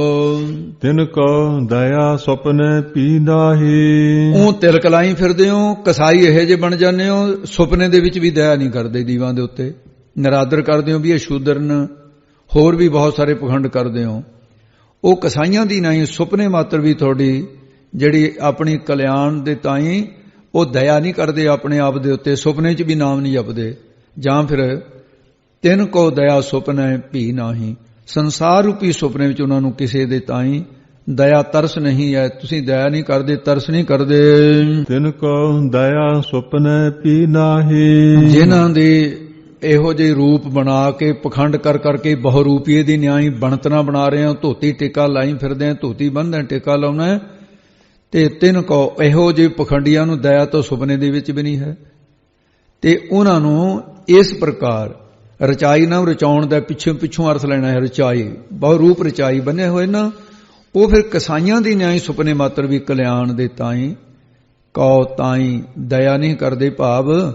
ਤੇ ਤਿੰਨ ਕਉ ਤੁਹਾਨੂੰ ਆਪਣੇ ਆਪ ਤੇ ਦਇਆ ਨਹੀਂ ਹੈ, ਸੁਪਨੇ ਦੇ ਵਿੱਚ ਉਹੀ ਨਾਮ ਜਪੂ ਜਿਹੜਾ ਜਾਗਦਾ ਜਪਦਾ ਹੈ, ਸੁਪਨੇ ਮਾਤਰ ਵੀ ਤੁਹਾਨੂੰ ਕਲਿਆਣ ਦੇ ਤਾਈਂ ਤੁਸੀਂ ਆਪਣੇ ਆਪ ਤੇ ਤਰਸ ਨਹੀਂ ਕਰਦੇ, ਤੇ ਸੰਸਾਰ ਰੂਪੀ ਸੁਪਨੇ ਦੇ ਵਿੱਚ ਤੁਸੀਂ ਕਿਸੇ ਦੇ ਤਾਈਂ ਦਇਆ ਨਹੀਂ ਕਰਦੇ ਹੋ ਆਉਂਦੇ ਹੋ। ਚਾਰ ਚਰਨ ਕਹਿ ਬਹੁ ਆਗਰ। ਕਹਿੰਦੇ ਇਸ ਗੱਲ ਨੂੰ ਤੁਸੀਂ ਉਹ ਕਹਿੰਦੇ ਹੋ ਕਬੀਰ ਸਾਹਿਬ, ਜਾਂ ਹੋਰ ਵੀ ਕੋਈ ਕਹਿੰਦਾ ਹੈ? ਤਾਂ ਕਬੀਰ ਸਾਹਿਬ ਕਹਿੰਦੇ ਬਹੁਤ ਸਾਰੇ ਆਗਰ ਮੁਖੀਏ ਲੋਕ, ਪ੍ਰਧਾਨ ਮਹਾਤਮਾ ਜਨ, ਉਹ ਵੀ ਇਹੀ ਗੱਲ ਕਹਿੰਦੇ ਨੇ। ਉਹਨਾਂ ਨਿਰਦਈ ਪੁਰਸ਼ਾਂ ਨੂੰ ਜਿਹੜੇ ਨਾਮ ਨਹੀਂ ਜਪਦੇ, ਚਾਰ ਵਰਨਾ ਚੌਹਾਂ ਪੈਰਾਂ ਵਾਲੇ ਪਸ਼ੂਆਂ ਦੀ ਨਿਆਈ ਕਹੇ ਕਹਿੰਦੇ ਹਨ ਸਤਪੁਰਸ਼ ਜਿਹੜੇ ਨੇ। ਚਾਰ ਚਰਨ ਦੁਬਾਰੇ ਬੋਲ ਦਿਓ ਜੀ। ਚਾਰ ਚਰਨ ਕਹਿ ਬਹੁ ਆਗਰ। ਕਹਿੰਦੇ ਹੋਰ ਕੌਣ ਕਹਿੰਦਾ? ਕਹਿੰਦੇ ਚਾਰੇ ਵੇਦ ਕਹਿ ਰਹੇ ਨੇ, ਸ਼ਾਮ ਵੇਦ, ਰਿਗ ਵੇਦ, ਯਜੁਰਵੇਦ, ਅਥਰਵਣ ਵੇਦ, ਤੇ ਇਸ ਕਰਕੇ ਉਹ ਵੀ ਇਹੋ ਜਿਹੀਆਂ ਗੱਲਾਂ ਕਹਿ ਰਹੇ ਨੇ। ਜਾਂ ਫਿਰ ਬਹੁਤ ਸਾਰੇ ਵੇਦ ਪਾਠੀ ਤੁਹਾਡੇ ਵਿੱਚ ਕਹਿੰਦੇ ਨੇ, ਤਾਂ ਸਵੇਰੇ ਚਾਰ ਸੁੰਦਰ ਸ੍ਰੇਸ਼ਟਾਚਾਰ ਚਰਨ ਉਚਾਰਨ ਕਰਨ ਵਾਲੇ ਵੇਦ ਕਹਿੰਦੇ ਆ ਜਾਂ ਫਿਰ ਆਗਰਮੁਖੀ ਮਹਾਤਮਾ ਜਨ ਇਹ ਗੱਲ ਕਥਨ ਕਰਦੇ ਨੇ, ਉਸ ਪਰਮੇਸ਼ਰ ਦੇ ਚਰਨ ਕਮਲ ਬੜੇ ਚਾਰ ਸੁੰਦਰ ਨੇ, ਉਹਨਾਂ ਚਰਨਾਂ ਦੇ ਨਾਲ ਜੁੜਨਾ ਚਾਹੀਦਾ ਹੈ। ਇਹ ਗੱਲ ਨੂੰ ਬਹੁਤ ਬਹੁਤ ਸਾਰੇ ਆਗਰਮੁਖੀ ਸੰਤ ਜਨ ਕਹੇ ਕਥਨ ਕਰਦੇ ਹਨ। ਸਾਧੂ ਸੁਖ ਪਾਵਹਿ ਕਲ ਸਾਗਰ। ਕਾਲ ਕਲਯੁਗ ਦੇ ਵਿੱਚ, ਸੰਸਾਰ ਸਮੁੰਦਰ ਦੇ ਵਿੱਚ, ਇਹ ਕਲਪਨਾ ਅਵਿਦਿਆ ਆਦਿ ਤੋਂ ਬਚ ਕੇ ਸਾਧੂ ਸ੍ਰੇਸ਼ਟ ਜਨ ਸੁਖ ਆਨੰਦ ਨੂੰ ਪਾਉਂਦੇ ਹਨ। ਕਹੋ ਕਬੀਰ ਬਹੁ ਕਾਈ ਕਰੀਜੈ। ਦੁਬਾਰੇ ਫੋਰਵਲੀ ਸਾਧੂ ਸੁਖ ਪਾਵੈ। ਸਾਧੂ ਸੁਖ ਪਾਵਹਿ ਕਲ ਸਾਗਰ। ਕਲ ਸ੍ਰੇਸ਼ਟ ਸਾਗਰ ਸਮੁੰਦਰ ਰੂਪ ਪਰਮੇਸ਼ਰ ਨੂੰ ਪ੍ਰਾਪਤ ਕਰਕੇ ਸਾਧੂ ਬ੍ਰਹਮ ਦੇਤੇ ਮਹਾਤਮਾ ਜਨ ਸੁਖ ਆਨੰਦ ਨੂੰ ਪਾਉਂਦੇ ਹਨ। ਕਹੋ ਕਬੀਰ ਬਹੁ ਕਾਈ ਕਰੀਜੈ। ਕਬੀਰ ਸਾਹਿਬ ਜੀ ਕਥਨ ਕਰਦੇ ਨੇ, ਬਹੁਤੇ ਕਰਮ ਕਾਂਡਾਂ ਤੇ ਤਾਈ ਕਾਏ ਕਿਉਂ ਕਰੀਜਾ ਕਰਦੇ ਹੋ ਤੁਸੀਂ। ਸਰਬਸ ਛੋੜ ਮਹਾਰਸ ਪੀਜੈ। ਸਰਬਸ ਸਰਬ ਰਸਾਂ ਨੂੰ ਜਾਂ ਸਾਰੇ ਰਸਾਂ ਨੂੰ ਛੱਡ ਦਿਓ, ਨਾਮ ਦਾ ਰਸ ਪੀਓ। ਸਾਰਾ ਕੁਝ ਛੱਡ ਕੇ ਮਹਾਰਸ ਕੀ ਹੈ? ਬ੍ਰਹਮਾਨੰਦ, ਉਸ ਨੂੰ ਪੀਜਾ ਪੀਣਾ ਕਰੋ ਜੀ। ਕਬੀਰ ਜੀ ਗੌੜੀ। ਕਬੀਰ ਸਾਹਿਬ ਜੀ ਗੌੜੀ ਰਾਗ ਦੇ ਅੰਦਰ ਅਗਲਾ ਸ਼ਬਦ ਕਬੀਰ ਸਾਹਿਬ ਜੀ, ਇੱਕ ਬ੍ਰਾਹਮਣ ਕਹਿਣ ਲੱਗਾ, ਜੇ ਸਾਡੇ ਕੋਲ ਆਤਮ ਗਿਆਨ ਨਹੀਂ, ਤੂੰ ਬਾਹਲੀਆਂ ਗੱਲਾਂ ਕਰਦਾ ਗਿਆਨ ਦੀਆਂ, ਤਦ ਵੀ ਅਸੀਂ ਉੱਤਮ ਹਾਂ। ਭਗਤ ਜੀ ਕਹਿੰਦੇ, ਕਿਵੇਂ ਉੱਤਮ ਤੁਸੀਂ? ਉਹ ਕਹਿੰਦਾ, ਅਸੀਂ ਜਪੀ ਤਪੀ ਵਰਤ ਪੂਜਾ ਇਹ ਸਾਰਾ ਕੁਝ ਕਰਦੇ ਹਾਂ, ਫਿਰ ਸਾਨੂੰ ਚਤੁਰ ਪੁਰਸ਼ ਕਿਹਾ ਜਾਂਦਾ ਹੈ। ਸਾਨੂੰ ਸ਼ੂਦਰਾਂ ਨੂੰ ਤਾਂ ਅਕਲ ਹੀ ਨਹੀਂ, ਪਸ਼ੂਆਂ ਵਰਗੇ ਹੋ ਤੁਸੀਂ। ਇਹ ਸੁਣ ਕੇ ਕਬੀਰ ਸਾਹਿਬ ਜੀ ਫਿਰ ਉਹਨੂੰ ਉਪਦੇਸ਼ ਦੇਣ ਵਾਸਤੇ ਸ਼ਬਦ ਉਚਾਰਨ ਕੀਤਾ ਜੀ। ਕਿਆ ਜਪ ਕਿਆ ਤਪ ਕਿਆ ਵਰਤ ਪੂਜਾ। ਇਹ ਪੁਰਸ਼ਾ ਕੀ ਹੋ ਗਿਆ ਜੇ ਤੁਸੀਂ ਜਪ ਕਰ ਲਿਆ? 3 ਪ੍ਰਕਾਰ ਦਾ ਹੁੰਦਾ ਹੈ। ਤਾਮਸੀ ਜਪ ਕਿਸੇ ਨੂੰ ਮਾਰਨ ਵਾਸਤੇ, ਤੇ ਰਾਜਸੀ ਜਪ ਪਦਾਰਥ ਪ੍ਰਾਪਤ ਕਰਨ ਵਾਸਤੇ, ਤੇ ਸਾਂਤਕੀ ਜਪ ਹੁੰਦਾ ਜਿਹੜਾ ਆਪਣੀ ਮਨ ਦੀ ਇਕਾਗਰਤਾ ਵਾਸਤੇ। ਇਸੇ ਤਰ੍ਹਾਂ ਤਪ ਹੈ ਜਿਹੜਾ ਤਾਮਸੀ ਤਪ ਹੈ, ਧੂਣੇ ਤਪਾਉਣੇ, ਜਲ ਤਾਰੇ ਕਰਨੇ। ਰਾਜ ਦੀ ਤਪ ਹੈ ਇੰਦਰੀਆਂ ਨੂੰ ਕਾਬੂ ਰੱਖਣਾ। ਸ਼ਾਂਤ ਕੀ ਤਪ ਹੈ ਮਨ ਦੇ ਸੰਕਲਪਾਂ ਨੂੰ, ਉਹ ਸ੍ਰੇਸ਼ਟ ਮੰਨਿਆ ਗਿਆ ਹੈ। ਇਸ ਕਰਕੇ ਤੁਹਾਡੇ ਕੋਲ ਤਾਂ ਇਹ ਹੈ ਹੀ ਨਹੀਂ, ਤੁਹਾਡੇ ਕੋਲ ਤਾਮਸੀ ਤਪ ਹੈ, ਤਾਮਸੀ ਜਾਪ ਹੈ ਤੁਹਾਡੇ ਕੋਲ। ਐਸੇ ਬ੍ਰਹਮਣ ਡੂਬੇ ਭਾਈ ਨਿਰਾਪਰਾਧ ਚਿਤ ਵੇ ਬਣਾਈ। ਕਿਆ ਵਰਤ ਪੂਜਾ? ਕੀ ਹੋ ਗਿਆ ਜੇ ਵਰਤ ਵੀ ਰੱਖ ਲਏ? ਭੁੱਖੇ ਰਹਿਣ ਦੇ ਵਰਤ ਹੁੰਦਾ। ਵਰਤ ਦਾ ਅਸਲੀ ਉਹ ਹੈ, ਵਰਤ ਦਾ ਅਰਥ ਹੈ ਨਿਯਮ ਕਰ ਲੈਣਾ। ਤੇ ਇਸ ਕਰਕੇ ਵੀ ਬੁਰੇ ਕੰਮ ਨਹੀਂ ਕਰਨੇ, ਝੂਠ ਨਹੀਂ ਬੋਲਣਾ, ਇਹ ਵਰਤ ਹੈ। ਤੇ ਪੂਜਾ ਠਾਕਰਿਆਂ ਦੇ ਪੱਥਰਾਂ ਦੀ ਕਰਦੇ ਹੋ ਤੁਸੀਂ, ਇਹਦੇ ਨਾਲ ਕਲਿਆਣ ਨਹੀਂ ਹੁੰਦੀ ਹੈ। ਜਿਨ੍ਹਾਂ ਦੇ ਜਿੰਨੀ ਦੇਰ ਤੱਕ ਜਾ ਕੇ ਹਿਰਦੈ ਭਾਉ ਹੈ ਦੂਜਾ। ਤੁਸੀਂ 24 ਇਕਾਦਸ਼ੀਆਂ ਦੇ ਵਰਤ ਵੀ ਰੱਖ ਲਓ ਤੇ ਠਾਕਰਾਂ ਦੀ ਪੂਜਾ ਕਰ ਲਓ, ਜਿੰਨੀ ਦੇਰ ਤੱਕ ਅੰਤਸ਼ਕਰਨ ਦੇ ਦਵੈਸ਼ ਹੈ ਉਨੀ ਦੇਰ ਤੱਕ ਮੁਕਤੀ ਨਹੀਂ ਹੋਏਗੀ। ਦਵੈਸ਼ ਭਾਵਨਾ ਤੁਹਾਨੂੰ ਕੋਈ ਲਾਭ ਨਹੀਂ ਹੋਏਗਾ। ਰੇ ਜਨ ਮਨ ਮਾਧੋ ਸਿਉ ਲਾਈਐ। ਇਹ ਜਨ ਪੁਰਸ਼ਾ ਮਨ ਹਿਰਦੇ ਮਾਧੋ, ਪਤੀ ਪਰਮੇਸ਼ਰ ਵਾਹਿਗੁਰੂ ਜਿਹੜਾ ਮਾਇਆ ਦਾ ਪਤੀ ਹੈ, ਉਹਦੇ ਨਾਲ ਆਪਣੇ ਮਨ ਨੂੰ ਲਾਉਣਾ ਕਰੋ। ਚਤੁਰਾਈ ਨਾ ਚਤੁਰ ਭੁਜ ਪਾਈਐ। ਐਵੇਂ ਚਾਤਰ ਬਣ ਕੇ ਚਤਰਾਈਆਂ ਦੀਆਂ ਸਿਆਣਪਾਂ ਦੀਆਂ ਗੱਲਾਂ ਨਾ ਕਰ। ਇਹਦੇ ਨਾਲ ਚਤੁਰ ਭੁਜੀ ਜਿਹੜਾ ਸਰਗੁਣ ਸਰੂਪ ਹੈ ਭਗਵਾਨ ਜੀ ਦਾ, ਨਹੀਂ ਪਾਇਆ ਜਾਂਦਾ। ਹੇ ਚਤੁਰ ਪੁਰਸ਼ਾ, ਬਾਕਾਂ ਦੀ ਚਤਰਾਈ ਕਰਕੇ ਉਹ ਜਿਹੜਾ ਪਰਮੇਸ਼ਰ ਵਾਹਿਗੁਰੂ ਉਤਕ੍ਰਿਸ਼ਟ ਰੂਪ ਬ੍ਰਹਮ ਸਾਰਿਆਂ ਦੇ ਵਿੱਚ ਹੈ ਜਿਹੜਾ, ਉਹਨੂੰ ਸਾਧ ਜੀ ਭੁਜ ਦਾ ਅਰਥ ਕੀਤਾ ਭੂ ਪ੍ਰਿਥਵੀ, ਤੇ ਪ੍ਰਿਥਵੀ ਦੀ ਨਿਆਈ ਹੈ, ਤੇ ਸਾਰਾ ਸੰਸਾਰ ਜੋ ਜਨਮ ਲੈਂਦਾ ਜਿਹਦੇ ਵਿੱਚੋਂ, ਤੇ ਉਹ ਐਸਾ ਵਾਹਿਗੁਰੂ ਉਹ ਨਹੀਂ ਪਾਇਆ ਜਾ ਸਕਦਾ ਹੈ। ਅਸਾਈ ਦੇ ਕੇ ਫਰਮਾਉਂਦੇ ਨੇ, ਪਰ ਹਰ ਲੋਭ ਅਰ ਲੋਕਾਚਾਰ। ਇਹ ਭਾਈ ਪਦਾਰਥਾਂ ਦੇ ਜੋੜਨ ਦਾ ਲੋਭ ਲਾਲਚ ਅਤੇ ਲੋਕਾਚਾਰ ਲੋਕ ਰੀਤ, ਭਾਵੇਂ ਲੋਕਾਂ ਨੂੰ ਖੁਸ਼ ਕਰਨ ਵਾਸਤੇ ਕਰਤਵ ਕਰਨੇ, ਇਹਨਾਂ ਨੂੰ ਇਹ ਜਿਹੜੇ ਹੈਗੇ ਪਰ ਹਰ, ਇਹਨੂੰ ਹਟਾਉਣਾ ਕਰ, ਪਰੇ ਹਟਾਉਣਾ ਕਰ, ਛੱਡਣਾ ਕਰ ਇਹਨਾਂ ਨੂੰ। ਪਰ ਹਰ ਕਾਮ ਕ੍ਰੋਧ ਅਹੰਕਾਰ। ਕਾਮ ਮੰਦੀ ਜਿਹੜੀ ਵਾਸ਼ਨਾ ਹੈ, ਵਿਕਾਰ ਦ੍ਰਿਸ਼ਟੀ, ਕ੍ਰੋਧ ਗੁੱਸਾ ਹੰਕਾਰ ਹਉਮੈ, ਇਹਨਾਂ ਨੂੰ ਵੀ ਪਰ ਹਰ ਤਿਆਗਣਾ ਕਰ। ਕਾਮ ਕ੍ਰੋਧ ਪਰ ਹਰ ਨਿੰਦਾ, ਲਬ ਲੋਭ ਤਜ ਹੋ ਨਿਚਿੰਦਾ, ਇਹ ਛੱਡਣਾ ਕਰੋ।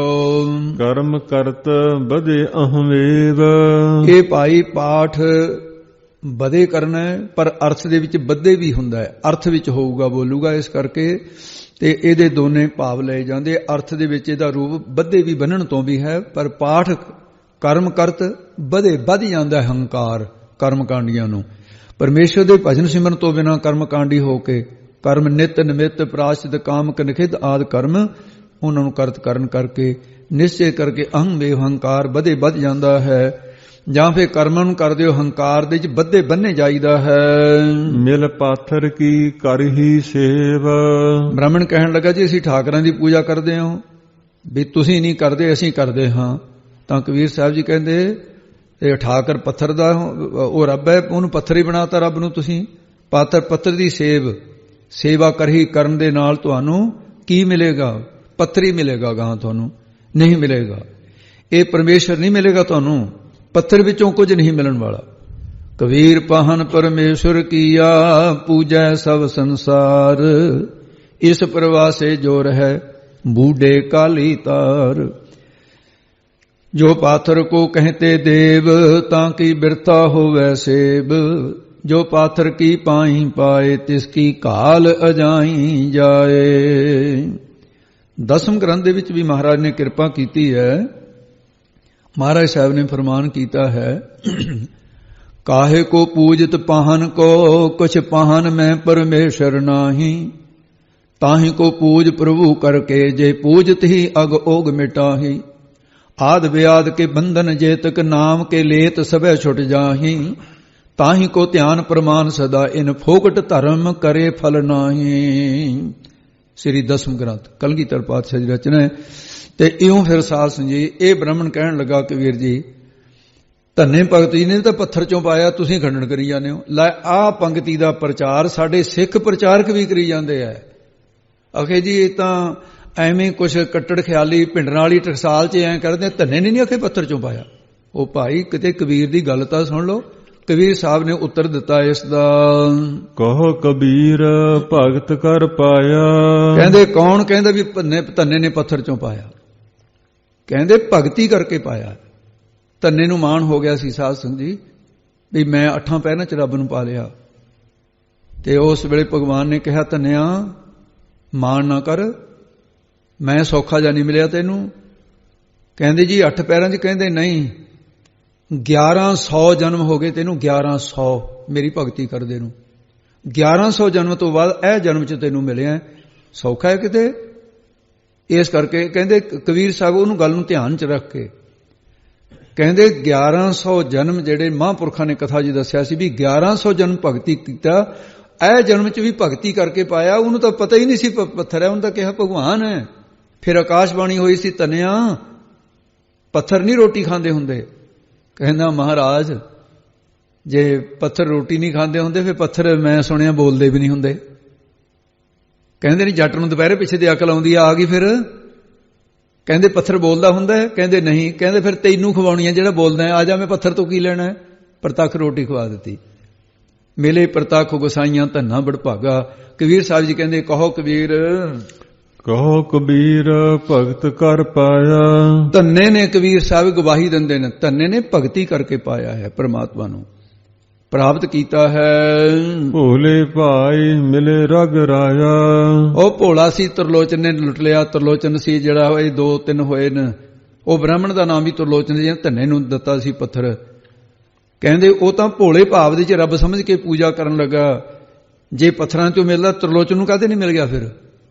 ਉਹ ਧੰਨੇ ਦੀਆਂ ਮਿੰਨਤਾਂ ਕਰਦਾ ਸੀ। ਧੰਨੇ ਜਦੋਂ ਪ੍ਰਾਪਤੀ ਹੋ ਗਈ, ਹੁਣ ਬੜਾ ਲੰਮਾ ਵਿਚਾਰ ਕਰਨ ਦਾ ਸਮਾਂ ਨਹੀਂ, ਸਮਾਪਤੀ ਦੇ ਨੇੜੇ ਪਹੁੰਚੀਏ। ਉਹ ਕਹਿਣ ਲੱਗੇ ਧੰਨਿਆ ਮੈਨੂੰ ਨਹੀਂ ਦਿਸਦਾ। ਉਹ ਧੰਨੇ ਨੂੰ ਪੁੱਛਿਆ, ਕਹਿੰਦੇ ਜਿਹਦੀ ਰੋਟੀ ਖਾਈ ਉਹਦਾ ਕੰਮ ਵੀ ਕਰੀਦਾ। ਧੰਨਿਆ ਮੈਂ ਤੇਰੀ ਰੋਟੀ ਖਾਧੀ ਆ, ਹੁਣ ਕੰਮ ਕਰਾ ਮੇਰੇ ਕੋਲੋਂ। ਕਹਿੰਦਾ ਜੀ ਹੁਣ ਤੋਂ ਕੰਮ ਹੀ ਤੁਸੀਂ ਕਰਨੇ ਸਾਰੇ, ਮੈਂ ਤਾਂ ਭਗਤੀ ਭਜਨੇ ਕਰੂੰ ਹੁਣ ਤੇਰਾ। ਆਖੇ ਕੀ ਕਰਨਾ? ਕਹਿੰਦਾ ਖੂਹ ਵੀ ਤੈਂ ਹੱਕਣਾ, ਨੱਕੇ ਵੀ ਤੈਂ ਛੱਡਣੇ, ਡੰਗਰ ਵੀ ਤੈਂ ਚਾਰਨੇ, ਪੱਠੇ ਤੈਂ ਵੱਢਣੇ, ਮੈਂ ਨਹੀਂ ਕਰਨਾ ਕੁਝ ਵੀ। ਉਨੇ ਹੀ ਰੂਪ ਧਾਰਨ ਕਰਕੇ ਕਿਤੇ ਡੰਗਰ ਚਾਰਦਾ, ਕਿਤੇ ਨੱਕੇ ਹਰਦਾ। ਉਹ ਜਦੋਂ ਦੇਖਿਆ ਤਰਲੋਚਨ ਨੂੰ ਪਤਾ ਲੱਗਿਆ। ਉਹ ਕਹਿੰਦਾ ਧੰਨਿਆ ਵੀ ਕਿਵੇਂ? ਕਹਿੰਦਾ ਜੀ ਤੁਹਾਡਾ ਧੰਨਵਾਦ ਹੈ, ਠਾਕਰ ਜੀ ਸਾਰੇ ਕੰਮ ਕਰ ਰਹੇ ਨੂੰ। ਕਹਿੰਦਾ ਮੈਨੂੰ ਵਿਖਾ ਜਾ ਦੇਖ। ਕਹਿੰਦਾ ਉਹ ਦੇਖ, ਕਹਿੰਦਾ ਗਾਂ ਦੇ ਕੋਲ ਖੜਾ, ਚਿੱਟੀ ਗਾਂ ਦੇ ਕੋਲ, ਉਹ ਦੇਖ ਨੱਕੇ ਛੱਡ ਰਿਹਾ, ਹਲ ਵਾਹ ਰਿਹਾ, ਖੂਹ ਹੱਕ ਰਿਹਾ। ਕਹਿੰਦਾ ਮੈਨੂੰ ਨਹੀਂ ਦੀਂਦਾ। ਉਹ ਕਹਿੰਦਾ ਵੀ ਫਿਰ ਤੇਰੀ ਨਿਗਾਹ 'ਚ ਫਰਕ ਹੋਊਗਾ, ਮੈਨੂੰ ਤਾਂ ਦਿਸ ਰਿਹਾ। ਕਹਿੰਦਾ ਖੜ ਜਾ, ਫਿਰ ਮੈਂ ਆਪਣੇ ਠਾਕਰ ਨੂੰ ਪੁੱਛਦਾ। ਕਹਿੰਦਾ ਭਗਵਾਨ ਜੀ ਇਹਨੂੰ ਨਹੀਂ ਦਿਸਦੇ, ਮੇਰਾ ਤਾਂ ਗੁਰੂ ਹੈ, ਕਹਿੰਦੇ ਗੁਰੂ ਇਹ ਠੱਗ ਹੈ, ਇਹ ਤੈਨੂੰ ਅਨਕੜ ਪੱਥਰ ਦਿੱਤਾ ਹੈ, ਪੱਥਰ ਉਹ ਨਹੀਂ ਦਿੱਤਾ ਜਿਹਦੀ ਇਹ ਪੂਜਾ ਕਰਦਾ। ਇਹੋ ਜਿਹੇ ਦੁਸ਼ਟਾਂ ਨੂੰ ਮੈਂ ਨਹੀਂ ਮਿਲਦਾ। ਮੇਰੇ ਭਗਤ ਨੂੰ ਲੁੱਟ ਲਿਆ ਇਸ ਨੇ। ਤੇਰੀ ਜਨਮਾਂ ਜਨਮਾਤਰੀ ਭਗਤੀ ਭੋਲਾ ਭਾ ਜਾਣ ਕੇ ਜੱਟ ਨੂੰ ਲੁੱਟਿਆ ਇਹਨਾਂ ਬਾਣੀਆਂ ਨੇ, ਬੜੇ ਲੁੱਟਦੇ ਰਹੇ ਨੇ, ਤੈਨੂੰ ਲੁੱਟ ਲਿਆ ਨੇ, ਮੈਂ ਨਹੀਂ ਇਹਨੂੰ ਦਰ। ਕਹਿੰਦੇ ਜੀ ਫਿਰ ਮੇਰੇ ਕਰਕੇ, ਕਿਉਂਕਿ ਮੈਨੂੰ ਲੱਗਦਾ ਇੱਥੋਂ ਹੀ ਲੱਗੀ ਆ। ਕਹਿੰਦੇ ਅੱਛਾ ਜੇ ਤੂੰ ਇਸ ਤਰ੍ਹਾਂ ਮੰਨਦਾ ਫਿਰ ਇੱਕ ਕੰਮ ਕਰ ਵੀ ਤੇਰੇ ਚਰਨਾਂ ਦੀ ਜਿਹੜੀ ਧੂੜ ਲੱਗੀ ਹੈ ਨਾ, ਇਹ ਆਪਣੀਆਂ ਅੱਖਾਂ 'ਚ ਸੁਰਮਾ ਪਾਵੇ, ਫਿਰ ਇਹਦਾ ਭਲਾ ਹੋ ਸਕਦਾ ਹੈ। ਜਨ ਕੇ ਚਰਨ ਤੀਰਥ ਕੋਟ ਗੰਗਾ, ਪਵਿੱਤਰ ਹੋ ਜਾਊਗਾ, ਫਿਰ ਮੇਰੇ ਦਰਸ਼ਨ ਹੋ ਜਾਣਗੇ। ਧੰਨੇ ਦੇ ਚਰਨਾਂ ਦੀ ਰਾਖ ਲੈ ਕੇ ਬਾਹਮਣ ਨੇ ਅੱਖਾਂ 'ਚ ਪਾਈ ਤਾਂ ਰੱਬ ਦਿਸਿਆ। ਕਹਿੰਦੇ ਗਾਹਾਂ ਤੋਂ ਦਵੈਸ਼ ਨਾ ਕਰੀ ਕਿਸੇ ਨੇ, ਠੱਗੀ ਨਾ ਮਾਰੀ ਕਿਸੇ ਨਾਲ। ਇਸ ਕਰਕੇ ਸਾਸ ਜੀ ਇਹ ਭੋਲੇ ਭਾਏ ਮਿਲੇ ਰਘੁਰਾਇਆ। ਉਹ ਰਘੂ ਕੁਲ ਦੇ ਵਿੱਚ ਚਲੋ ਰਾਜਾ ਰੂਪ ਹੋਏ, ਰਘੂਆਂ ਦੀ ਕੁਲ ਰਘੂ ਰਾਜੇ ਤੋਂ ਚੱਲੀ ਇਸ ਤਰ੍ਹਾਂ।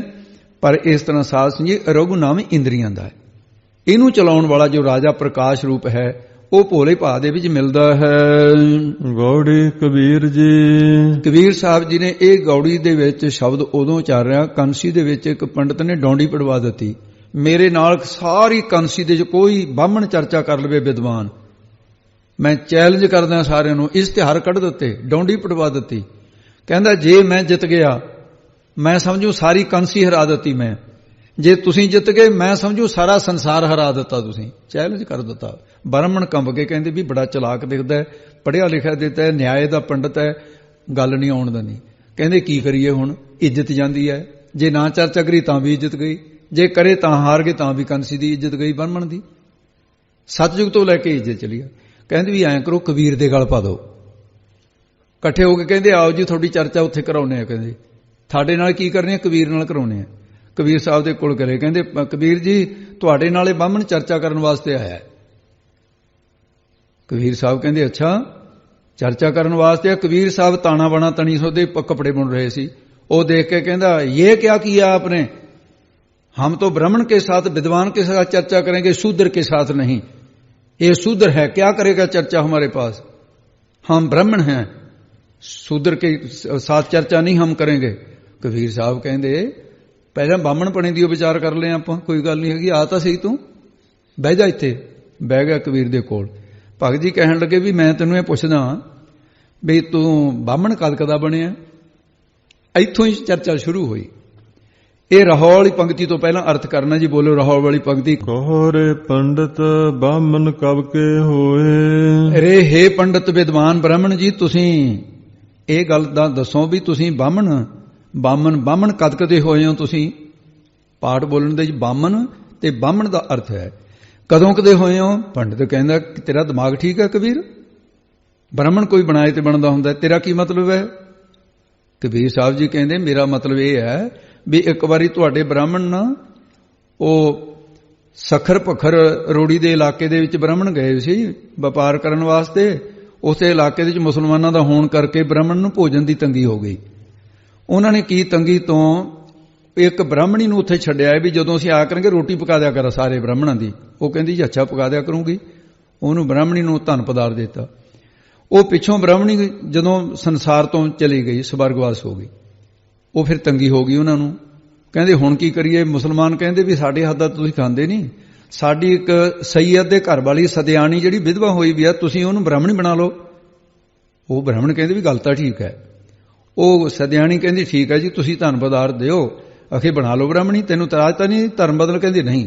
ਕਹਿੰਦੇ ਲਿਆਓ ਜੀ ਗੰਗਾ ਜਲ ਦੇ ਨਾਲ ਨਲਾਤੀ, ਫਿਰ ਮੱਥੇ ਨੂੰ ਤਿਲਕ ਲਾ ਦਿੱਤਾ। ਕਹਿੰਦੇ ਲੈ ਰੋਜ਼ ਇਸ਼ਨਾਨ ਕਰ ਲਿਆ ਕਰ, ਤਿਲਕ ਲਾਇਆ ਕਰ, ਠਾਕਰਾਂ ਦੀ ਪੂਜਾ ਕਰਿਆ ਕਰ, ਹੁਣ ਤੂੰ ਅਖੇ ਰੋਟੀ ਬਣਾ ਲਿਆ ਕਰ ਸਾਡੀ। ਉਹ ਸਾਸੀ ਬਣਾਉਣ ਲੱਗੀ, ਬ੍ਰਾਹਮਣ ਰੋਟੀ ਖਾਣ ਲੱਗੇ। ਇੱਕ ਦਿਨ ਕਿਤੇ ਬ੍ਰਾਹਮਣੀ ਵਪਾਰੀਆਂ ਦੇ ਟੋਲੇ ਵਿੱਚ ਗਏ। ਹੁਣ ਬੀਬੀਆਂ ਦੀ ਆਦਤ ਤਾਂ ਗੱਲਾਂ ਕਰੇ ਬਿਨਾਂ ਕਾਹਨੂੰ ਰਹਿ ਸਕਦੀਆਂ ਨੇ ਇਹ। ਉਹ ਰੋਟੀ ਖਾ ਕੇ ਗੱਲਾਂ ਕਰਨ ਲੱਗੀਆਂ। ਕਹਿੰਦੀ ਭੈਣੇ, ਉਹ ਸੈਯਦ ਦੇਣੀਆਂ ਕਹਿੰਦੀ ਹੈ ਬ੍ਰਾਹਮਣੀ ਨੂੰ, ਕਹਿੰਦੀ ਭੈਣੇ ਤੂੰ ਬ੍ਰਾਹਮਣੀ ਕਦ ਕਦੀ ਬਣੀ ਹੈ। ਉਹ ਕਹਿੰਦੀ ਤੇਰਾ ਦਿਮਾਗ ਖਰਾਬ ਹੋ ਗਿਆ, ਬ੍ਰਾਹਮਣੀ ਐਂ ਬਣੀ ਜਾਂਦੇ ਆ। ਕਹਿੰਦੀ ਹੋਰ ਕਿਵੇਂ ਬਣਦੀ ਹੈ। ਕਹਿੰਦੀ ਕਿਵੇਂ। ਕਹਿੰਦੀ ਮੈਂ 2 ਸਾਲ ਪਹਿਲਾਂ ਮੁਸਲਮਾਨਣੀ ਸੀ, ਸਦਿਆਣੀ ਸੀ, ਸੈਯਦ ਦੇ ਘਰ ਵਾਲੀ, ਮੇਰੇ ਘਰ ਵਾਲਾ ਮਰ ਗਿਆ ਸੀ। ਮੈਨੂੰ ਐਸੇ ਗੰਗਾ ਇਸ਼ਨਾਨ ਕਰਾ ਕੇ ਤਿਲਕ ਲਾ ਕੇ ਠਾਕਰਾਂ ਦੀ ਪੂਜਾ ਕਰਾ ਕੇ ਮੈਨੂੰ 2 ਸਾਲ ਹੀ ਹੋਏ ਨੇ ਮੈਨੂੰ ਬਾਹਮਣੀ ਬਣੀ ਨੂੰ। ਅਖੇ ਤੂੰ ਕਦੀ ਕ ਬਣੀ ਆ ਭੈਣੇ। ਉਹ ਤਾਂ ਬੁੜਬੁੜ ਕਰਦੇ ਚਲੇ ਗਏ। ਕਬੀਰ ਸਾਹਿਬ ਉਹ ਪ੍ਰਸੰਗ ਅਨੁਸਾਰ ਪੁੱਛਦੇ ਨੇ ਕਹਿੰਦੇ ਕਹੋ ਰੇ ਪੰਡਤ ਬਾਹਮਣ ਕਬ ਕੇ ਹੋਏ, ਤੂੰ ਕਦੋਂ ਕਦਾ ਬਣਿਆ ਆਖੇ ਬ੍ਰਾਹਮਣ, ਜਿਵੇਂ ਆ ਬਣੀ ਸੀ ਬਾਹਮਣੇ। ਬਾਮਨ ਕਹਿ ਜਨਮ ਮਤ ਖੋਏ। ਐਵੇਂ ਬਾਮਨ ਕਹਿ ਕਹਿੰਦੇ ਵਿਦਿਆਰਥੀ ਆਪਣੇ ਆਪ ਨੂੰ ਬਾਮਨ ਬ੍ਰਾਹਮਣ ਕਹਿ ਕੇ ਆ ਕੇ ਜਨਮ ਨਾ ਐਵੇਂ ਗਵਾ ਲੈ ਤੂੰ, ਜਨਮ ਤੇਰਾ ਐਵੇਂ ਚਲਿਆ ਜਾਏਗਾ। ਅਸਥਾਈ ਦੇ ਕੇ ਕਹਿੰਦੇ ਨੇ। ਉਹ ਪੰਡਤ ਕਹਿਣ ਲੱਗਾ ਅਸੀਂ ਖਾਨਦਾਨੀ ਬ੍ਰਾਹਮਣ, ਸਾਡਾ ਬਾਪ ਬ੍ਰਾਹਮਣ, ਕਹਿੰਦੇ ਹੋਰ ਕਹਿੰਦੇ ਦਾਦਾ ਬ੍ਰਾਹਮਣ। ਕਬੀਰ ਸਾਹਿਬ ਵੀ ਕਹਿਣ ਲੱਗੇ ਤੁਹਾਡਾ ਪਿਤਾ ਕਿਸ ਦਾ ਪੁੱਤਰ, ਕਹਿੰਦੇ ਉਹ ਵੀ ਬ੍ਰਾਹਮਣ ਦਾ, ਪਿਤਾ ਦਾ ਪੁੱਤਰ ਦਾਦਾ ਉਹ ਵੀ ਬ੍ਰਾਹਮਣ। ਕਰਦੇ ਕਰਦੇ ਕਿੱਥੇ ਤੱਕ ਕਹਿੰਦਾ ਜੀ ਗੱਲ ਮੁੱਕਦੀ ਹੈ ਜਿਹੜਾ ਬ੍ਰਹਮ ਹੈ ਉਹ ਹੈ ਬ੍ਰਾਹਮਣ ਤੇ ਉਹ ਤੋਂ ਸਾਡੀ ਉਤਪਤੀ ਹੈ, ਇਸ ਕਰਕੇ ਅਸੀਂ ਬ੍ਰਾਹਮਣ ਹਾਂ। ਕਬੀਰ ਸਾਹਿਬ ਕਹਿੰਦੇ ਫਿਰ ਤਾਂ ਤੁਸੀਂ ਆਪਣੀ ਗੱਲ 'ਚ ਆਪ ਹੀ ਫਸ ਗਏ। ਕਹਿੰਦੇ ਕਿਉਂ? ਕਹਿੰਦੇ ਜੇ ਜਿਹਦਾ ਬਾਪ ਬ੍ਰਾਹਮਣ ਹੋਵੇ ਉਹੀ ਬ੍ਰਾਹਮਣ ਹੁੰਦਾ, ਕਹਿੰਦੇ ਹਾਂ। ਕਹਿੰਦੇ ਫਿਰ ਤੁਸੀਂ ਬ੍ਰਾਹਮਣ ਕਿੱਥੋਂ ਸਿੱਧ ਹੋ ਜਾਓਗੇ? ਸੁਰਤੀਆਂ ਸਿਮਰਦੀਆਂ 'ਚ ਉਦਾਹਰਨਾਂ ਮਿਲਦੀ ਹੈ ਕਿ ਬ੍ਰਹਮਾ ਦਾ ਜਨਮ ਵਿਸ਼ਨੂੰ ਜੀ ਦੀ ਨਾਭੀ 'ਚੋਂ ਹੋਇਆ, ਵਿਸ਼ਨੂੰ ਛਤਰੀ ਤੇ ਉਹ ਬ੍ਰਾਹਮਣ ਕਿਵੇਂ ਜੰਮ ਪਿਆ? ਇਸ ਕਰਕੇ ਫਿਰ ਤਾਂ ਗਲਤ ਸਾਬਤ ਹੋ ਗਿਆ, ਬ੍ਰਹਮਾ ਹੀ ਨਹੀਂ ਬ੍ਰਾਹਮਣ ਹੈ ਪਹਿਲਾਂ, ਤੁਸੀਂ ਕਿੱਥੋਂ ਦੇ ਹੋ ਗਏ? ਕਹੋ ਕਬੀਰ ਬਾਹਮਣ ਕਹਿ ਕੇ ਜਨਮਤ ਕੋਈ, ਤੁਸੀਂ ਕਿਉਂ ਜਨਮ ਖੋਨੇ ਹੋ? ਬਾਹਮਣ ਕਹਿ ਕੇ ਆ ਕੇ ਜਨਮ ਨਾ ਗਵਾਓ। ਇਸ ਕਰਕੇ ਉਹ ਛਤਰੀ ਹੈ, ਰਾਖਸ਼ਾਂ ਨਾਲ ਯੁੱਧ ਕਰਦਾ ਰਿਹਾ ਤੇ ਪੰਡਤ ਨੇ ਕਿਹਾ ਵੀ ਇਹ ਤਾਂ ਕੰਮ ਖਰਾਬ ਹੋ ਗਿਆ। ਕਬੀਰ ਨੇ ਤਾਂ ਸਿੱਧ ਕਰਤੀ ਗੱਲ ਵੀ ਵਾਕਈ ਸਹੀ ਹੈ, ਗ੍ਰੰਥਾਂ 'ਚ ਲਿਖਿਆ ਵੀ ਬ੍ਰਹਮਾ ਦਾ ਜਨਮ ਨਾਭ ਕਮਲ ਤੇ ਬ੍ਰਹਮਾ ਉਪਜੇ ਵੇਦ ਪੜਾ ਕੜ ਸਵਾ। ਕਹਿੰਦਾ ਨਹੀਂ ਜੀ ਨਹੀਂ, ਅਸੀਂ ਕਹਿੰਦਾ ਮੇਰੀ ਬਾਹਮਣੀ ਮਾਂ ਬਾਹਮਣੀ ਸੀ, ਉਹਦੀ ਕੁੱਖ ਤੋਂ ਪੈਦਾ ਹੋਣ ਕਰਕੇ ਫਿਰ ਮੈਂ ਤਾਂ ਬ੍ਰਾਹਮਣ ਆਖੇ ਕਹਾਉਣਾ ਆਪਣੇ ਆਪ ਨੂੰ। ਉਹਨੇ ਬਾਪ ਵਾਲੀ ਗੱਲ ਛੱਡ ਕੇ ਮਾਂ ਵਾਲੇ ਪਾਸੇ ਨੂੰ ਹੋ ਗਿਆ। ਕਬੀਰ ਸਾਹਿਬ ਜੀ ਕਹਿੰਦੇ ਲੈ ਫਿਰ ਇਹਦਾ ਵੀ ਉੱਤਰ ਦੇ ਦਿੰਦੇ ਆ। ਇਸ ਤੋਂ ਅੱਗੇ ਫਿਰ ਹੁਣ ਸਾਧ ਸਿੰਘ ਜੀ ਆਰੰਭ ਵਾਲੀਆਂ ਤੁਕਾਂ, ਸ਼ਬਦ ਇੱਥੋਂ ਆਰੰਭ ਹੁੰਦਾ ਹੈ। ਉਹ ਰਹਾਉਲੀਆਂ ਤੁਕਾਂ ਦਾ ਪਹਿਲਾ ਅਰਥ ਸੀ ਗਰਭਵਾਸ ਮਹਿ, ਗਰਭਵਾਸ ਮਹਿ ਕੁਲ ਨਹੀਂ ਜਾਤੀ। ਕਬੀਰ ਸਾਹਿਬ ਕਹਿੰਦੇ ਮਾਤਾ ਦੇ ਗਰਭ ਵਿੱਚ, ਪੇਟ ਵਿੱਚ ਵਾਸ ਵਸਦਿਆਂ ਹੋਇਆਂ ਨਾ ਕਿਸੇ ਦੀ ਕੋਈ ਕੁਲ, ਨਾ ਹੀ ਕਿਸੇ ਦੀ ਕੋਈ ਜਾਤੀ, ਤੇ ਕੁਲ ਨਹੀਂ ਜਾਤੀ ਜਾਣੀ ਜਾਂਦੀ ਉਸ ਦੀ। ਇਹ ਦੂਸਰਾ ਅਰਥ ਹੈ ਇਹਦਾ। ਜਦੋਂ ਕੋਈ ਬਾਲਕ ਜਨਮ ਲੈਂਦਾ ਹੈ ਤਾਂ ਉਸ ਦੀ ਮਾਂ ਉਸ ਨੂੰ ਜਾਤ ਬਾਰੇ ਸੰਸਕਾਰ ਪਾਉਂਦੀ ਹੈ, ਤੂੰ ਬ੍ਰਾਹਮਣ ਹੈ, ਤੂੰ ਖੱਤਰੀ ਹੈ, ਤੂੰ ਵੈਸ਼ ਹੈ, ਤੂੰ ਸ਼ੂਦਰ ਹੈ। ਗਰਭ ਦੇ ਵਿੱਚ ਤਾਂ ਕੋਈ ਹੁੰਦਾ ਹੀ ਨਹੀਂ। ਜੇ ਐਸਾ ਹੈ ਤਾਂ ਦੁਆਰੇ ਬੋਲੋ ਜੀ ਇੱਕ ਵਾਰੀ ਫਿਰ, ਗਰਭਵਾਸ ਮੇਂ ਗਰਭਵਾਸ ਮਹਿ ਕੁਲ ਨਹੀਂ ਜਾਤੀ। ਜੇ ਗਰਭਵਾਸ ਦੇ ਬਸਣ ਕਰਕੇ ਬ੍ਰਾਹਮਣ ਹੁੰਦਾ ਤਾਂ ਫਿਰ 10 ਵਿਆਸ ਵਸ਼ਿਸ਼ਟ ਇਹ ਰਿਖੀ ਬ੍ਰਾਹਮਣ ਨਹੀਂ ਹੋ ਸਕਦੇ, ਕਿਉਂਕਿ ਵਿਆਸ ਦੀ ਮਾਂ ਮਸ਼ੋਦਰੀ ਹੈ, ਉਹਦਾ ਮੱਛੀ ਦੇ ਪੇਟ ਤੋਂ ਤੁਹਾਡੇ ਗ੍ਰੰਥ ਕਹਿੰਦੇ ਜਨਮ ਹੋਇਆ, ਉਹ ਤੋਂ ਗਰਭ ਤੋਂ ਪੈਦਾ ਹੋਈ। ਤੇ ਉਹ ਸੂਦਰੀ ਉਹਦੀ ਮਾਂ ਹੈ। ਵਸ਼ਿਸ਼ਟ ਜੀ ਬੜੇ ਦੁਖਦਾਈ ਬਾਤ ਹੈ, ਬੇਸਵਾ ਦੇ ਗਰਭ ਤੋਂ ਜੰਮਿਆ ਸੀ, ਫਿਰ ਉਹਨੂੰ ਕਿਵੇਂ ਕਹਾਂਗਾ ਵੀ ਬ੍ਰਾਹਮਣ ਸੀ।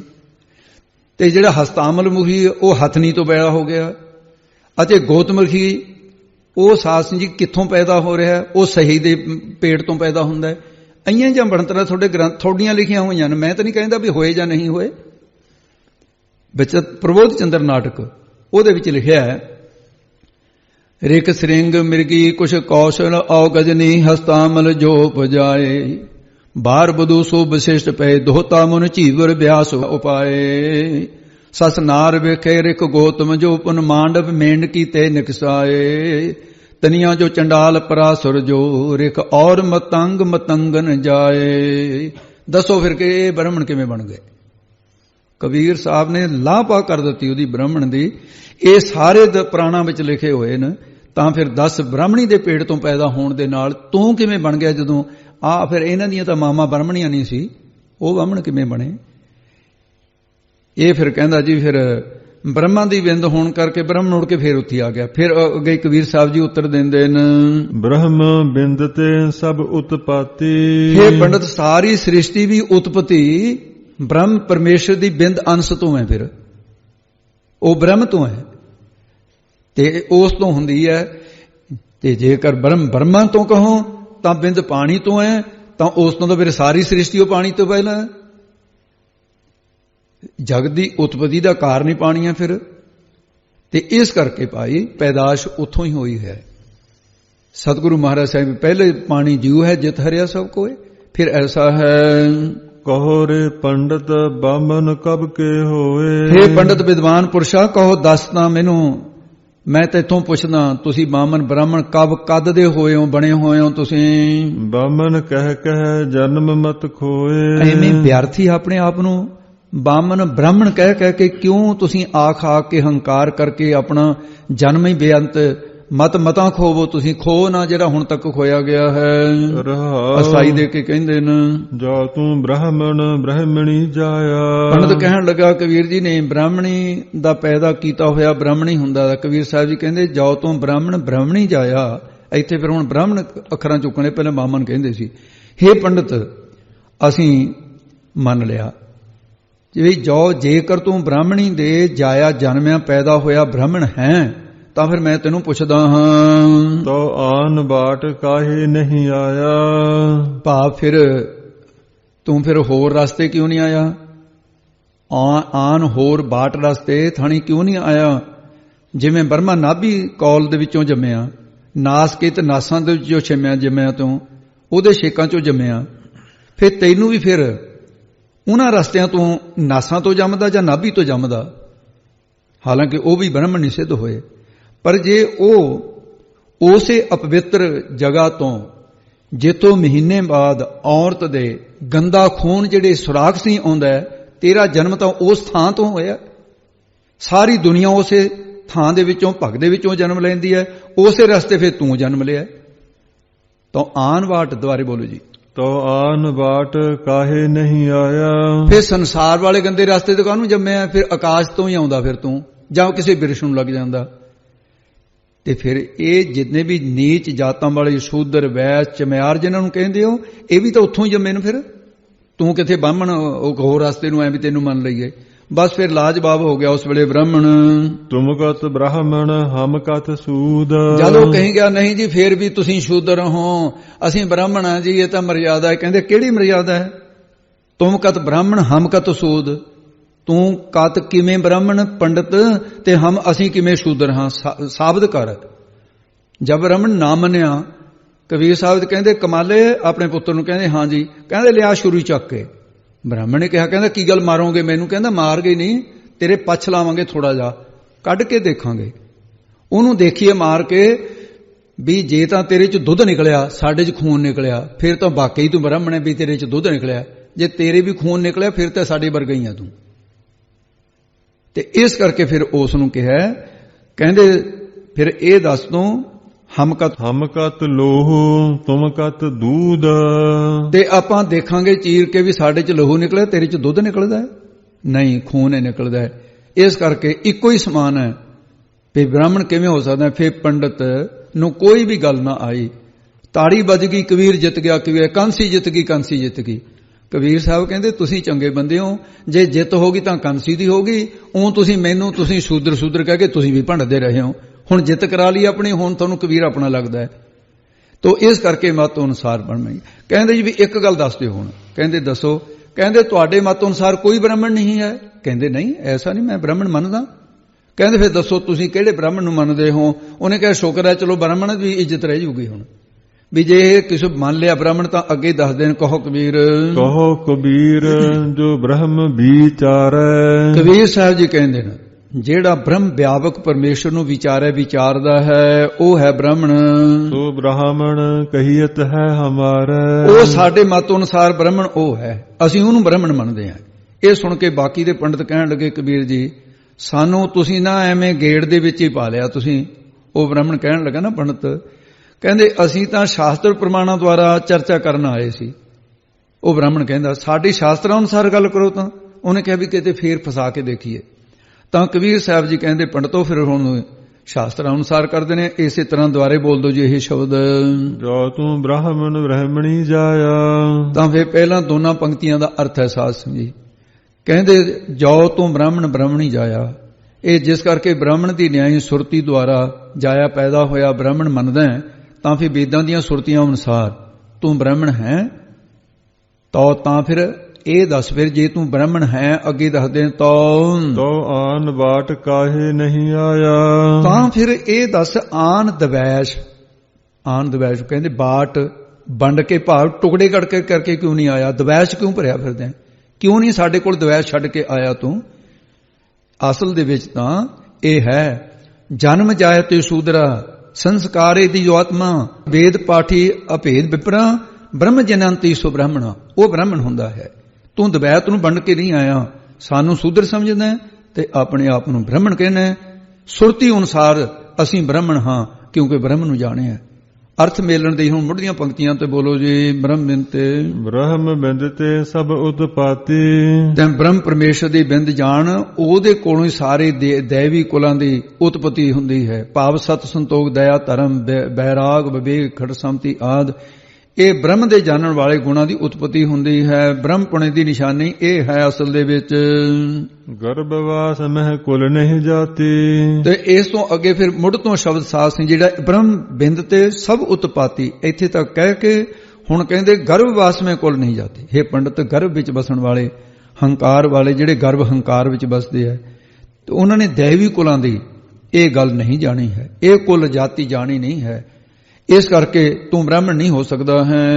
ਬ੍ਰਹਮ ਬਿੰਦ ਤੇ ਸਭ ਉਤਪਾਤੀ। ਜਿਹੜੇ ਬ੍ਰਹਮ ਵਿਆਪਕ ਪਰਮੇਸ਼ਰ ਦੀ ਬਿੰਦ ਜਾਣਦੇ ਨੇ, ਜਿਹੜੇ ਉਹਨਾਂ ਨੂੰ ਪਰਮੇਸ਼ਰ ਨੂੰ ਉਹਨਾਂ ਦੇ ਅੰਦਰ ਹੀ ਸਭ ਸਾਰੇ ਪ੍ਰਕਾਸ਼ ਕਰਨ ਵਾਲੇ ਬ੍ਰਹਮ ਦੀ ਉਤਪਤੀ ਹੁੰਦੀ ਹੈ। ਕੋਹਰੇ ਪੰਡਤ ਬਾਮਨ ਕਬ ਕੇ ਹੋਏ। ਰਹੇ ਆਪਣੇ ਆਪ ਨੂੰ ਪੰਡਤ ਵਿਦਵਾਨ ਕਹੋ ਕਹਿਣ ਵਾਲੇ ਬਾਮਨ ਨਾਮ ਤਾਂ ਇਹ ਟੇਢੇ ਦਾ ਅਰਥ ਕਰਨਾ ਸੀ ਵਿੱਚ। ਬਾਮਨ ਟੇਢੇ ਮਨ ਵਾਲੇ ਤੁਸੀਂ ਬ੍ਰਾਹਮਣ ਕਬ ਕਦੋਂ ਕਦੇ ਹੋ ਗਏ ਹੋ, ਟੇਢ ਤਾਈਆਂ ਦੇ ਵਿੱਚ ਚੱਲਣ ਵਾਲੇ ਹੋ ਤੁਸੀਂ। ਇਹ ਬਾਮਨ ਕਹਿ ਕੇ ਬਾਮਨ ਕਹਿ ਜਨਮ ਮਤ ਖੋਏ। ਇਸ ਕਰਕੇ ਭਾਈ ਤੁਸੀਂ ਬਾਮਨ ਕਹਿ ਕੇ ਆਪਣੇ ਆਪ ਨੂੰ ਬਾਮਨ ਕਹਿ ਕੇ ਟੇਢੇ ਮਨ ਵਾਲੇ ਹੋ। ਹੰਕਾਰ ਕਰਕੇ ਤੁਸੀਂ ਕਿਉਂ ਆਪਣੇ ਜਨਮ ਨੂੰ ਐਵੇਂ ਖੋ ਰਹੇ ਹੋ, ਆਪਣੇ ਜੀਵਨ ਨੂੰ ਨਿਸਫਲ ਕਿਉਂ ਗਵਾ ਰਹੇ ਹੋ। ਇਹਨੂੰ ਜੀਵਨ ਨੂੰ ਸੰਭਾਲ ਲਓ। ਰਹਾਉ ਅਸਾਈ ਦੇ ਕੇ ਫਰਮਾਉਂਦੇ ਜਾ ਤੂੰ ਬ੍ਰਾਹਮਣ ਬ੍ਰਹਮਣੀ ਜਾਇਆ। ਹੇ ਪੰਡਤ ਜਾਓ, ਜੇਕਰ ਤੂੰ ਆਪਣੇ ਆਪ ਨੂੰ ਬ੍ਰਾਹਮਣੀ ਦੀ ਨਿਆਈ ਸੁਰਤੀ ਅਨੁਸਾਰ ਜਾਇਆ ਪੈਦਾ ਹੋਇਆ ਬ੍ਰਾਹਮਣ ਮੰਨਦਾ ਹੈ ਤਾਂ ਫਿਰ ਤੋ ਆਨ ਬਾਟ ਕਾਹੇ ਨਹੀਂ ਆਇਆ। ਤਾਂ ਫਿਰ ਆਨ ਦਵੈਤ ਨੂੰ ਬਾਟ ਵੰਡ ਕੇ ਟੁਕੜੇ ਕਰਕੇ ਕਾਹੇ ਕਿਉਂ ਨਹੀਂ ਸਾਡੇ ਪਾਸ ਆਇਆ। ਭਾਵ ਤੂੰ ਸ਼ੂਦਰ ਪਣੇ ਤੇ ਬ੍ਰਹਮ ਪੁਣੇ ਦੀ ਦਵੈਸ਼ ਲੈ ਕੇ ਕਿਉਂ ਆਇਆ। ਤੂੰ ਕਹਿੰਦਾ ਸ਼ੂਦਰ ਹੈ, ਹਮ ਨਹੀਂ ਚਰਚਾ ਕरेंगे इसके सिफात। ਇਹ ਕਿਉਂ ਦਵੈਸ਼ ਹੈ ਤੇਰੇ ਵਿੱਚ।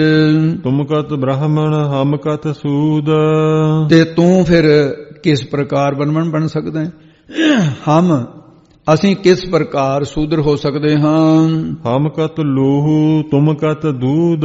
ਸਾਡੇ ਵਿੱਚ ਕਤ ਕਿੱਥੋਂ ਲਹੂ ਵਰਗੇ ਸਕਾਮ ਕਰਮ ਲੋਭ ਆਦਿਕ ਲੋਭ ਰਤ ਮੰਨੀ ਹੈ।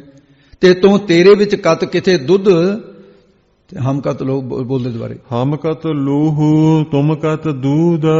ਤੇ ਫਿਰ ਸਾਡੇ ਵਿੱਚ ਕਤ ਕਿਥੇ ਲਹੂ ਲੋਭ ਵਰਗੇ ਸਕਾਮ ਕਰਮ ਲੋਭ ਆਦਿਕ ਅਤੇ ਤੁਮ ਤੇਰੇ ਵਿੱਚ ਕਤ ਕਿਥੇ ਦੁੱਧ ਵਰਗੇ ਨਿਸ਼ਕਾਮ ਕਰਮ ਕਿੱਥੇ ਨੇ। ਭਾਵ ਤੇਰੇ ਵਿੱਚ ਨਿਸ਼ਕਾਮ ਕਰਮ ਨਹੀਂ ਹਨ, ਤੂੰ ਬ੍ਰਾਹਮਣ ਨਹੀਂ ਹੈ। ਸਾਡੇ 'ਚ ਸਕਾਮ ਕਰਮ ਨਹੀਂ ਹਨ, ਅਸੀਂ ਸ਼ੂਦਰ ਨਹੀਂ ਹੈ। ਐ ਸਿੱਧ ਕਰਿਆ ਕਬੀਰ ਸਾਹਿਬ ਨੇ। ਕਹੋ ਕਬੀਰ ਜੋ ਬ੍ਰਹਮ ਵਿਚਾਰੈ। ਕਬੀਰ ਸਾਹਿਬ ਜੀ ਕਹਿੰਦੇ ਭਾਈ ਜਿਹੜਾ ਬ੍ਰਹਮ ਨੂੰ ਵਿਚਾਰ ਲੈਂਦਾ ਹੈ, ਵਿਚਾਰ ਕਰਦਾ ਹੈ, ਸੋ ਬ੍ਰਾਹਮਣ ਕਹੀਅਤ ਹੈ ਹਮਾਰਾ। ਉਹ ਸਾਡੇ ਮਤ 'ਚ ਸਤ ਸੰਗ ਦੇ ਬ੍ਰਾਹਮਣ ਕਹੀਅਤ ਕਿਹਾ ਜਾਂਦਾ ਹੈ ਕਿਉਂਕਿ ਉਹਨੇ ਬ੍ਰਹਮ ਨੂੰ ਜਾਣ ਲਿਆ। ਬ੍ਰਹਮ ਨੂੰ ਜਾਣਨ ਵਾਲਾ ਕੋਈ ਵੀ ਹੋਵੇ, ਜਾਤ ਕੋਈ ਹੋਵੇ, ਵੰਸ਼ ਕੋਈ, ਦੇਸ਼ ਕੋਈ ਵੀ, ਉਹ ਬ੍ਰਾਹਮਣ ਹੁੰਦਾ ਹੈ। ਇੱਥੇ ਕਬੀਰ ਸਾਹਿਬ ਨੇ ਸਾਧ ਸੰਗਤ ਅੱਜ ਦੀ ਵਿਚਾਰ ਇਹ ਸ਼ਬਦ ਨਾਲ ਸਮਾਪਤ ਹੁੰਦੀ ਹੈ। ਆਓ ਸਤਿਗੁਰੂ ਗਰੀਬ ਨਿਵਾਸ ਕਿਰਪਾ ਕਰਨ, ਸਭ ਦੀ ਹਾਜ਼ਰੀ ਦਰਗਾਹੀ ਪ੍ਰਵਾਨ ਕਰਨ ਜੀ। ਕਹੋ ਕਬੀਰ ਜੋ ਬ੍ਰਹਮ ਵਿਚਾਰੈ ਸੋ ਬ੍ਰਾਹਮਣ ਕਹੀਅਤ ਹੈ ਹਮਾਰਾ। ਵਾਹਿਗੁਰੂ ਜੀ ਕਾ ਖਾਲਸਾ